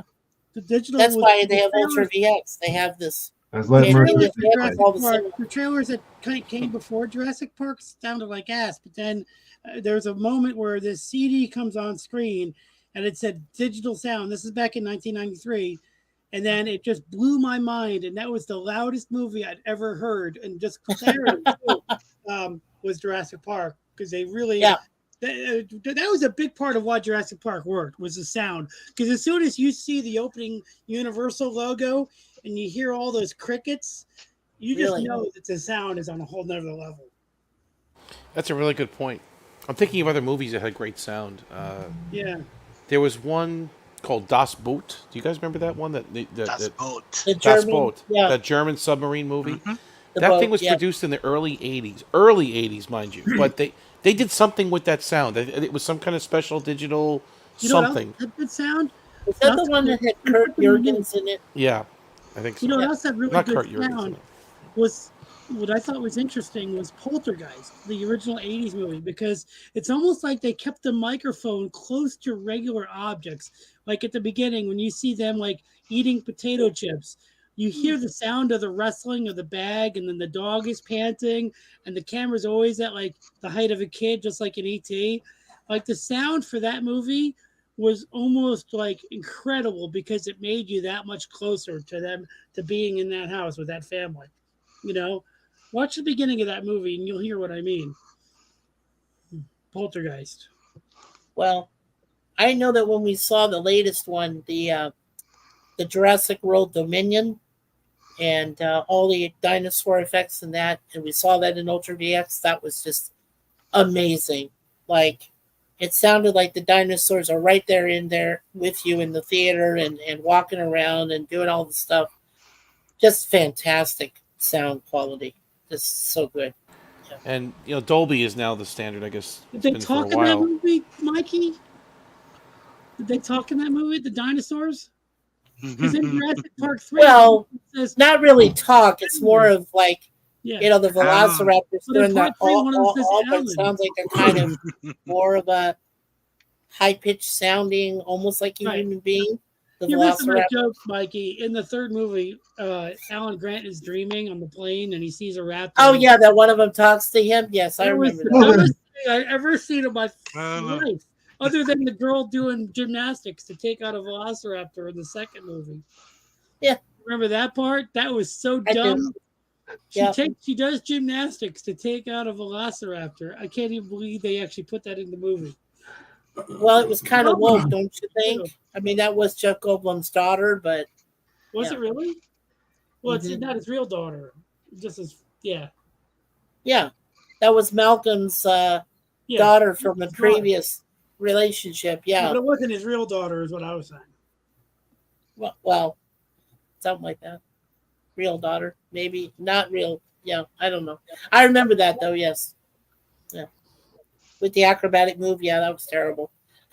Come on, a velociraptor would not be taken out by a girl like that, even if she is a top flight He hit gymnast. into a large shard of broken glass, so that's why the raptor couldn't move after that. Uh-huh. But have you guys seen a movie in a Dolby Atmos theater? A real Dolby Atmos theater? Oh, yeah. And that must, yeah. I mean, it's amazing. They have sound subwoofers in your seat. Yeah. Yes. They have Well, if you go to speakers on the Disney, ceiling, if you go to speakers on the theater, wall, everywhere. What it does is it creates I've only seen maybe two movies, I think, that way. And then what it is, it's built into the seat, like you said, and it surrounds you.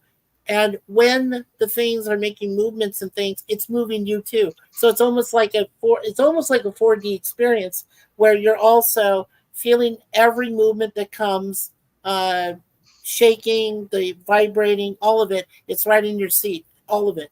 So it's it's an immersive experience. Yeah. But just the number of speakers, because they have them on the ceiling, they have them in the side. I think there's like 30 or 40 speakers or something that make an Atmos system in a theater. I mean, the it's whole just, theater's built around it for it's so amazing. I mean, now a real IMAX theater, which is rare nowadays, but the big gigantic IMAX has a bunch of speakers like behind the screen itself. So the sound is actually coming from the screen, not coming from the sides or the top, which is interesting as well.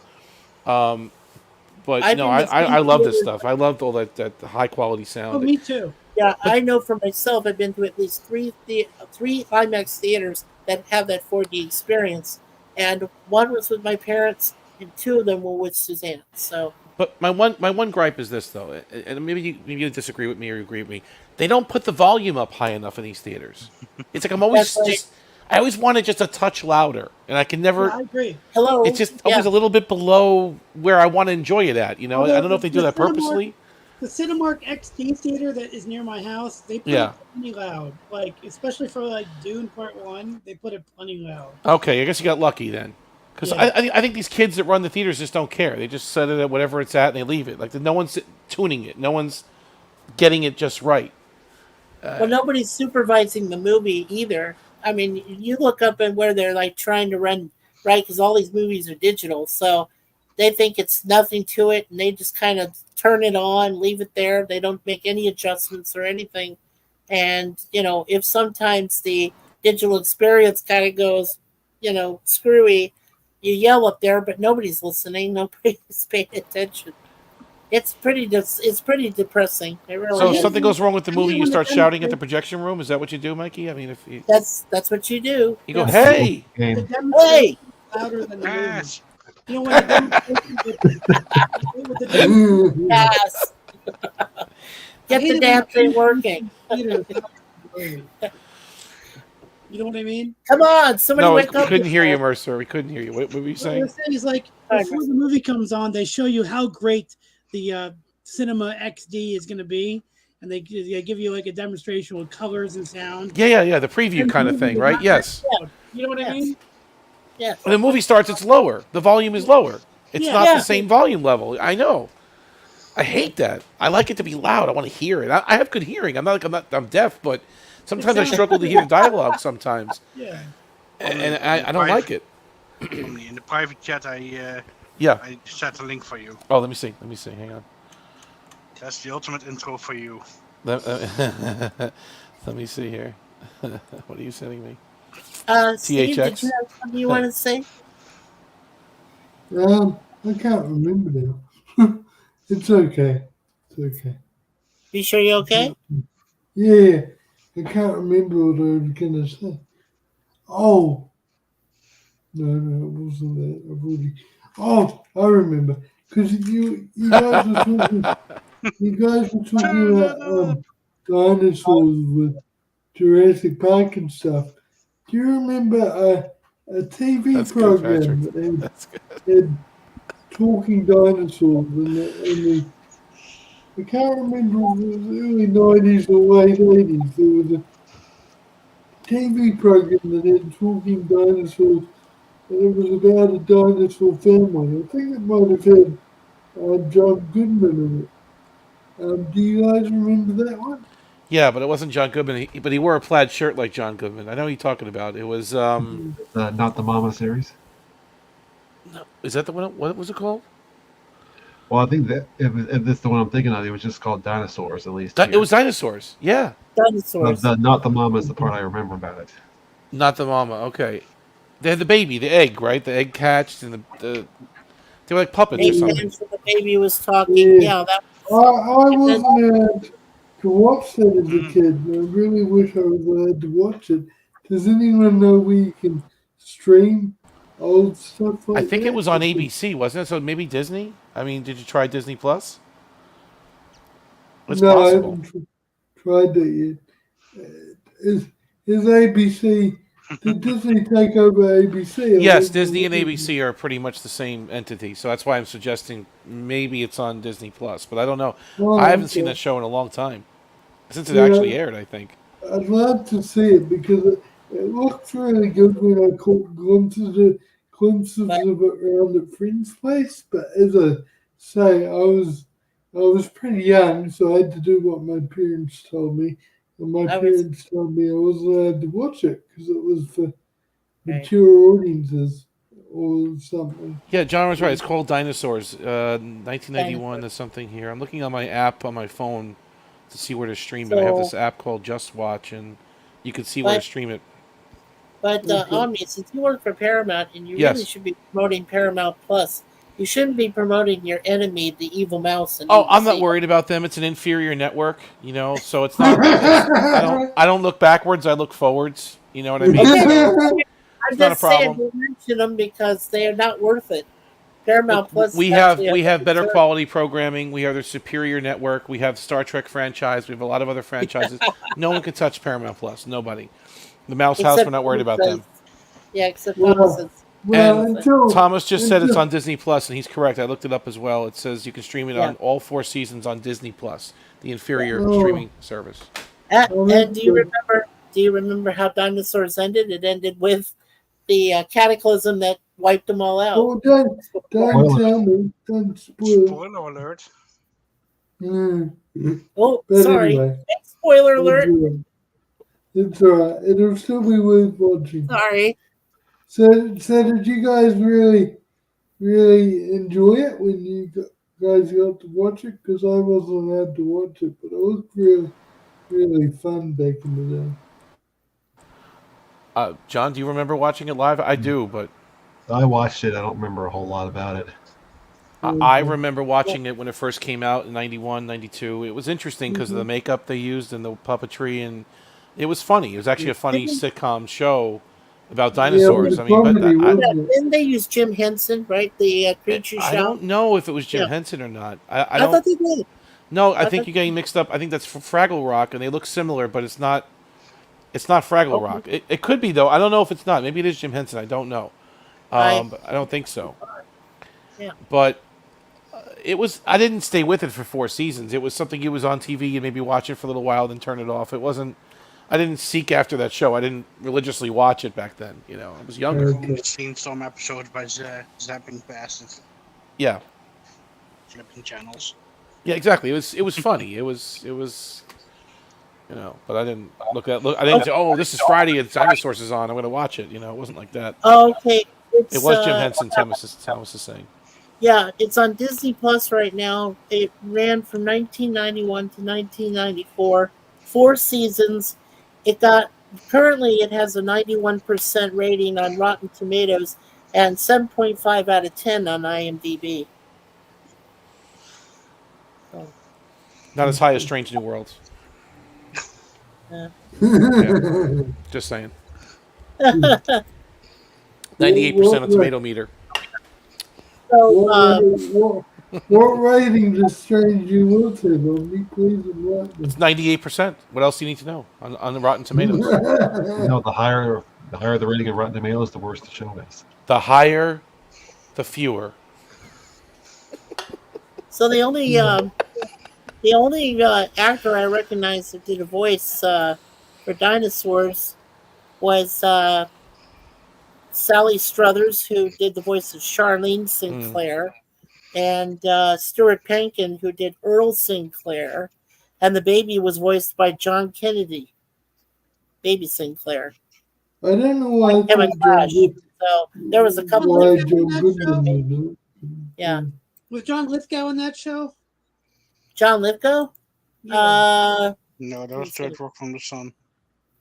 I'm looking. No, but it did have one of the voices from original Sesame Street, Steve Whitmire. He voiced Robbie Sinclair. I recognize Steve Whitmire. Brian Henson was Grandma Ethel Phillips. He voiced, and Brian Henson, of course, is Jim Henson's son. And then Sherman Hemsley from Moving On Up. He voiced B.P. Richfield, and Florence Stanley, Grandma Ethel Phillips, also. So there's like a lot of different voice actors. Oh, and Susie Plaxton, she was Monica DeVertebrae. Taylor. She voiced Monica DeVertebrae. Yeah, and Tim Curry voiced a Chief Elder.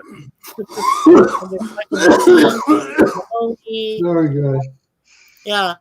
I don't see Lithgow, guys. But Jason Alexander voiced an announcer, and so did Michael Dorn. He voiced the We Say So Corp announcer on the show. So, yeah, there's a bunch of different people that did voices. That's so cool. Yeah, I don't know. There's no John Lithgow. Okay. Sorry. I'm sorry. I don't see Lithgow in there. I was just looking at all the different casts, so that's I pretty like cool. that. I like the B5 reference on there. I like it. Couldn't help myself. Sorry. Yeah, I'm sorry to give away that big ending spoiler at the end of season 4. Sorry about that. Yeah, that's all right. I mean, we all knew the dinosaurs died out anyway. But, Well, they said according to TV history, that's supposed to be one of the saddest endings to a show of a series, animated or otherwise. yeah. So, No, what about the episode where the coyote caught the roadrunner? well, That's the he sad- caught his foot. He caught his foot. No, we talked about this, didn't we, before on me, where he caught his foot. He says, "Oh, I got him. Now what do I do? What do I do now?" They catch him though. I don't remember him ever catching Last him. episode of Alf was good too, where they catch Yeah. Alf. Alf never caught a cat. He never caught one. No, I'm talking He about when almost they did. catch him. Never did. No. UFO guys catch him. But Wile E. Coyote never really spoke except for that one episode with Bugs Bunny. I never understood that. No. He spoke in an episode of Bugs Bunny, another episode where he talks to the kids watching the show in the same voice, and then when he was Ralph Wolf, he talked as well. Right. But that's a different character, though, right? That's not. He's got red eyes, so yeah, it's a different character. So Wile E. Coyote, genius, right? That was the one with Bunny. There are two Bugs Bunny. episodes that I know of where he talks like the Wile E. Coyote genius. One was at Bugs Bunny, which is what you're thinking of. Right. The other one was when, I don't know what it's called, but the kids are watching him chase it on TV, and he talks to them about what parts of the Roadrunner are good to eat. I don't remember that. That's funny. I don't He remember has that a diagram of a Roadrunner. one. That's He funny. talks about which parts of the Roadrunner are good food. But the rest of the time, he doesn't talk. He just has little thought bubbles sometimes. Yeah. And that's about it. He makes signs. He makes little signs. Yeah. Like, how about we end this before I hit when he's falling off a cliff? He'll go, yikes. He'll Yeah, say the word. Thomas He'll come above his head. Yikes. That's it. Right. Yeah. Thomas Potts is right. The Jim Henson Creature Shop worked on that dinosaurs TV show. Yeah, Yes. I wasn't sure about that. I got mixed up with Fraggle Rock. I know they were involved with that. Well, But no. The reason I knew that is because Jim Henson's Creature Shop worked on the Dark Crystal, and then That they one worked too. later. Yeah, and then they Labyrinth? worked later on a few other, kind of like fantasy movies like that after Dark Crystal. So yeah, I knew that Brian Henson. That was one of the first projects they did on TV. Remember before they brought the Muppets back and did a whole variety show and TV, early one, and then they brought back something on ABC later on. So Da, da, da, da, da, da, da. You can sing that song too? yeah, that one. I don't remember the words. Muppet Show. Dun, dun, dun. Oh, Da, da, da. it's time for music on the Muppet Show tonight. There you go. You got it. I knew you had it, Mikey. I knew you had that in you. That's Muppet Show is when you go to Disney World. You go to the actual Muppet Show in their theater at Disney World. That is amazing. Yeah, I 3D mentioned it 3D to movie with Muppets. yeah, Mercer. I mentioned it to Omni before. I went by myself to Seattle, Washington, and I went to the motion picture and television studio, and I got to practice with Muppets with the hand gesture and the place where you're down in there. It is so compact. If you're too big, you can't fit down there because it's all about your handwork and everything what you're doing with the Muppets and the puppetry. And you're stuck in one little place this whole time, and you got to have the headset and talk and everything. Yeah, it was very cool, but it was very cramped. But I did What it. makes a Muppet, though? I'm curious. Versus a puppet. Well, what would be? Is it a monster? Is that what the M stands for? Muppet monster? No, Muppet is just a bigger size. It's with less strings, right? Whereas a puppet has like lots of strings, a Muppet has very few, if any, but it's all internal. It's all over your hand. So you have to be able to make hand movements, and you also have to be able to see on a little monitor down there, and you're so cramped trying to make movements and everything. It's and then you got to voice them too at the same time. So Very cramped space. So, I don't envy those people. Anybody that worked on Sesame Street or the Muppet Show or like dinosaurs or any of that, I don't envy them at all. No, because they're just too cramped spaces. They have to be very small people to fit down there. So, Although Frank Oz is not a small person, the guy's tall. and he's not by any stretch, right? He's a very Yeah. tall person. So he had a very difficult time. What was like that one guy, the guy who did Big Bird, and he had to stand, Carol Spinney was his name, right? Yeah. Yeah, Carol Spinney, right. Rest in peace.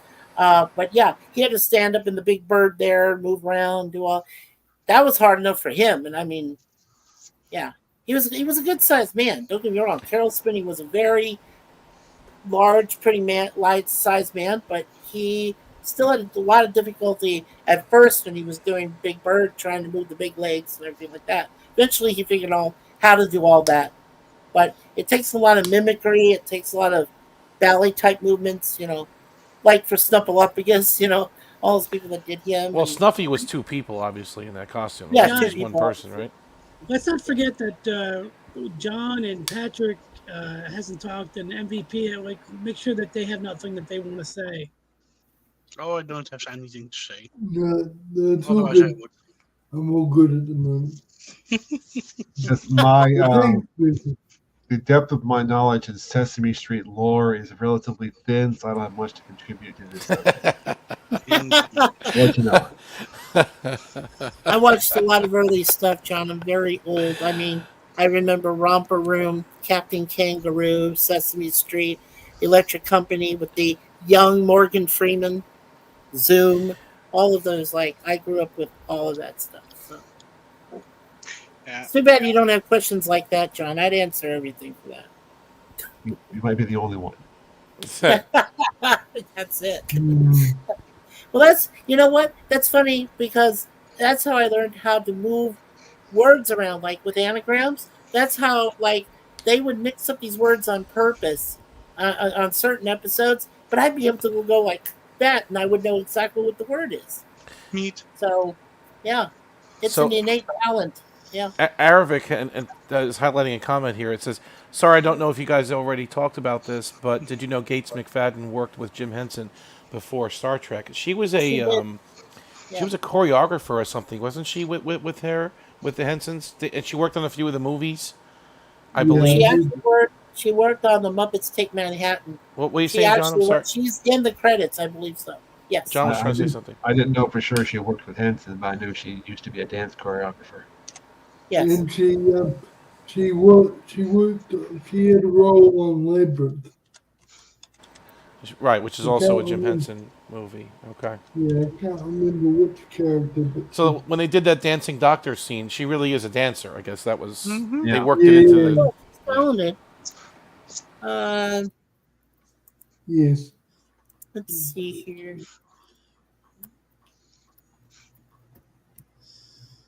Thanks, Arabic. That was a nice callback since we were talking about Muppets for about 15 minutes. Yeah. It was, nice to loop it back to Star Trek somehow. There you go. Okay, yeah, I was right. She actually showed herself in 1984.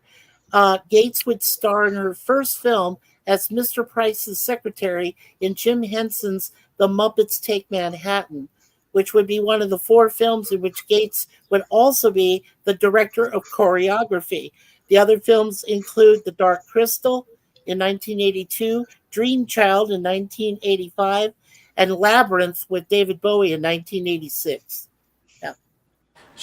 She's really talented, too. I mean, after Star Trek, she's done a lot of plays, theater work, and directing them and doing a lot of things. So she actually got better looking as she aged. I didn't find her attractive in season 1, but she got better wigs in season 3 and beyond.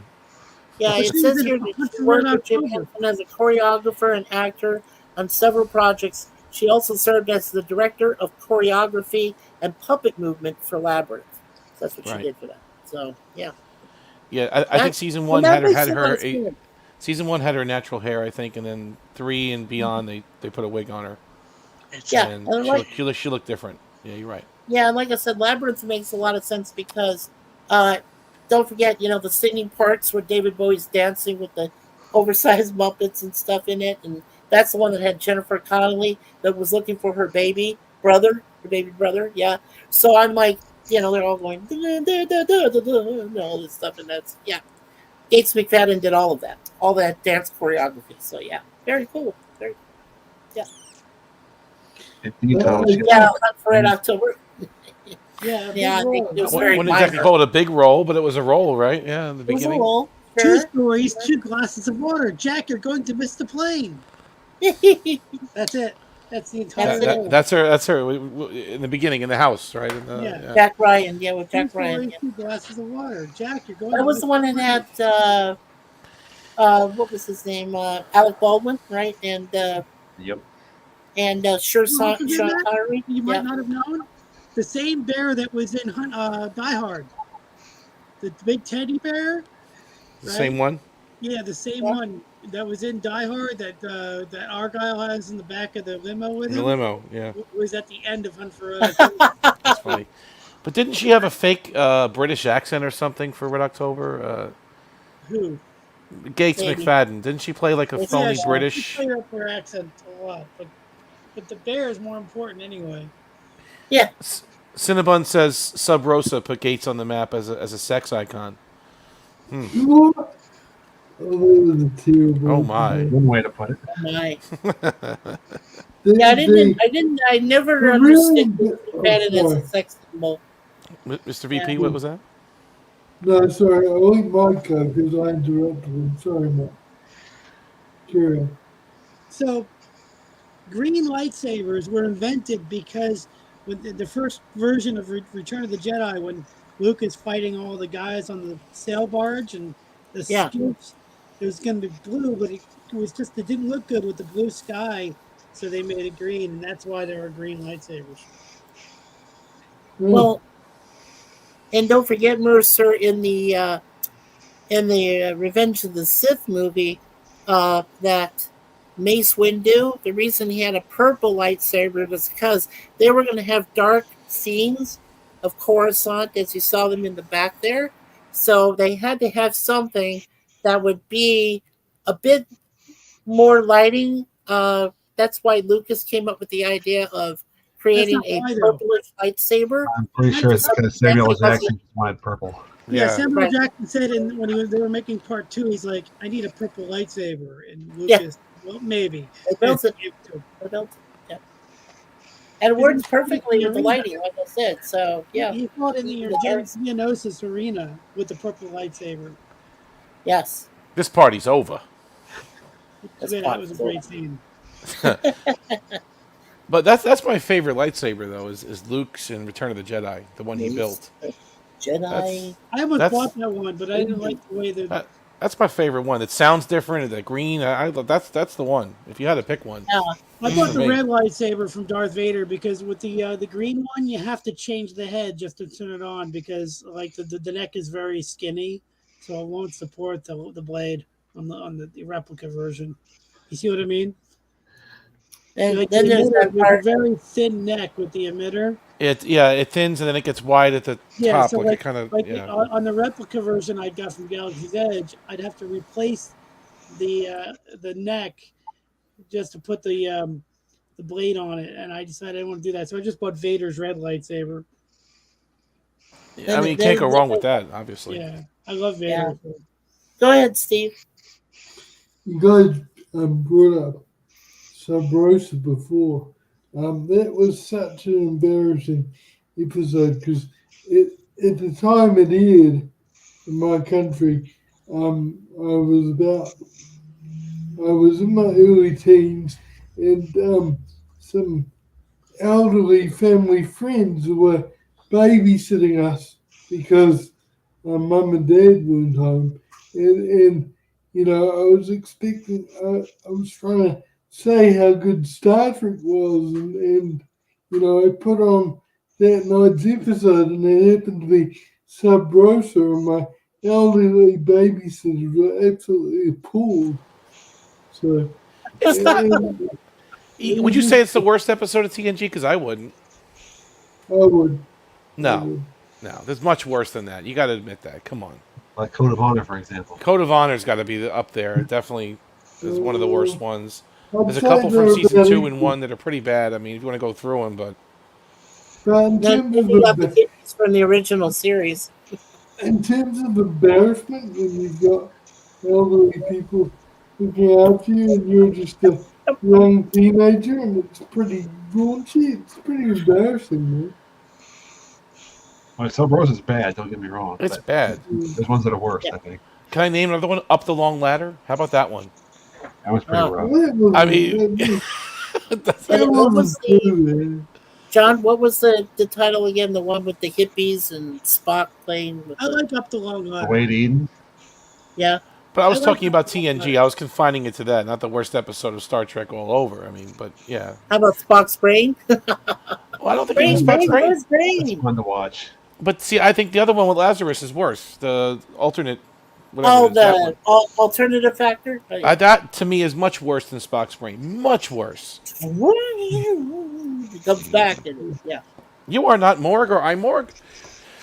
You know what I really hate was in Cupid when Picard is sword fighting and he's like, "I am not from Nottingham," and it's like a total play on Princess Bride. Is like, "I am not left-handed," you know.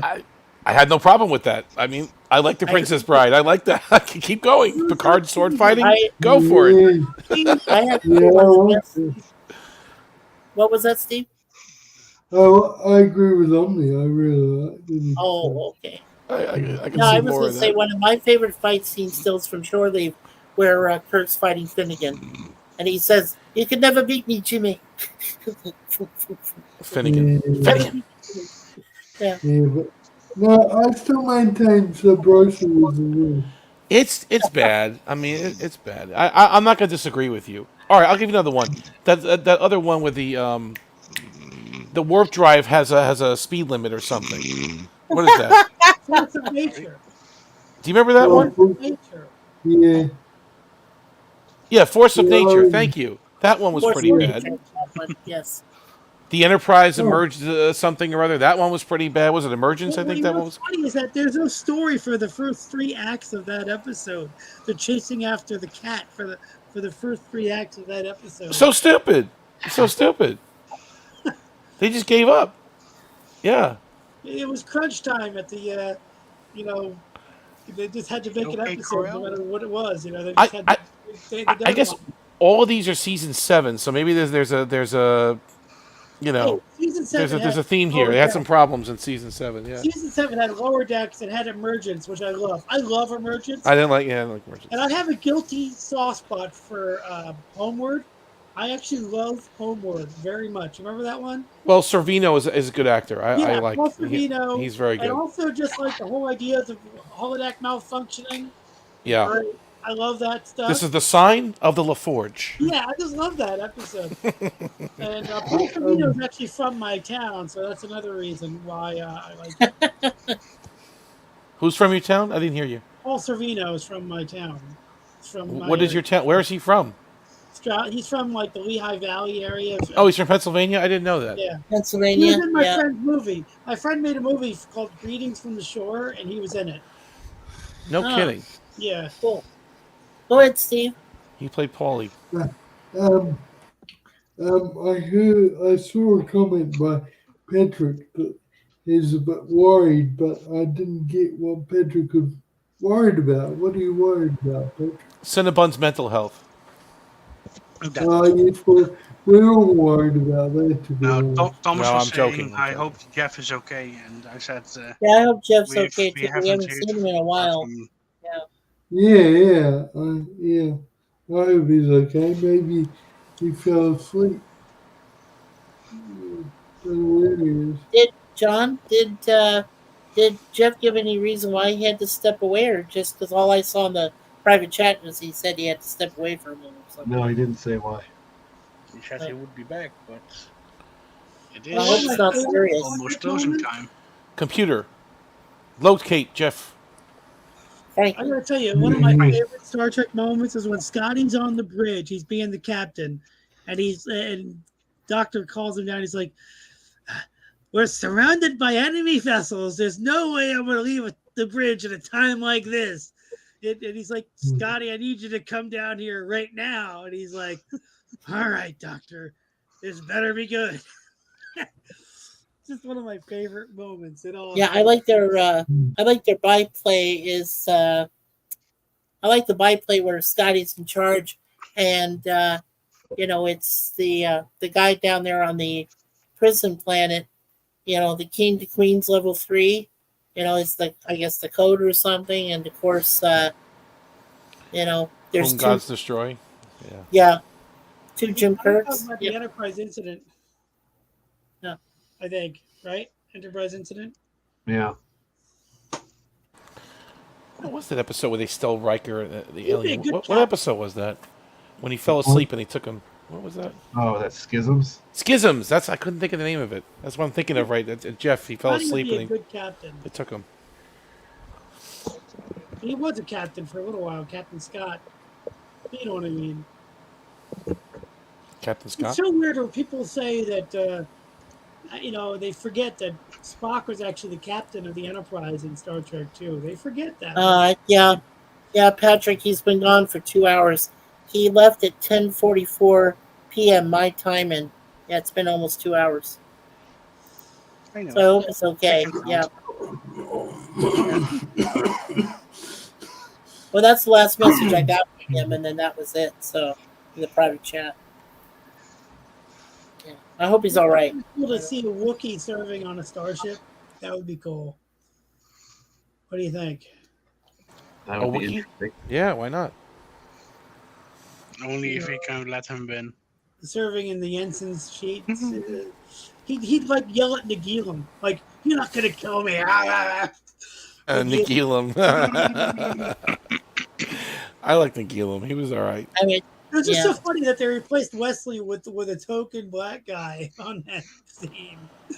Well, they killed him. It couldn't be Wesley. They couldn't kill Wesley, right? I mean, just for that one scene, he was replaced. We could not allow you to do that.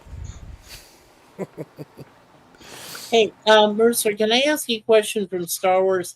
Was that line that Carrie Fisher's Leia said to Chewbacca, would someone move this walking carpet from me? Was that improvised, or was that actually in the script? I'm not sure. I think it was probably improvised. But I will say this on that note. Carrie Fisher was a well-noted script doctor, and she did a lot of editing, especially on Empire Strikes Back and Hook and a lot of these movies. She went through with her red pen, and she got rid of a lot of extra dialogue on those movies, uncredited, I might add. And she really pared those scripts down.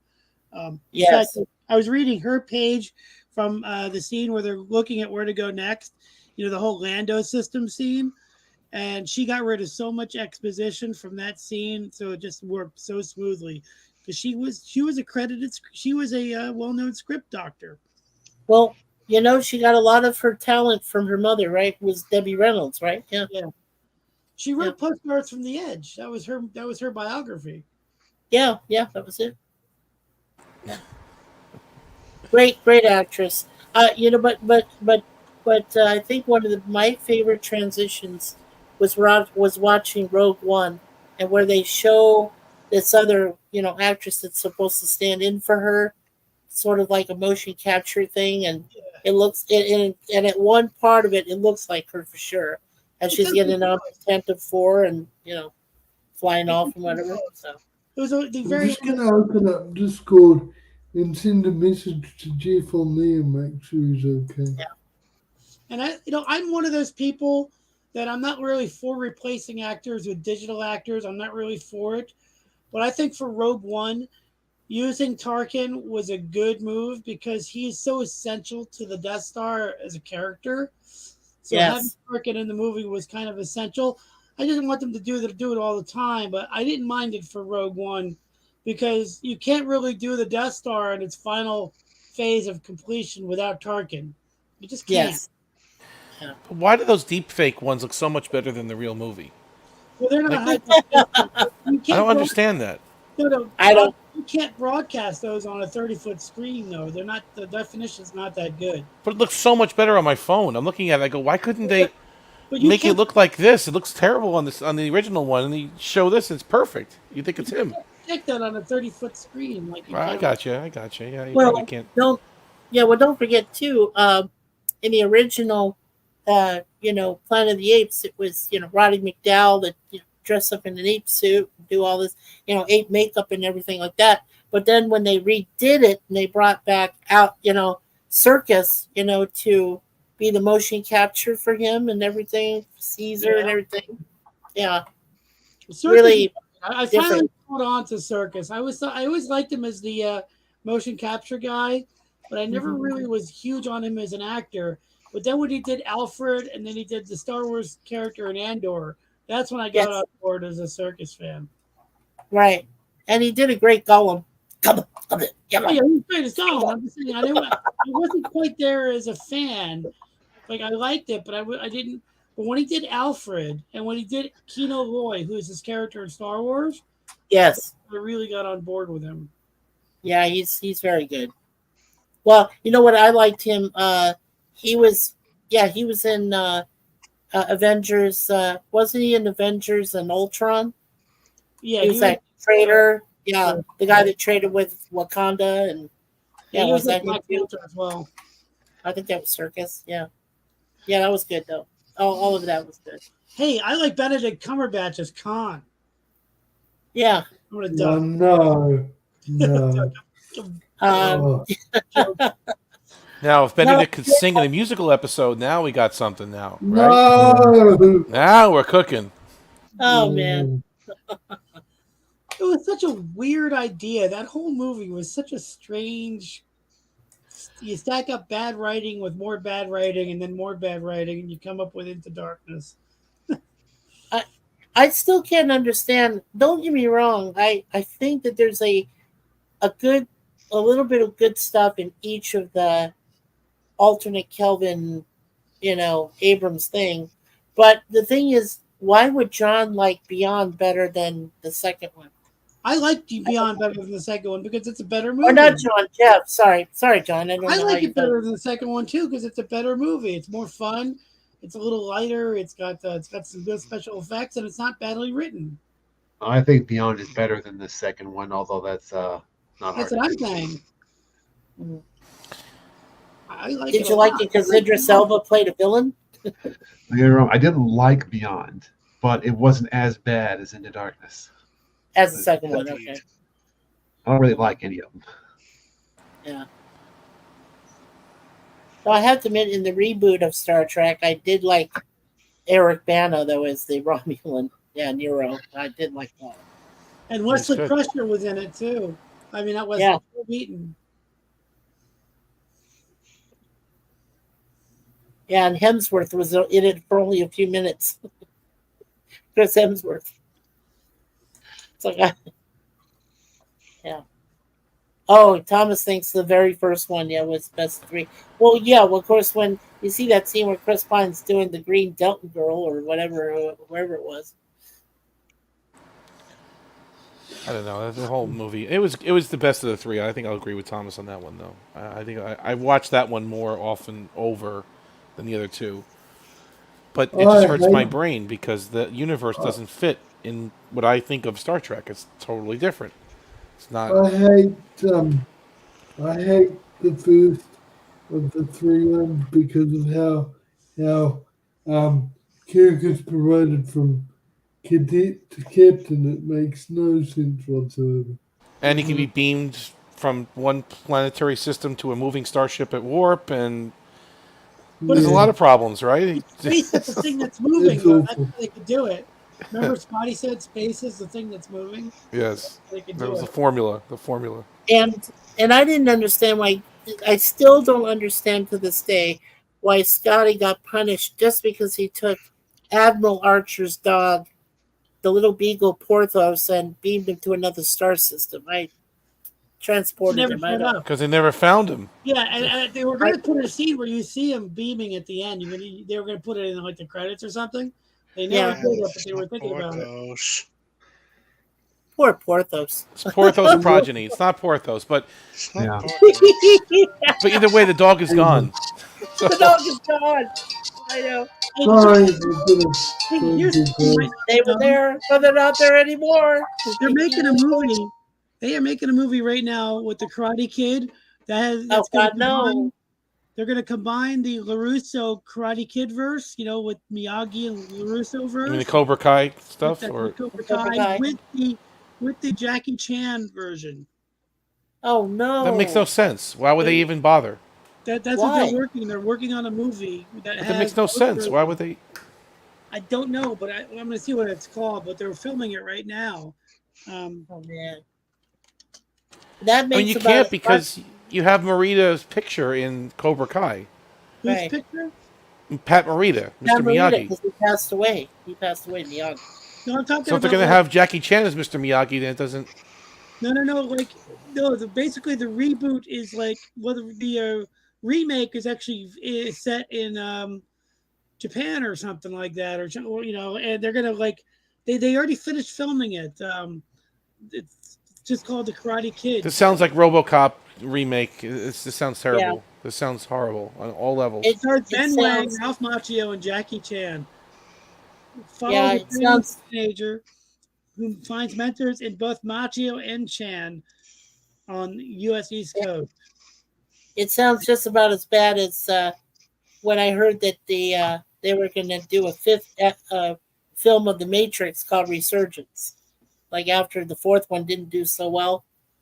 Yeah. So I'm worried about that one. So I thought they were done after the fourth one, and no. So we're going to do a fifth one.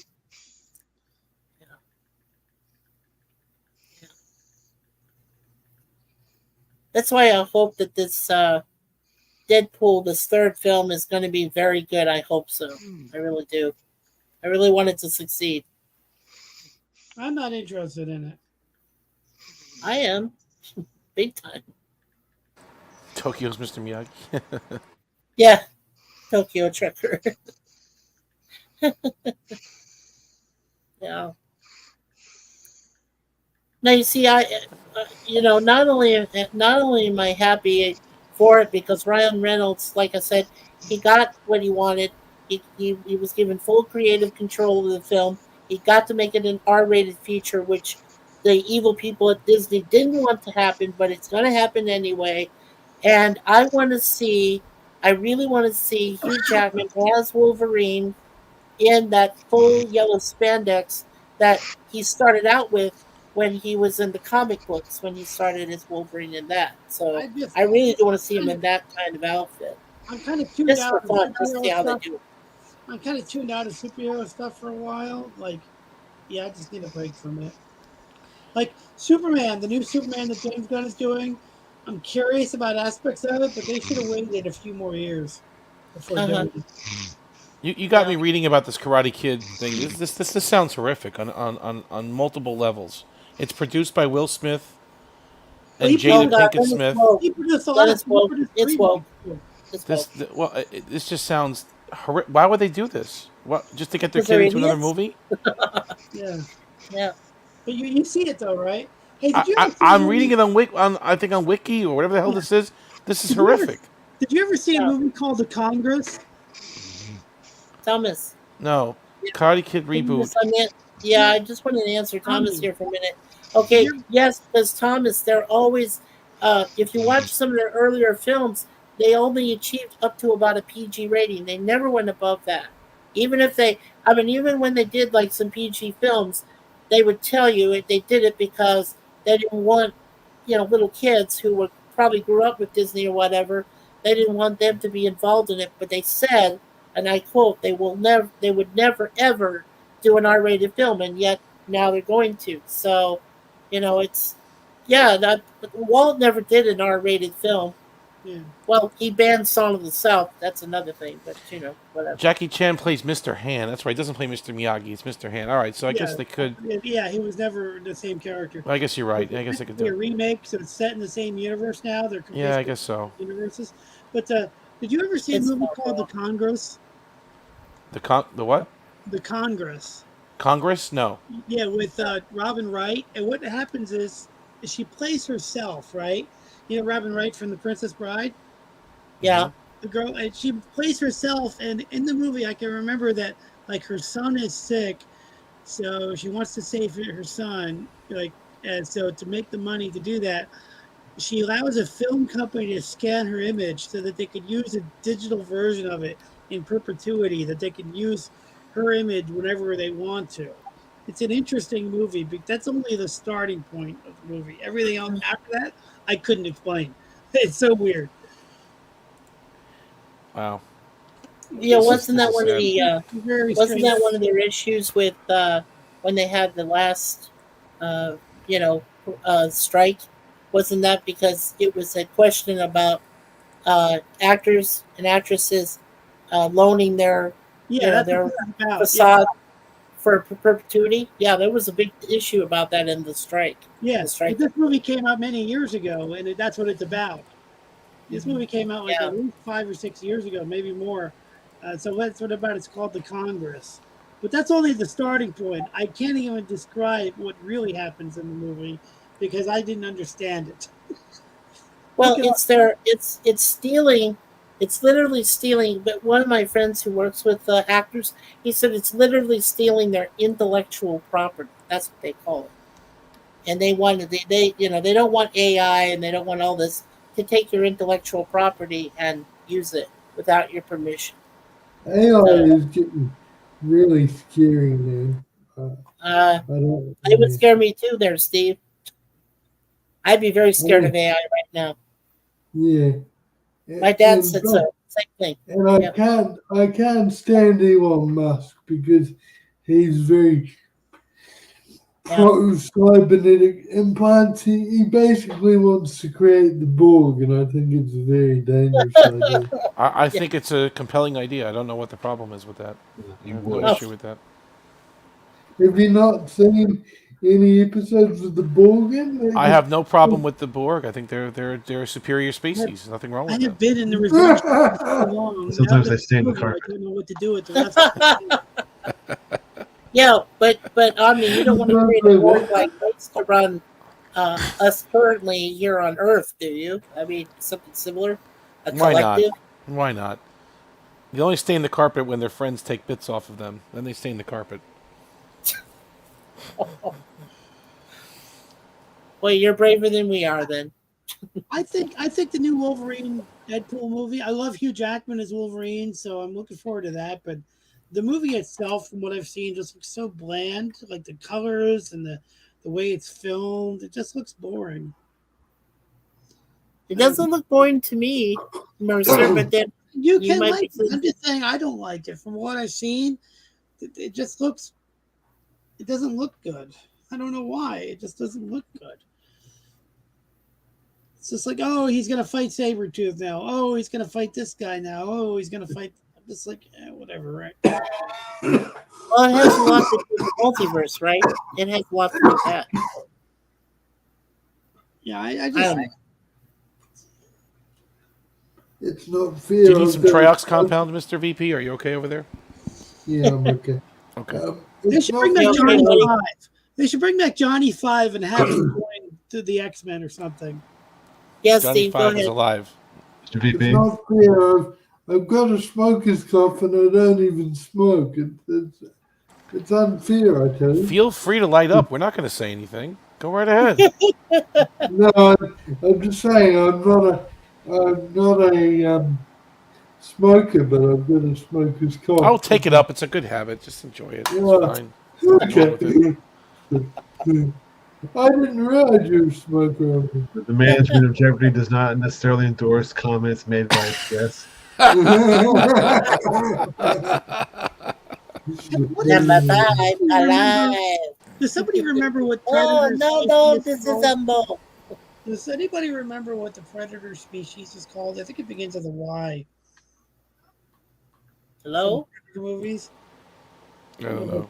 Predator species.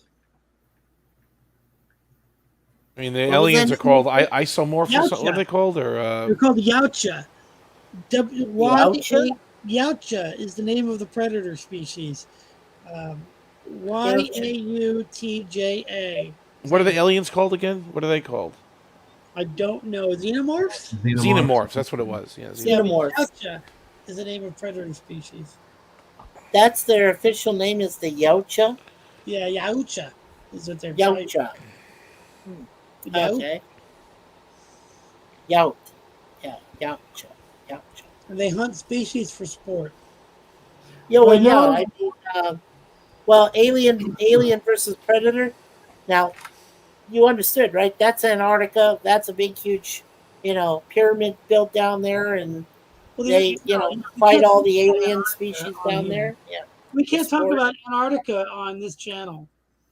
You can't? We No, can't. we can't talk about anything having to do with FE on this channel. Oh, sorry. Nope. But what? YouTube, just disregard the last words I said. You're good. What are you, Still a great film, though. what are you ABD. talking about, Mister? I don't understand. Well, I I don't understand what understand Mercer's getting at, but I didn't think just mentioning the continent of Antarctica itself would necessarily be a danger. Yeah, but it could open up a can of worms that we're not prepared to open up. Yeah, that is possible. Yeah, that's a I'm trying to distinct help, John. possibility. Thank you. I'm just trying to be a good person. Appreciate it. Am I a good person? Yeah, I appreciate that, Mercer. Yeah, I think so. Just ask your cat. She'll tell you if you're a good person. Yeah, just ask Normal. She'll know. She's a master overlord. I will. Yeah, she's a good They cat. are. The cats are overlords of humans. Come on. We all know this. Does anyone find Jeff? Anyone know where he is? No. I haven't heard from him. No, it's been over 2 hours now, and yeah. John, 2 that was a hours. really great game, by the I way. sent them a message on Discord, but I got no response. Thank you, Mercer, by the way. Yeah. Well, I hope he's okay too, John. Yeah, me too. He didn't. I mean, he didn't. I mean, when he walked off screen, right? He didn't look like he was in trouble or anything. Well, He everyone's just, jumping to these conclusions. He could have just had to take a phone call or something. That's just, I mean, I that's- mean, maybe it was an important thing. yeah, everyone's jumping to these strange, dark conclusions about Jeff being assimilated or something. Oh He's gonna God, be no! I fine. never said he was that. You know I about didn't. that one, Jeff. I didn't even refer He to didn't that. slip on his teeth, did he, Captain? I Good teeth. What I said earlier was I pleasantly thought he jumped into his TARDIS and had to go handle an emergency over in Galaxy. That's very possible. He has a lot of responsibilities. I mean, that is He possible. does. He's a Time Lord. Right, He's 953 years old, he said. So, hey, he's got some responsibilities. Hey, real life responsibilities. Real life is not important. This is important. No, it's not. It's not that important. Have you all been watching, speaking of Jeff and his programming, you're watching the Babylon 5 show and Life with Matthew channel? I've been watching parts of it here and there. Yeah. It's so good. Monday nights at 10:30, Life with Matthew channel on YouTube. Jeff, who is returning to us shortly, I'm sure, and Matthew go over Babylon 5. Do you guys like that new show, The Acolytes? Oh no! Don't mention Acolyte. No, I don't know. Babylon 5 is much better than The Acolyte. So tune in Yes. Monday nights at 10:30. You'll enjoy it. Yes. Oh my God, they're already on the 6th episode of The Acolyte. I'm not interested at all. I don't even want to know. Even if it is Star Wars, I'm not. No. Yeah, I haven't seen it, and I love Star Wars, and I haven't seen Well, it. yeah, you're a big Star Wars fan, huge. Yeah, it's just This Monday that we're covering the episode Legacies, episode 17 of season 1 of Babylon 5. Mm. Wow, already the 17th episode? 17th episode, and yeah, getting moving right along. After that is Yeah, The now Voice in on the our- Wilderness, which is a 2-part episode of Voice in the Wilderness, and then pretty much on to the end of the season. Yeah. Yeah, we've had a lot of real life stuff happen to us, to me and Jade, because we're Aldrich, because we're only into season 2 of A-Team right now. I think we just finished season 2 episode, I want to say episode 3 or 10 or 9. I got to look it up again, but we're only into season 2, and there's 5 seasons, so still have a lot to do on that. But like I said, we had over 40 people vote on the poll, and on Mondays, instead of Mikey Sue's TV, now I'm going to be doing 2 episodes of Red Dwarf every Monday. So time to be determined, but that's going to be fun. I'm looking forward to doing that. Omni, got a question for you. Yeah, shoot, buddy. What's up? Do you like the Sovereign class better or the Galaxy class better? That's a really tough question. I mean, how do you answer that? I mean, everyone likes the Enterprise D because it's seen it so many hours on television, but the Sovereign is a much superior ship. Far superior ship. But Sovereign is better than Galaxy. But I mean, the Galaxy is like home. You know, Yeah. we've spent 7 years on that ship. They photographed that. That was one of the most photographed ships in all of fiction. The D, yeah. Yeah, the D. Well, So- that's the other. I'm sorry. That's the other thing I wanted to ask you guys was: would you rather spend 7 seasons on a floating space station like DS9, or would you rather be on a ship for 7 years? I mean, the ship is definitely cool, but there are other classes of ships I like too. Like the Nebula class is pretty nice. Like Hey, that- Gaijin! that's a cool ship. Guess what guy is here? Hey, What's Tokyo. up, Tokyo? Hey, doing good. Made it just in time to delay John ending the stream again. Yep, he was just about to do it, and you're coming right in. That's it. 4 hours and 5 minutes into it. You jumped in again. We are Tokyo. We are slightly worried about Jeff. He had to do something important about 2 hours and 16 minutes ago. So we're just a little worried. Yeah. Oh, he'll show up after he gets back from, he's got to catch up with the timeline. The timeline. And squash Yeah, bugs. he traveled forward. He traveled forward in time. I do have a question about Star Trek that I never got answered. You ready? Go ahead. Oh, there's someone here. Go for it. In Time Zero, what does it mean that the aliens were taking up the same space but at a different time? So why couldn't they see them? They were out of phase or something, right? They were a little bit off. They couldn't. They said time, not phase. They're saying like 0.4 seconds away. If someone was in the same space as you 100 years ago, you wouldn't be able to see them today. So. John, did you want to explain that about the episode? Years ago or seconds ago? Was it years ago or seconds ago that they were missing them? 0.4 seconds. Okay. Do you see what I'm getting at? 0.4. They were basically there at the exact same time, just out of phase. Yeah. What do you mean by out of phase? They were sped up, right? The time was sped up for them. No. Everything else was running regular speed, right, Tokyo? No, same speed. Yeah, that's why they needed to set that phase discriminator up so that they can get into phase and Troy can have a freak out moment. What does it mean? Though, what does that even mean? So, just like you. I hope that answers your question, Mercer. No, I'm asking Mercer. what does that mean, phase? Mercer, What does that mean? when you walk into a room and I would be a fraction of a second before you in that room. So I am here and you come in a fraction of a second later, so I have moved on already. Because you cannot stand while I am standing, unless I have already moved. So there's just a fraction of a second between us. It's like you are following me. Also, think of parallels. Yeah. Okay. Think of parallels. Where the Enterprise basically occupied the same space and time as infinite numbers of Enterprises. The phase part is the different quantum signature that Worf had. But whatever screwed him up was he was able to go in between and occupy that same space on a different level. Is that the same as what Roe and Ford were going through when they were phased out? Yes and no, but more or less that was technological. That with Roe and Geordi, they were cloaked. They were cloaked in phase like the Pegasus. But they didn't fall through the floor. Well, because of They gravity. didn't.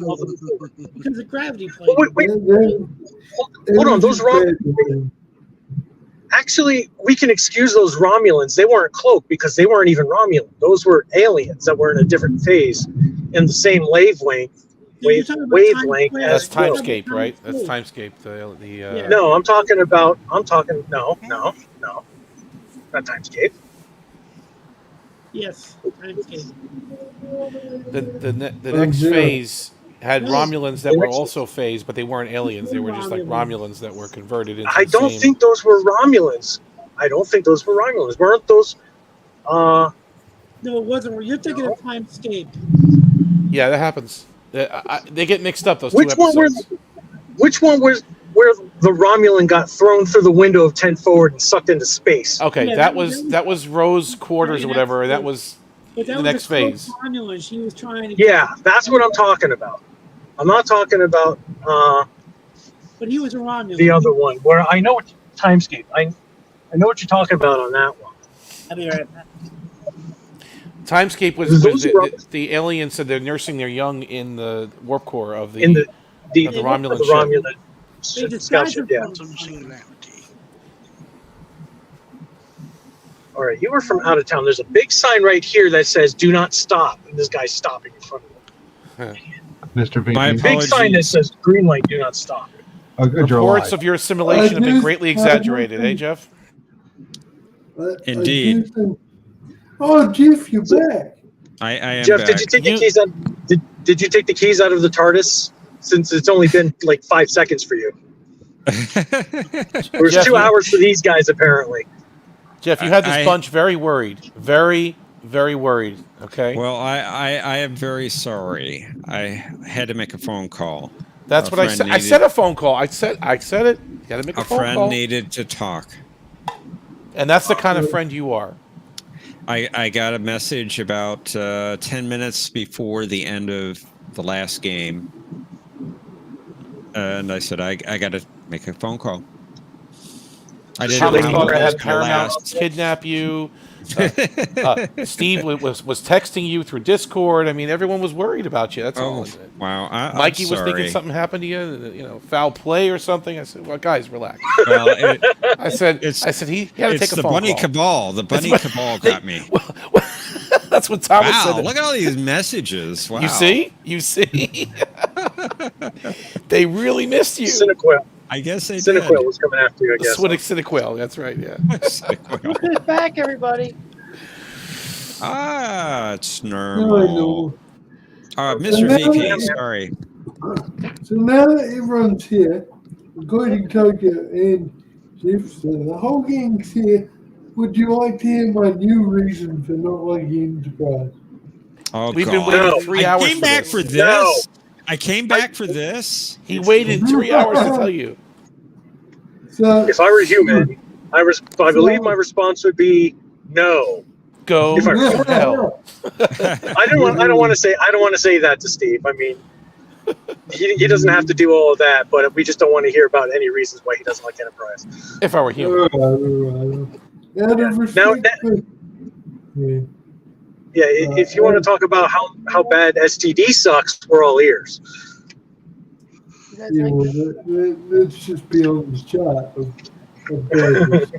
All right, tell us, Mr. VP. We're dying to know.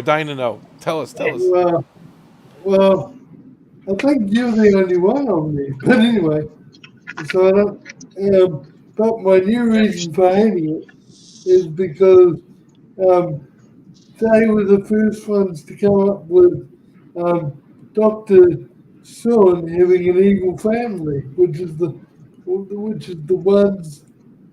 a concept carried through to Picard season 1, which is absolutely terrible. And Picard season 2. It began with that episode about Cold Station 12, with the other eagle son. Hey, Steve. Terrible concept. Steve. Yeah. Mr. VP. Yes. So let me try to connect the dots here. You are upset about something in the show you feel is not canon because of something that was mentioned in a show that is definitely not canon in 2 seasons of it. Well, I'm just You're saying. comparing non-canon to non-canon. I'm just saying that Enterprise had a part in making Picard so awful. I don't think we can blame Enterprise for Picard being awful. I think Picard did that all in this one. Okay, alrighty. Oh, Well, welcome back, Jeff. That's my reason. Thank you. Dr. Sohn should have been the original Dr. Sohn, creator of Data, should never have had any evil relatives. That was such a stupid idea. He was often wrong, but it doesn't mean he didn't have a weird family. I mean, so Often wrong, not always wrong. are you saying the problem was his casting? The casting of using Brent Spiner to play all of his ancestors is the problem for you? Or like what's the issue with Dr. Arik Soon? Let's start with that with Enterprise. What's your issue with that? Just awful. The idea of Dr. Sohn having an evil relative. And yeah, I didn't like Brent Spiner. I thought it was clever. Maybe not the casting, but I see why they did it. But he was a genius. And I guess his offspring was geniuses as well, right? And then The genetics is strong, so they all look alike. I mean, yeah. I used to think that was ridiculous too, and then I looked at some pictures of my ancestors on my father's side. I look just like them. It's kind of like the McFlys and the Tannins. Yeah. That's good comparison. Everybody, good, yeah. including his own Mad sister, Dog. played by Michael J. Fox. Mad Dog Soon. What'd you call me? Nobody calls me Mad Dog. I don't like Except for Archer. Nobody calls me Mad Dog. No, it's good to see you back, Jeff. We were worried. We were very worried. I had to make a phone call. I know. And it just went a lot longer than I thought it would. But it was Omni. needed. Yes. I'm sorry, Jeff. Omni. Remember we were talking before about Genesis? Genesis? Genesis? Yes. Our reading in church today was from Genesis. Yes. How can you be deaf with ears like that? And forbidden. Satan allowed is not. It's religion forbidden. Life from Lifelessness. Skinner? It's a great book. Skinner? Oh, you're probably trying to say Skinner here. Genesis was perfectly named for the creation of life, not death. I just like. And I never got to say Jolan True to Arabic, but he's a moderator on our channel too. So Arabic, good to see you. Can you make Jolan True Arabic? Hang on. I think Mercer's trying to talk. No, that's all right. Mercer? I can't hear it. I just like the what's his name? The character, the Klingon first officer from Star Trek 3, Maltz. He's like, they can make planets. The Genesis right? Demonstration. Yes, green grass, children playing at your feet, and overhead, Federation flag. fluttering in the breeze, the flag of the Federation.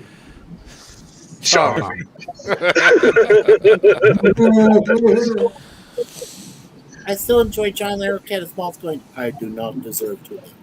Fine, I'll kill you later. Yeah, I'll kill you. Wait, you said you would kill me. I lied. I lied. Great stuff. Commando. That was a good mention. I love the security uniforms in that movie. They're like so heavily armored. They don't even use the security guys in the movie. I love that security armor. All the way to Star Trek 6, that looked awesome. Yeah. Yeah, that was great. Guards were badass. And then they just dumped it. I love that security armor. What about the engineering uniforms, the white ones, with the white with the That look circles like in the middle of the biosuits? chest? Yes. I actually thought that was pretty fitting. And that circle could be any kind of interactive conduit or even radiation shielding. Yeah. I thought it was fitting. And I like Thanks, Arabic. and I liked the Mako's outfits in Enterprise. I did. I like the Mako's outfits. Yeah, they were camouflage. I heard that. He's like, oh no. No. They look like Marines to me. That's why they call them Mako. Just a minute. My stomach's churning. Just let me in a bucket. What does Mako stand for, Steve? Can you tell us? Can you tell us what it stands I for? know that one. You know it. Tell us what it is. Come on, you know it. Come on. Military Assault Command. So how would you There know you that if you go. don't watch it? You see, you watch. He secretly watches this stuff, man. I'm telling you. He does watch it, but he secretly likes it. I never said I didn't watch it, but I gave up on it because I hated it so much. You love Right, mean, military assault combat operations. Yeah. As Darren said once, you know, in Shuttle Pod 1, it was ridiculous that Trip and Engineer lights a candle when they got limited oxygen. Well, they addressed it at least. They said, "Well, we'll die 15 minutes sooner." I mean, they did say that. I mean, it's not. It doesn't go unnoticed. Yeah, but who wants to sacrifice 15 minutes when something could happen in those 15 minutes to save you? It's just If you stupid. find that bad, then don't watch telly. So I don't watch what?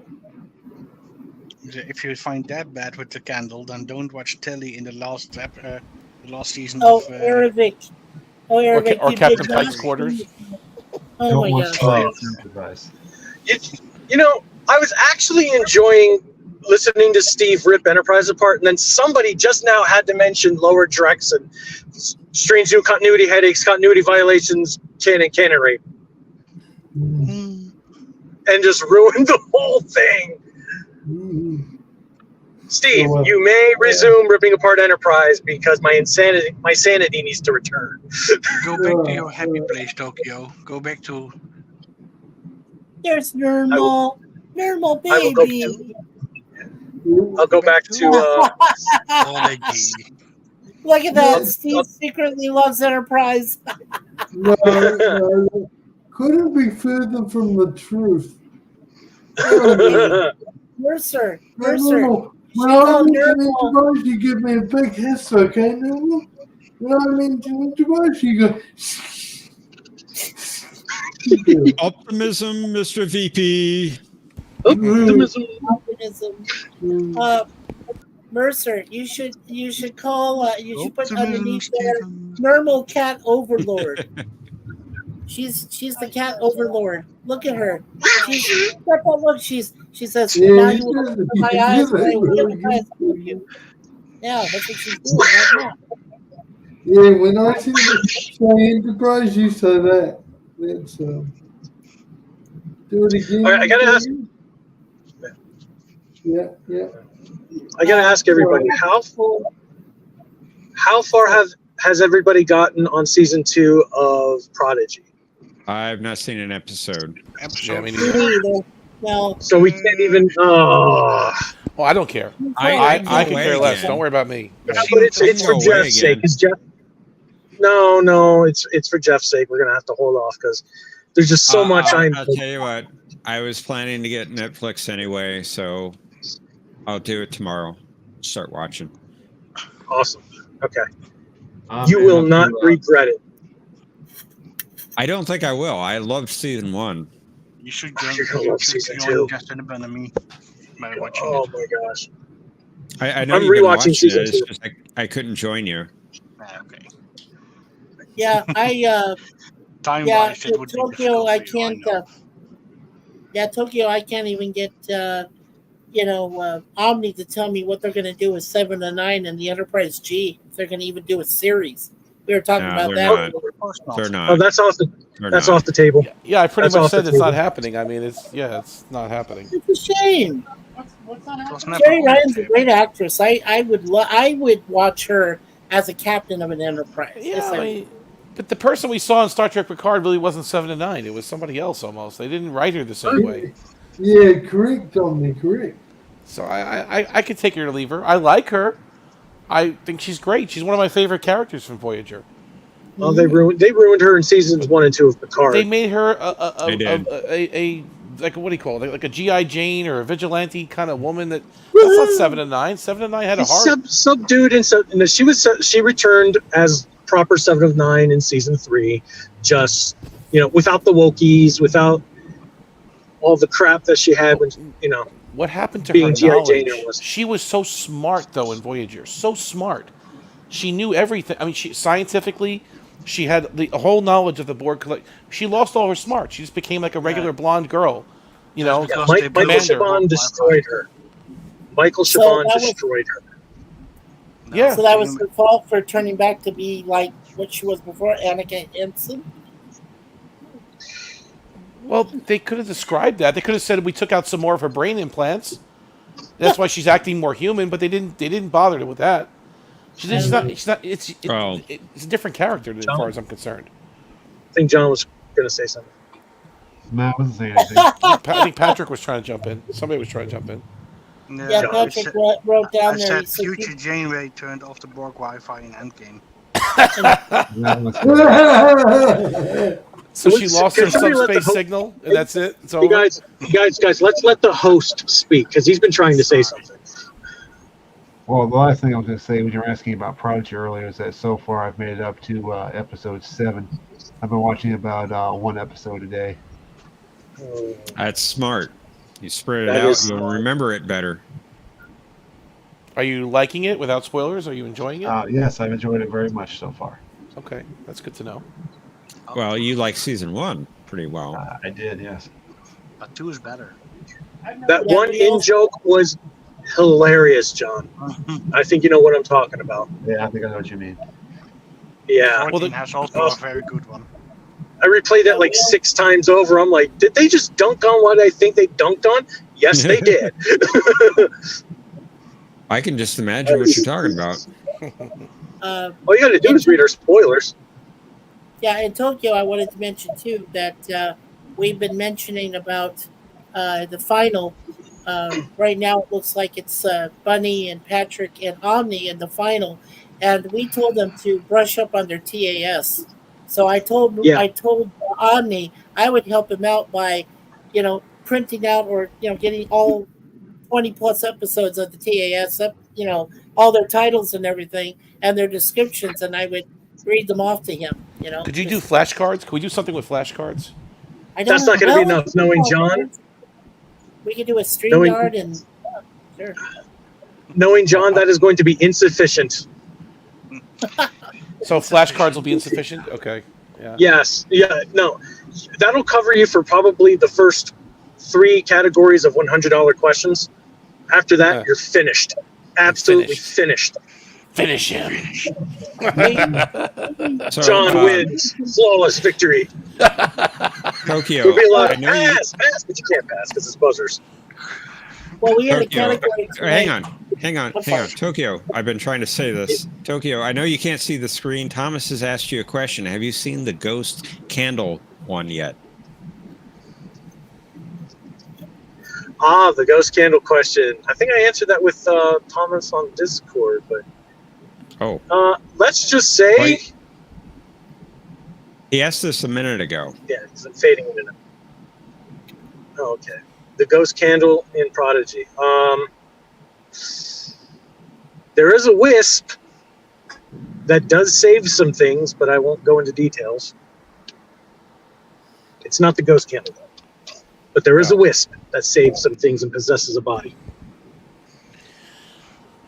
Like Krang. Yes, like Krang, okay?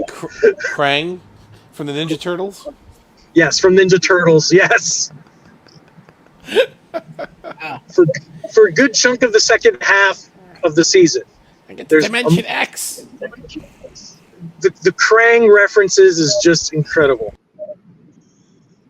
Oh, no, I think Thomas Potts was, no, doll, I could not have a body. Dimension X. I think Thomas Potts made fun of the statement I just said where I thought, I know who it is going to probably play in the final. And he tells me, LMAO, right now looks like it. LOO, it's been like that for 10 weeks. Well, come on, Thomas. We haven't been doing this for 10 weeks. We haven't been doing it for 10 weeks. I know. That's what I was trying to question him why he said 10 weeks. It's called I think you're taking them too literally. It was like this since before we even thought of the tournament. We knew. Okay. But I might, no promises, be able to play a round or two next week. If that's not the final, because I don't know the number, I might. No, that's great. To try and take some points away from people. Good. That's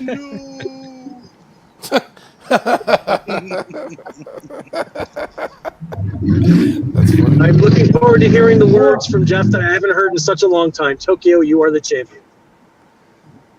Yes. You never know. We missed that. We missed that. You never know. We may hear that next week. Archer is most certainly not the best captain. He's one of the most foolish. I don't know. Your tagline says he is the best. Any tiger will back me up here. The Any prophet tiger agrees. in the audience? See, guys, always remember, I want to draw your memories back to, I think, week 11 or week 12, when there was, I already had like 4,000 or 5,000 points, and I came into Final Jeopardy, and I bet it all and won. So if that happens again, I'm knocking people out of the tournament. It probably won't happen again, but I could knock you guys out of the tournament. Well, you can get Patrick. If you play all 3 games and you get 6,000 points or more, and he gets 0, Per game. right? And he has to get 0 somehow. Yeah, it's mathematically possible, but I mean that would be very hard to do. I'm not going to pull that off again. There's no way in Hades that I'm going to be able Sorry, to do that. 6,000 points is not enough for that. Well, you have how much? How much do you have right now? 12.99. So if I I do have 6 times 3 is 16,000, 18. And I just knock you out in 2 games. I could knock you out in 2 games. If I play excellently and bet it all on the Final Jeopardy and get it, I'll knock you out in 2 games. Okay, 6,000 in every round, yes. It's not going to happen. Don't worry. I'm not trying to talk smack. I'm just saying. It's happened before, but it's not going to happen again. Yeah. Cinnabon is telling you to consult the orb of episodes if you plan to play around. Orb of episodes. Okay. Yeah, the orb of episodes. Yeah, it came up a lot in the first round. We had both Kai, which leave behind, and Vidic Barile joining us. Both played by the same actor. False prophets. Mr. VP, who thinks that Archer is the best captain. I do not. And any tiger will back me up.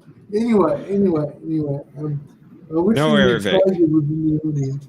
But what I was going to say is Tokyo, if you want to win the Jeopnerdy Championship, you need to brush up on TAS episodes. Oh, that's no problem. I'm decent with TAS. But the problem is that I would be knocking people out of the tournament and leaving holes in the tournament for the final game because I'm not going to be able to play the final game. I'm just lucky I can probably play next week. I'd be poking holes in the tournament. There would be people coming up with 0 points. John, what are the points again? Can you put them up? Where is Patrick? Had 16,000. Did he not 12? You keep saying 12, Patrick. I thought it was 16. I scroll back and find it. I was trying to scroll back and find it too, but I'm on my mobile. It's pretty far back. Yeah. Okay, We'll just do it Omnicast again. have 59,508. Okay, go ahead, Patrick. Yeah. Cinnabon 36,600. I have 16,800. That's what I thought. 16. Yeah. So Cinnabon's number 1? 8,000. No. Yeah, no, Omni is number 1. Almost. Cinnabon's number 2. Okay, I must have misheard. Didn't you just say that Cinnabon has 36,000 points? Yeah, He does. 6,600, but Omnicast is 59,508. So almost 60,000 points as Omnicast. Oh, I'm not knocking anybody out, even with the smack talk. I'm not knocking. No, anybody out. only one person you could do is Patrick is 16-8, but you have to win 3 games in a row and get at least 6,000 points in each game. Indeed. Yeah. I thought that you meant 6,000 in L3 combined. No, I meant each game. You have to win each round with 6,000 each minimum. Yeah. And you'd have to get 0. You'd have to get. And No, it is possible. Yeah. It is possible to get around 10,000. Yeah. Mercer Yeah, Right, but statistically, that doesn't usually happen. No. Yeah, I was looking at Mercer, and I figured Mercer, if he gets at least 6,000, if he wins each of his 3 rounds and Patrick doesn't win anything, Mercer can jump right over at least Chaz 6,000. too. Chaz is right there at 81, 89. 81, Yeah. 89, indeed. Jay is Either one in of there. If he wants to show up, he's got 5,900. Yeah. Chaz is Possible. decent too. Yeah. Yeah. Chaz Yes, knows he his is. And then Mr. VP. 200. Oh, sorry. I don't think this is very likely, but mathematically, do I have a chance of winning? You have 1849. That's 1848 more than Thomas. That's true. Just saying. Yeah. Poor Thomas. Yeah, poor Thomas Potts. In love with Don't feel bad for him. Oh, she's I've only got 1 point, that poor guy. That's He's what good, the though. He likes it. He likes it, though. my tagline. I do thought not for sure MVP would be in love with T'Pol more than Hoshi. Come on. Jolene Blaylock was much more prettier than Grace Park, I'm saying. That's it. That's You have to be looking at their eyes and not their chests. I still I think was Grace looking Park at is very their eyes. hot. Hey, I was looking at all of it. I think I caught you. Hey, there's nothing wrong with titty gazing. Sorry, there's nothing wrong with it, with being a guy. I thought you made a great Jolene looking Blaylock is not that hot. Vulcan. No, Jolene made a great looking Vulcan. She's great. Cinnabon is saying he's the true number 1. Omni stole points off the board from me. Don't know how Omni's that more like happened. Right. Don't know how Cinnabon that is- happened. It's just another one of those fake conspiracies. He Conspiracy comes up with. theories, cabal. Yeah. Okay, got it. Number 1. Incorrect strategy. Number Here's 1. the odds I came up with, Tokyo, before you came here. Here's the odds I came up with when we started. I said that I looked at Patrick, and he gave me somebody gave me 3-1 odds on Patrick. Now to win the whole thing. Now for Cinnabon and for Omni, each of them have a 2-1, betting pool. Have you become Quark or a Ferengi or something? Bravo! All right, that's it. All illegal polls are now closed, and I will bring you before the magistrate, Quark. I want to make something. Hey, I'm Quark, man. I want to make some money. I want Latinum. Well, don't forget though, Quark always ended up broke and on the losing side. So you don't want to be Quark. If you want to be anybody, you want to be his cousin Gale. He has a moon. Yeah, okay. Weapons. Selling All right. weapons.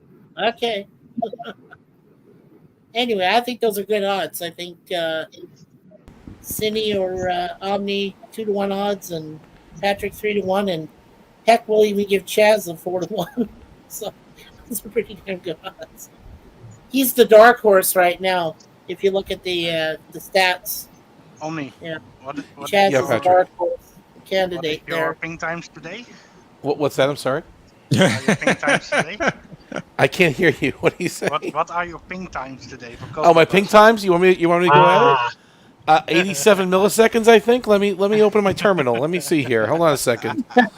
My little Linux machine here. Let me see what I got. Let me see here. I can see Patrick right now stooping his fingers, going, "Excellent." Oh yes, you know he is. You know it. Ping www.cosmobuzz.net. Enter. Let's see here. 88.4, 87, 86, 89, 92, 88, 87, 82. Where are you at, buddy? Okay.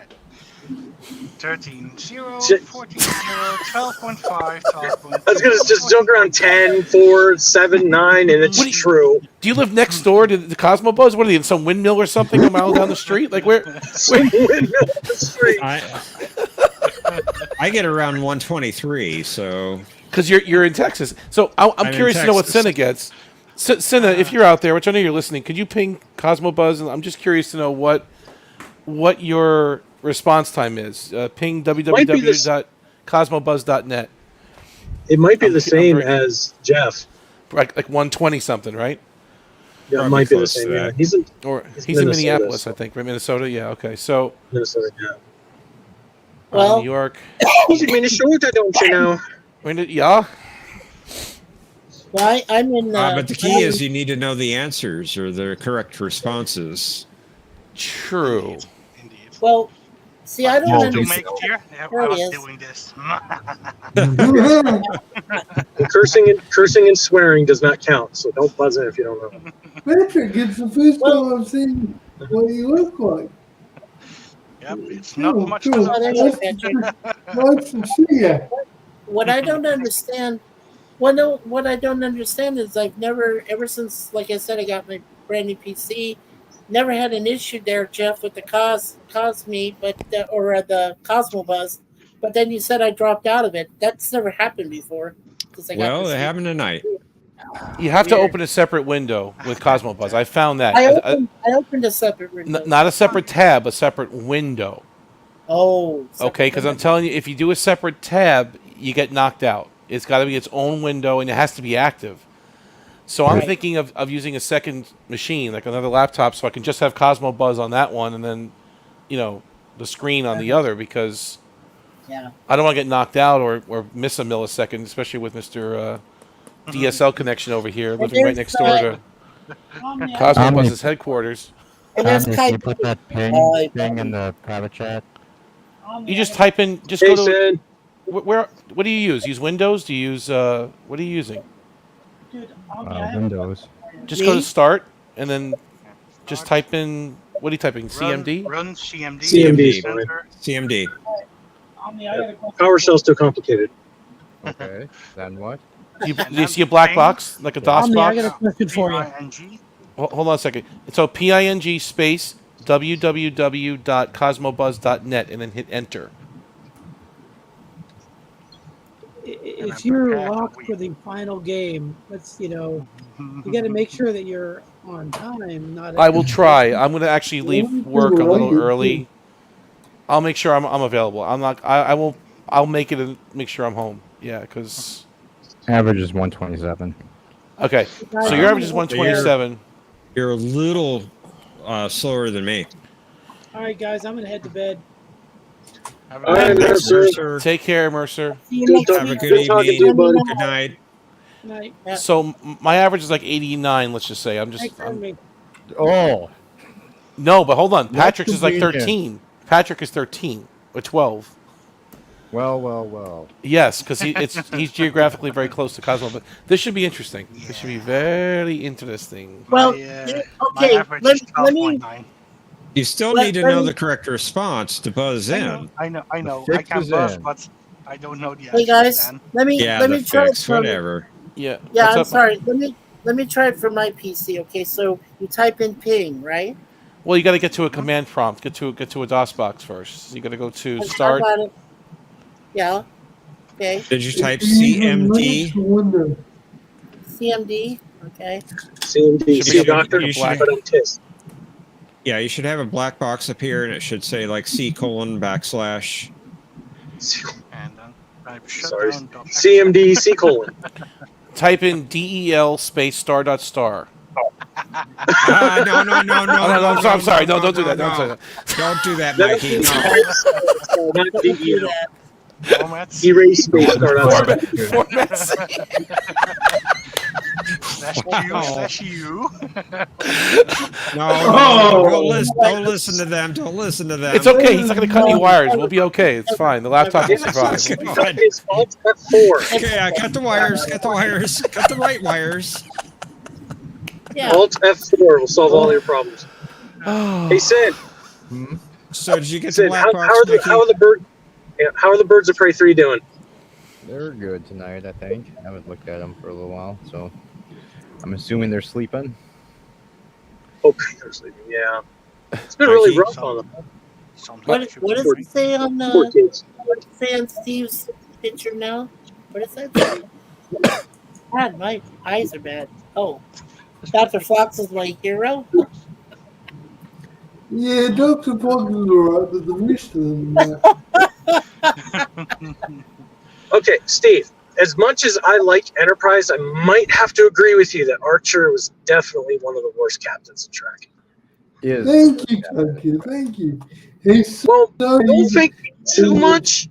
The only reason why I think so is because he gets captured every episode. Every mission, he's captured. Yeah. I mean, I He's just get telling it. everyone else not what to, what not to do. Yeah, I mean, I get it. He's the first one out. Yeah, he's writing the manual. He likes Right, he's water writing all the polo. red Nobody text in likes the manual. water polo. Not even in this century. Yeah, it's a little odd. I mean, At even best, in season 4, he got captured. Yeah. What's wrong with water polo? At best, it's a college sport. It's At crew the best, horses. it's not even a real sport. It's not even like a professional sport. It's a game you No, play in high school and college. It's not like it's, Ervik has a good point here.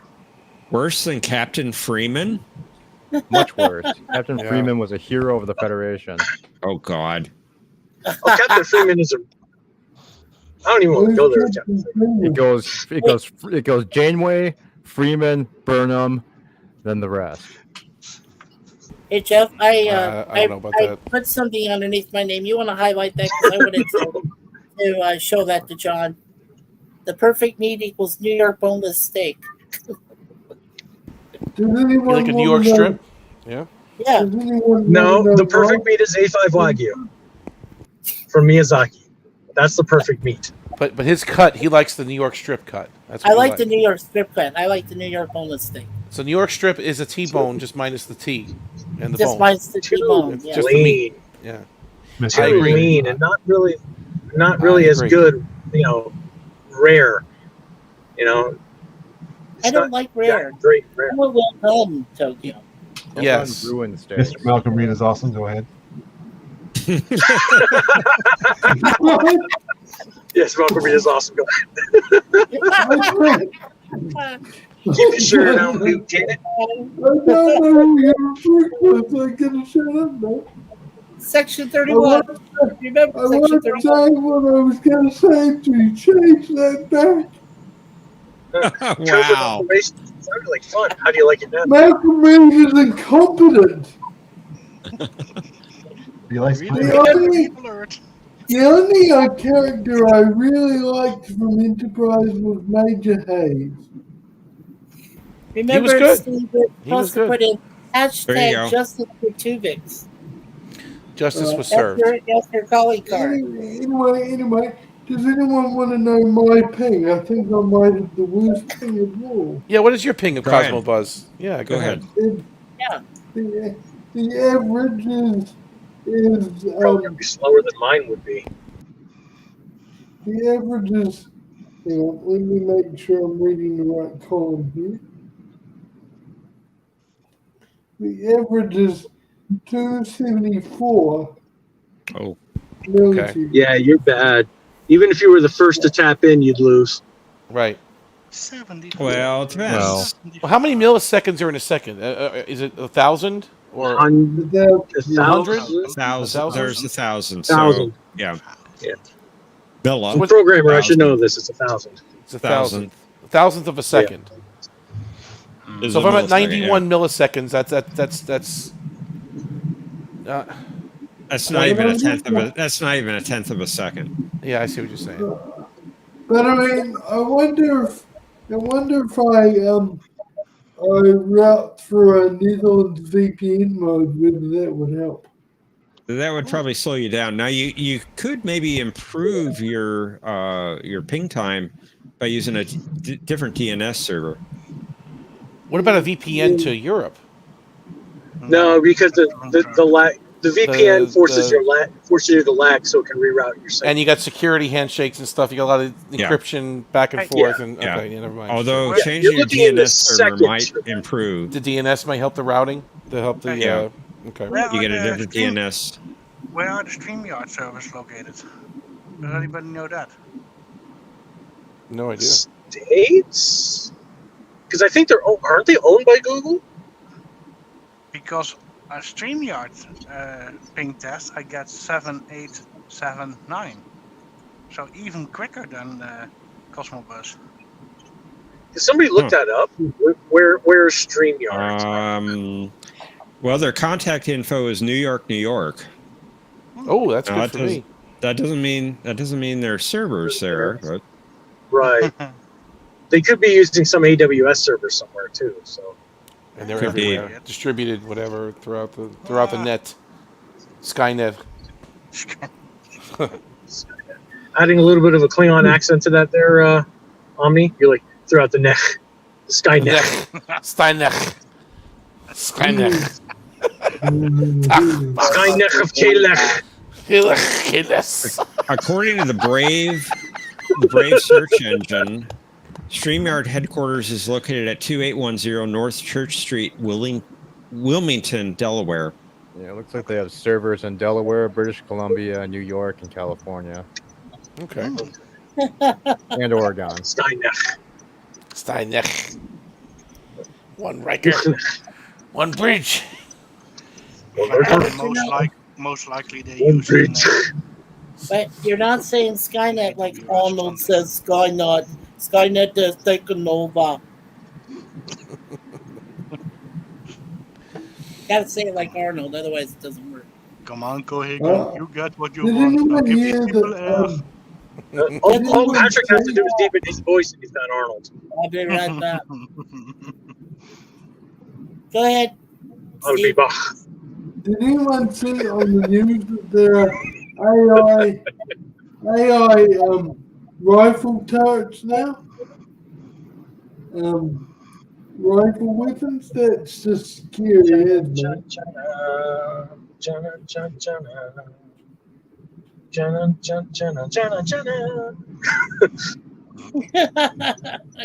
Arnold Schwarzenegger is a Terminator. I'll be back. Those are great movies. This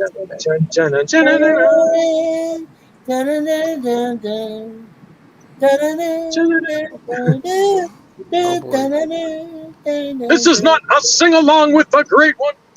That is about wrestling, sorry.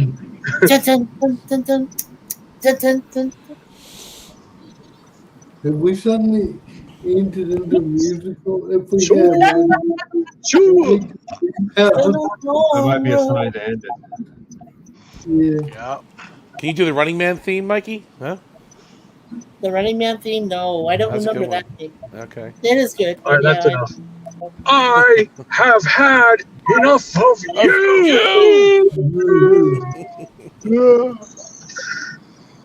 really like to We'll show it cancel.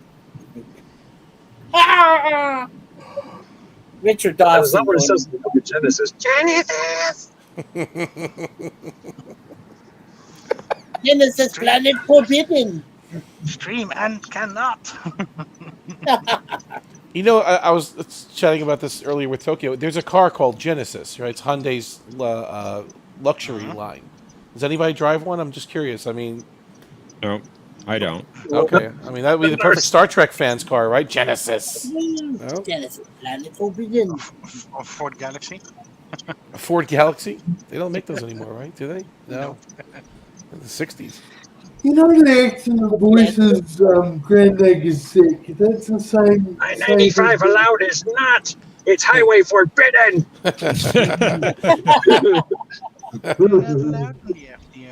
The accent that plays Jersey Turnpike. Granddad is sick is the same guy that does Inconceivable and Princess Bride, right? Yeah. Parkway allowed is not. It's highway forbidden. Sorry, John, what was that? You're talking about the Grand Nagus and the guy from the Princess Bride who says inconceivable? Yeah, are they the same people? Wallace Shawn. I thought so. Was it the same? Yeah, same guy. Wallace Shawn, yeah. He's in Star Trek 3. He's the Genesis guy? No. He's talking about the Grand Nagus and the guy from Princess Bride. Yeah. Oh, okay. I thought we were still talking about Genesis guy. Oh, no. He sounds like him, but he's not. Similar. They sound kind of similar. Inconceivable. Inconceivable, right, from Princess Bride. Yeah, he gets not, yeah. He gets poisoned. It's not. It's inconceivable. I saw a screening of The Princess Bride where Carrie Elwes was there afterwards to talk about the movie. It was pretty cool. And he says that Wallace Shawn, to this day, people still walk up to the guy in the street and go, inconceivable! And they just keep, everywhere he goes, for the rest of his life, he's going to hear, inconceivable! Isn't he dead? Did he die, Wallace Shawn? Yeah, I think he did he? Did he? I saw him I a thought couple he years died ago. of like a heart attack a few years ago. No, still No, alive. is he really? Still Yeah. alive. Still Can you alive confirm because that? He played in Young Sheldon. And Young Sheldon just wrapped with the last episode a couple of weeks ago. Because I would have bought a vacuum desiccated disc of him if I could have. I liked Carrie in Men in Tights. Robin Hood Men in Tights. Yes, he was very good in that movie. Oh my God, it's so funny. A Jew here. No, not a Jew. A Jew. He told some funny stories about the set of the movie and everything. It was really entertaining, actually. He talked about Andre the Giant. Talked about him and how he rode this little 4-wheel drive ATV around the set because he couldn't walk that well, and he was nuts. He said it was really a funny guy. He's 81 years of age. Yeah, he's. I just got reminded of really. November 12th. Yeah, and that I was just got reminded of a really funny part of that movie. Montoya, right? Yeah. I just remembered a really funny part of that movie. What's Where that? Robin Hood comes out, opens his arms, and goes, "Gentlemen, lend me your ears," and everybody rips their ears off and throws it at him. Mel Brooks Yeah, I is haven't great. seen that movie in ages. I need to watch it again. And then Dave Chappelle says, blank sheriff. Well, it worked in Blazing Saddles. Oh, yeah. That's not true. Mary? Yes. I'm Robin Hood, and these are my merry men. Fegulas? No. We're straight. Just marry. Aw. I am not a merry man. Or Men in Tights, tights, tights. Roll Roll around the 406 for fights. Yes! I really like the actor that played Little John. Latrine. Yeah, Oh, Little John. Well, Little that's it. John. From now on, all of the toilets in the kingdom will be known as Sean's. Ah, put him in the Tower of London. Make him part of the tour. No! Ah! Mr. VP. I really like what was I going to say? I was going to say a scene. Oh no, wasn't a movie, but Robin Hood reminded me of it. In Cupid, where Q puts them all in Sherwood Forest, and Wolf says, "I'm not Prentice. I'm not a merry man." Not a merry man.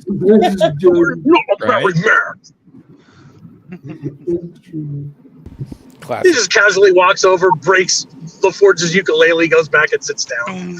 He says sorry. He apologizes, though. He goes sorry. did. Yeah. Sorry. He did apologize for it. Ching, ching, ching, Relax, ching. Mr. LaForge. I never killed anybody at the supper table.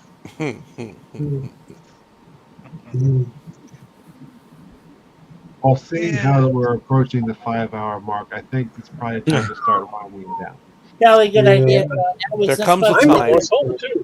There comes a time in every broadcast, right? Where somebody bring something else up so that John can get more frustrated. I just like to end with Down with Enterprise. That's my. We're not right. in it with that, certainly.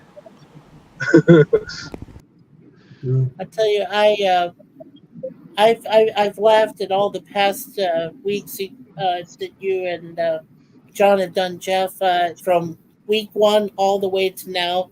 I've recorded, downloaded every single one of those episodes. You both of you gentlemen are just amazing. I really like to say that I'm honored to be a part of this wonderful game show. I really am. It's so much fun. Appreciate that. Thank you, Mikey. Absolutely. as others have mentioned, we have Babylon 5 reviews with the Professor and Matthew on Monday nights at 10:30 p.m. Eastern or 9:30 p.m. Matthew time. Legacies this week, isn't it? Yes. Legacies. Yeah. Tuesday mornings. And then, right, and then the question of Trek for you, Jeff, is still on hiatus, right?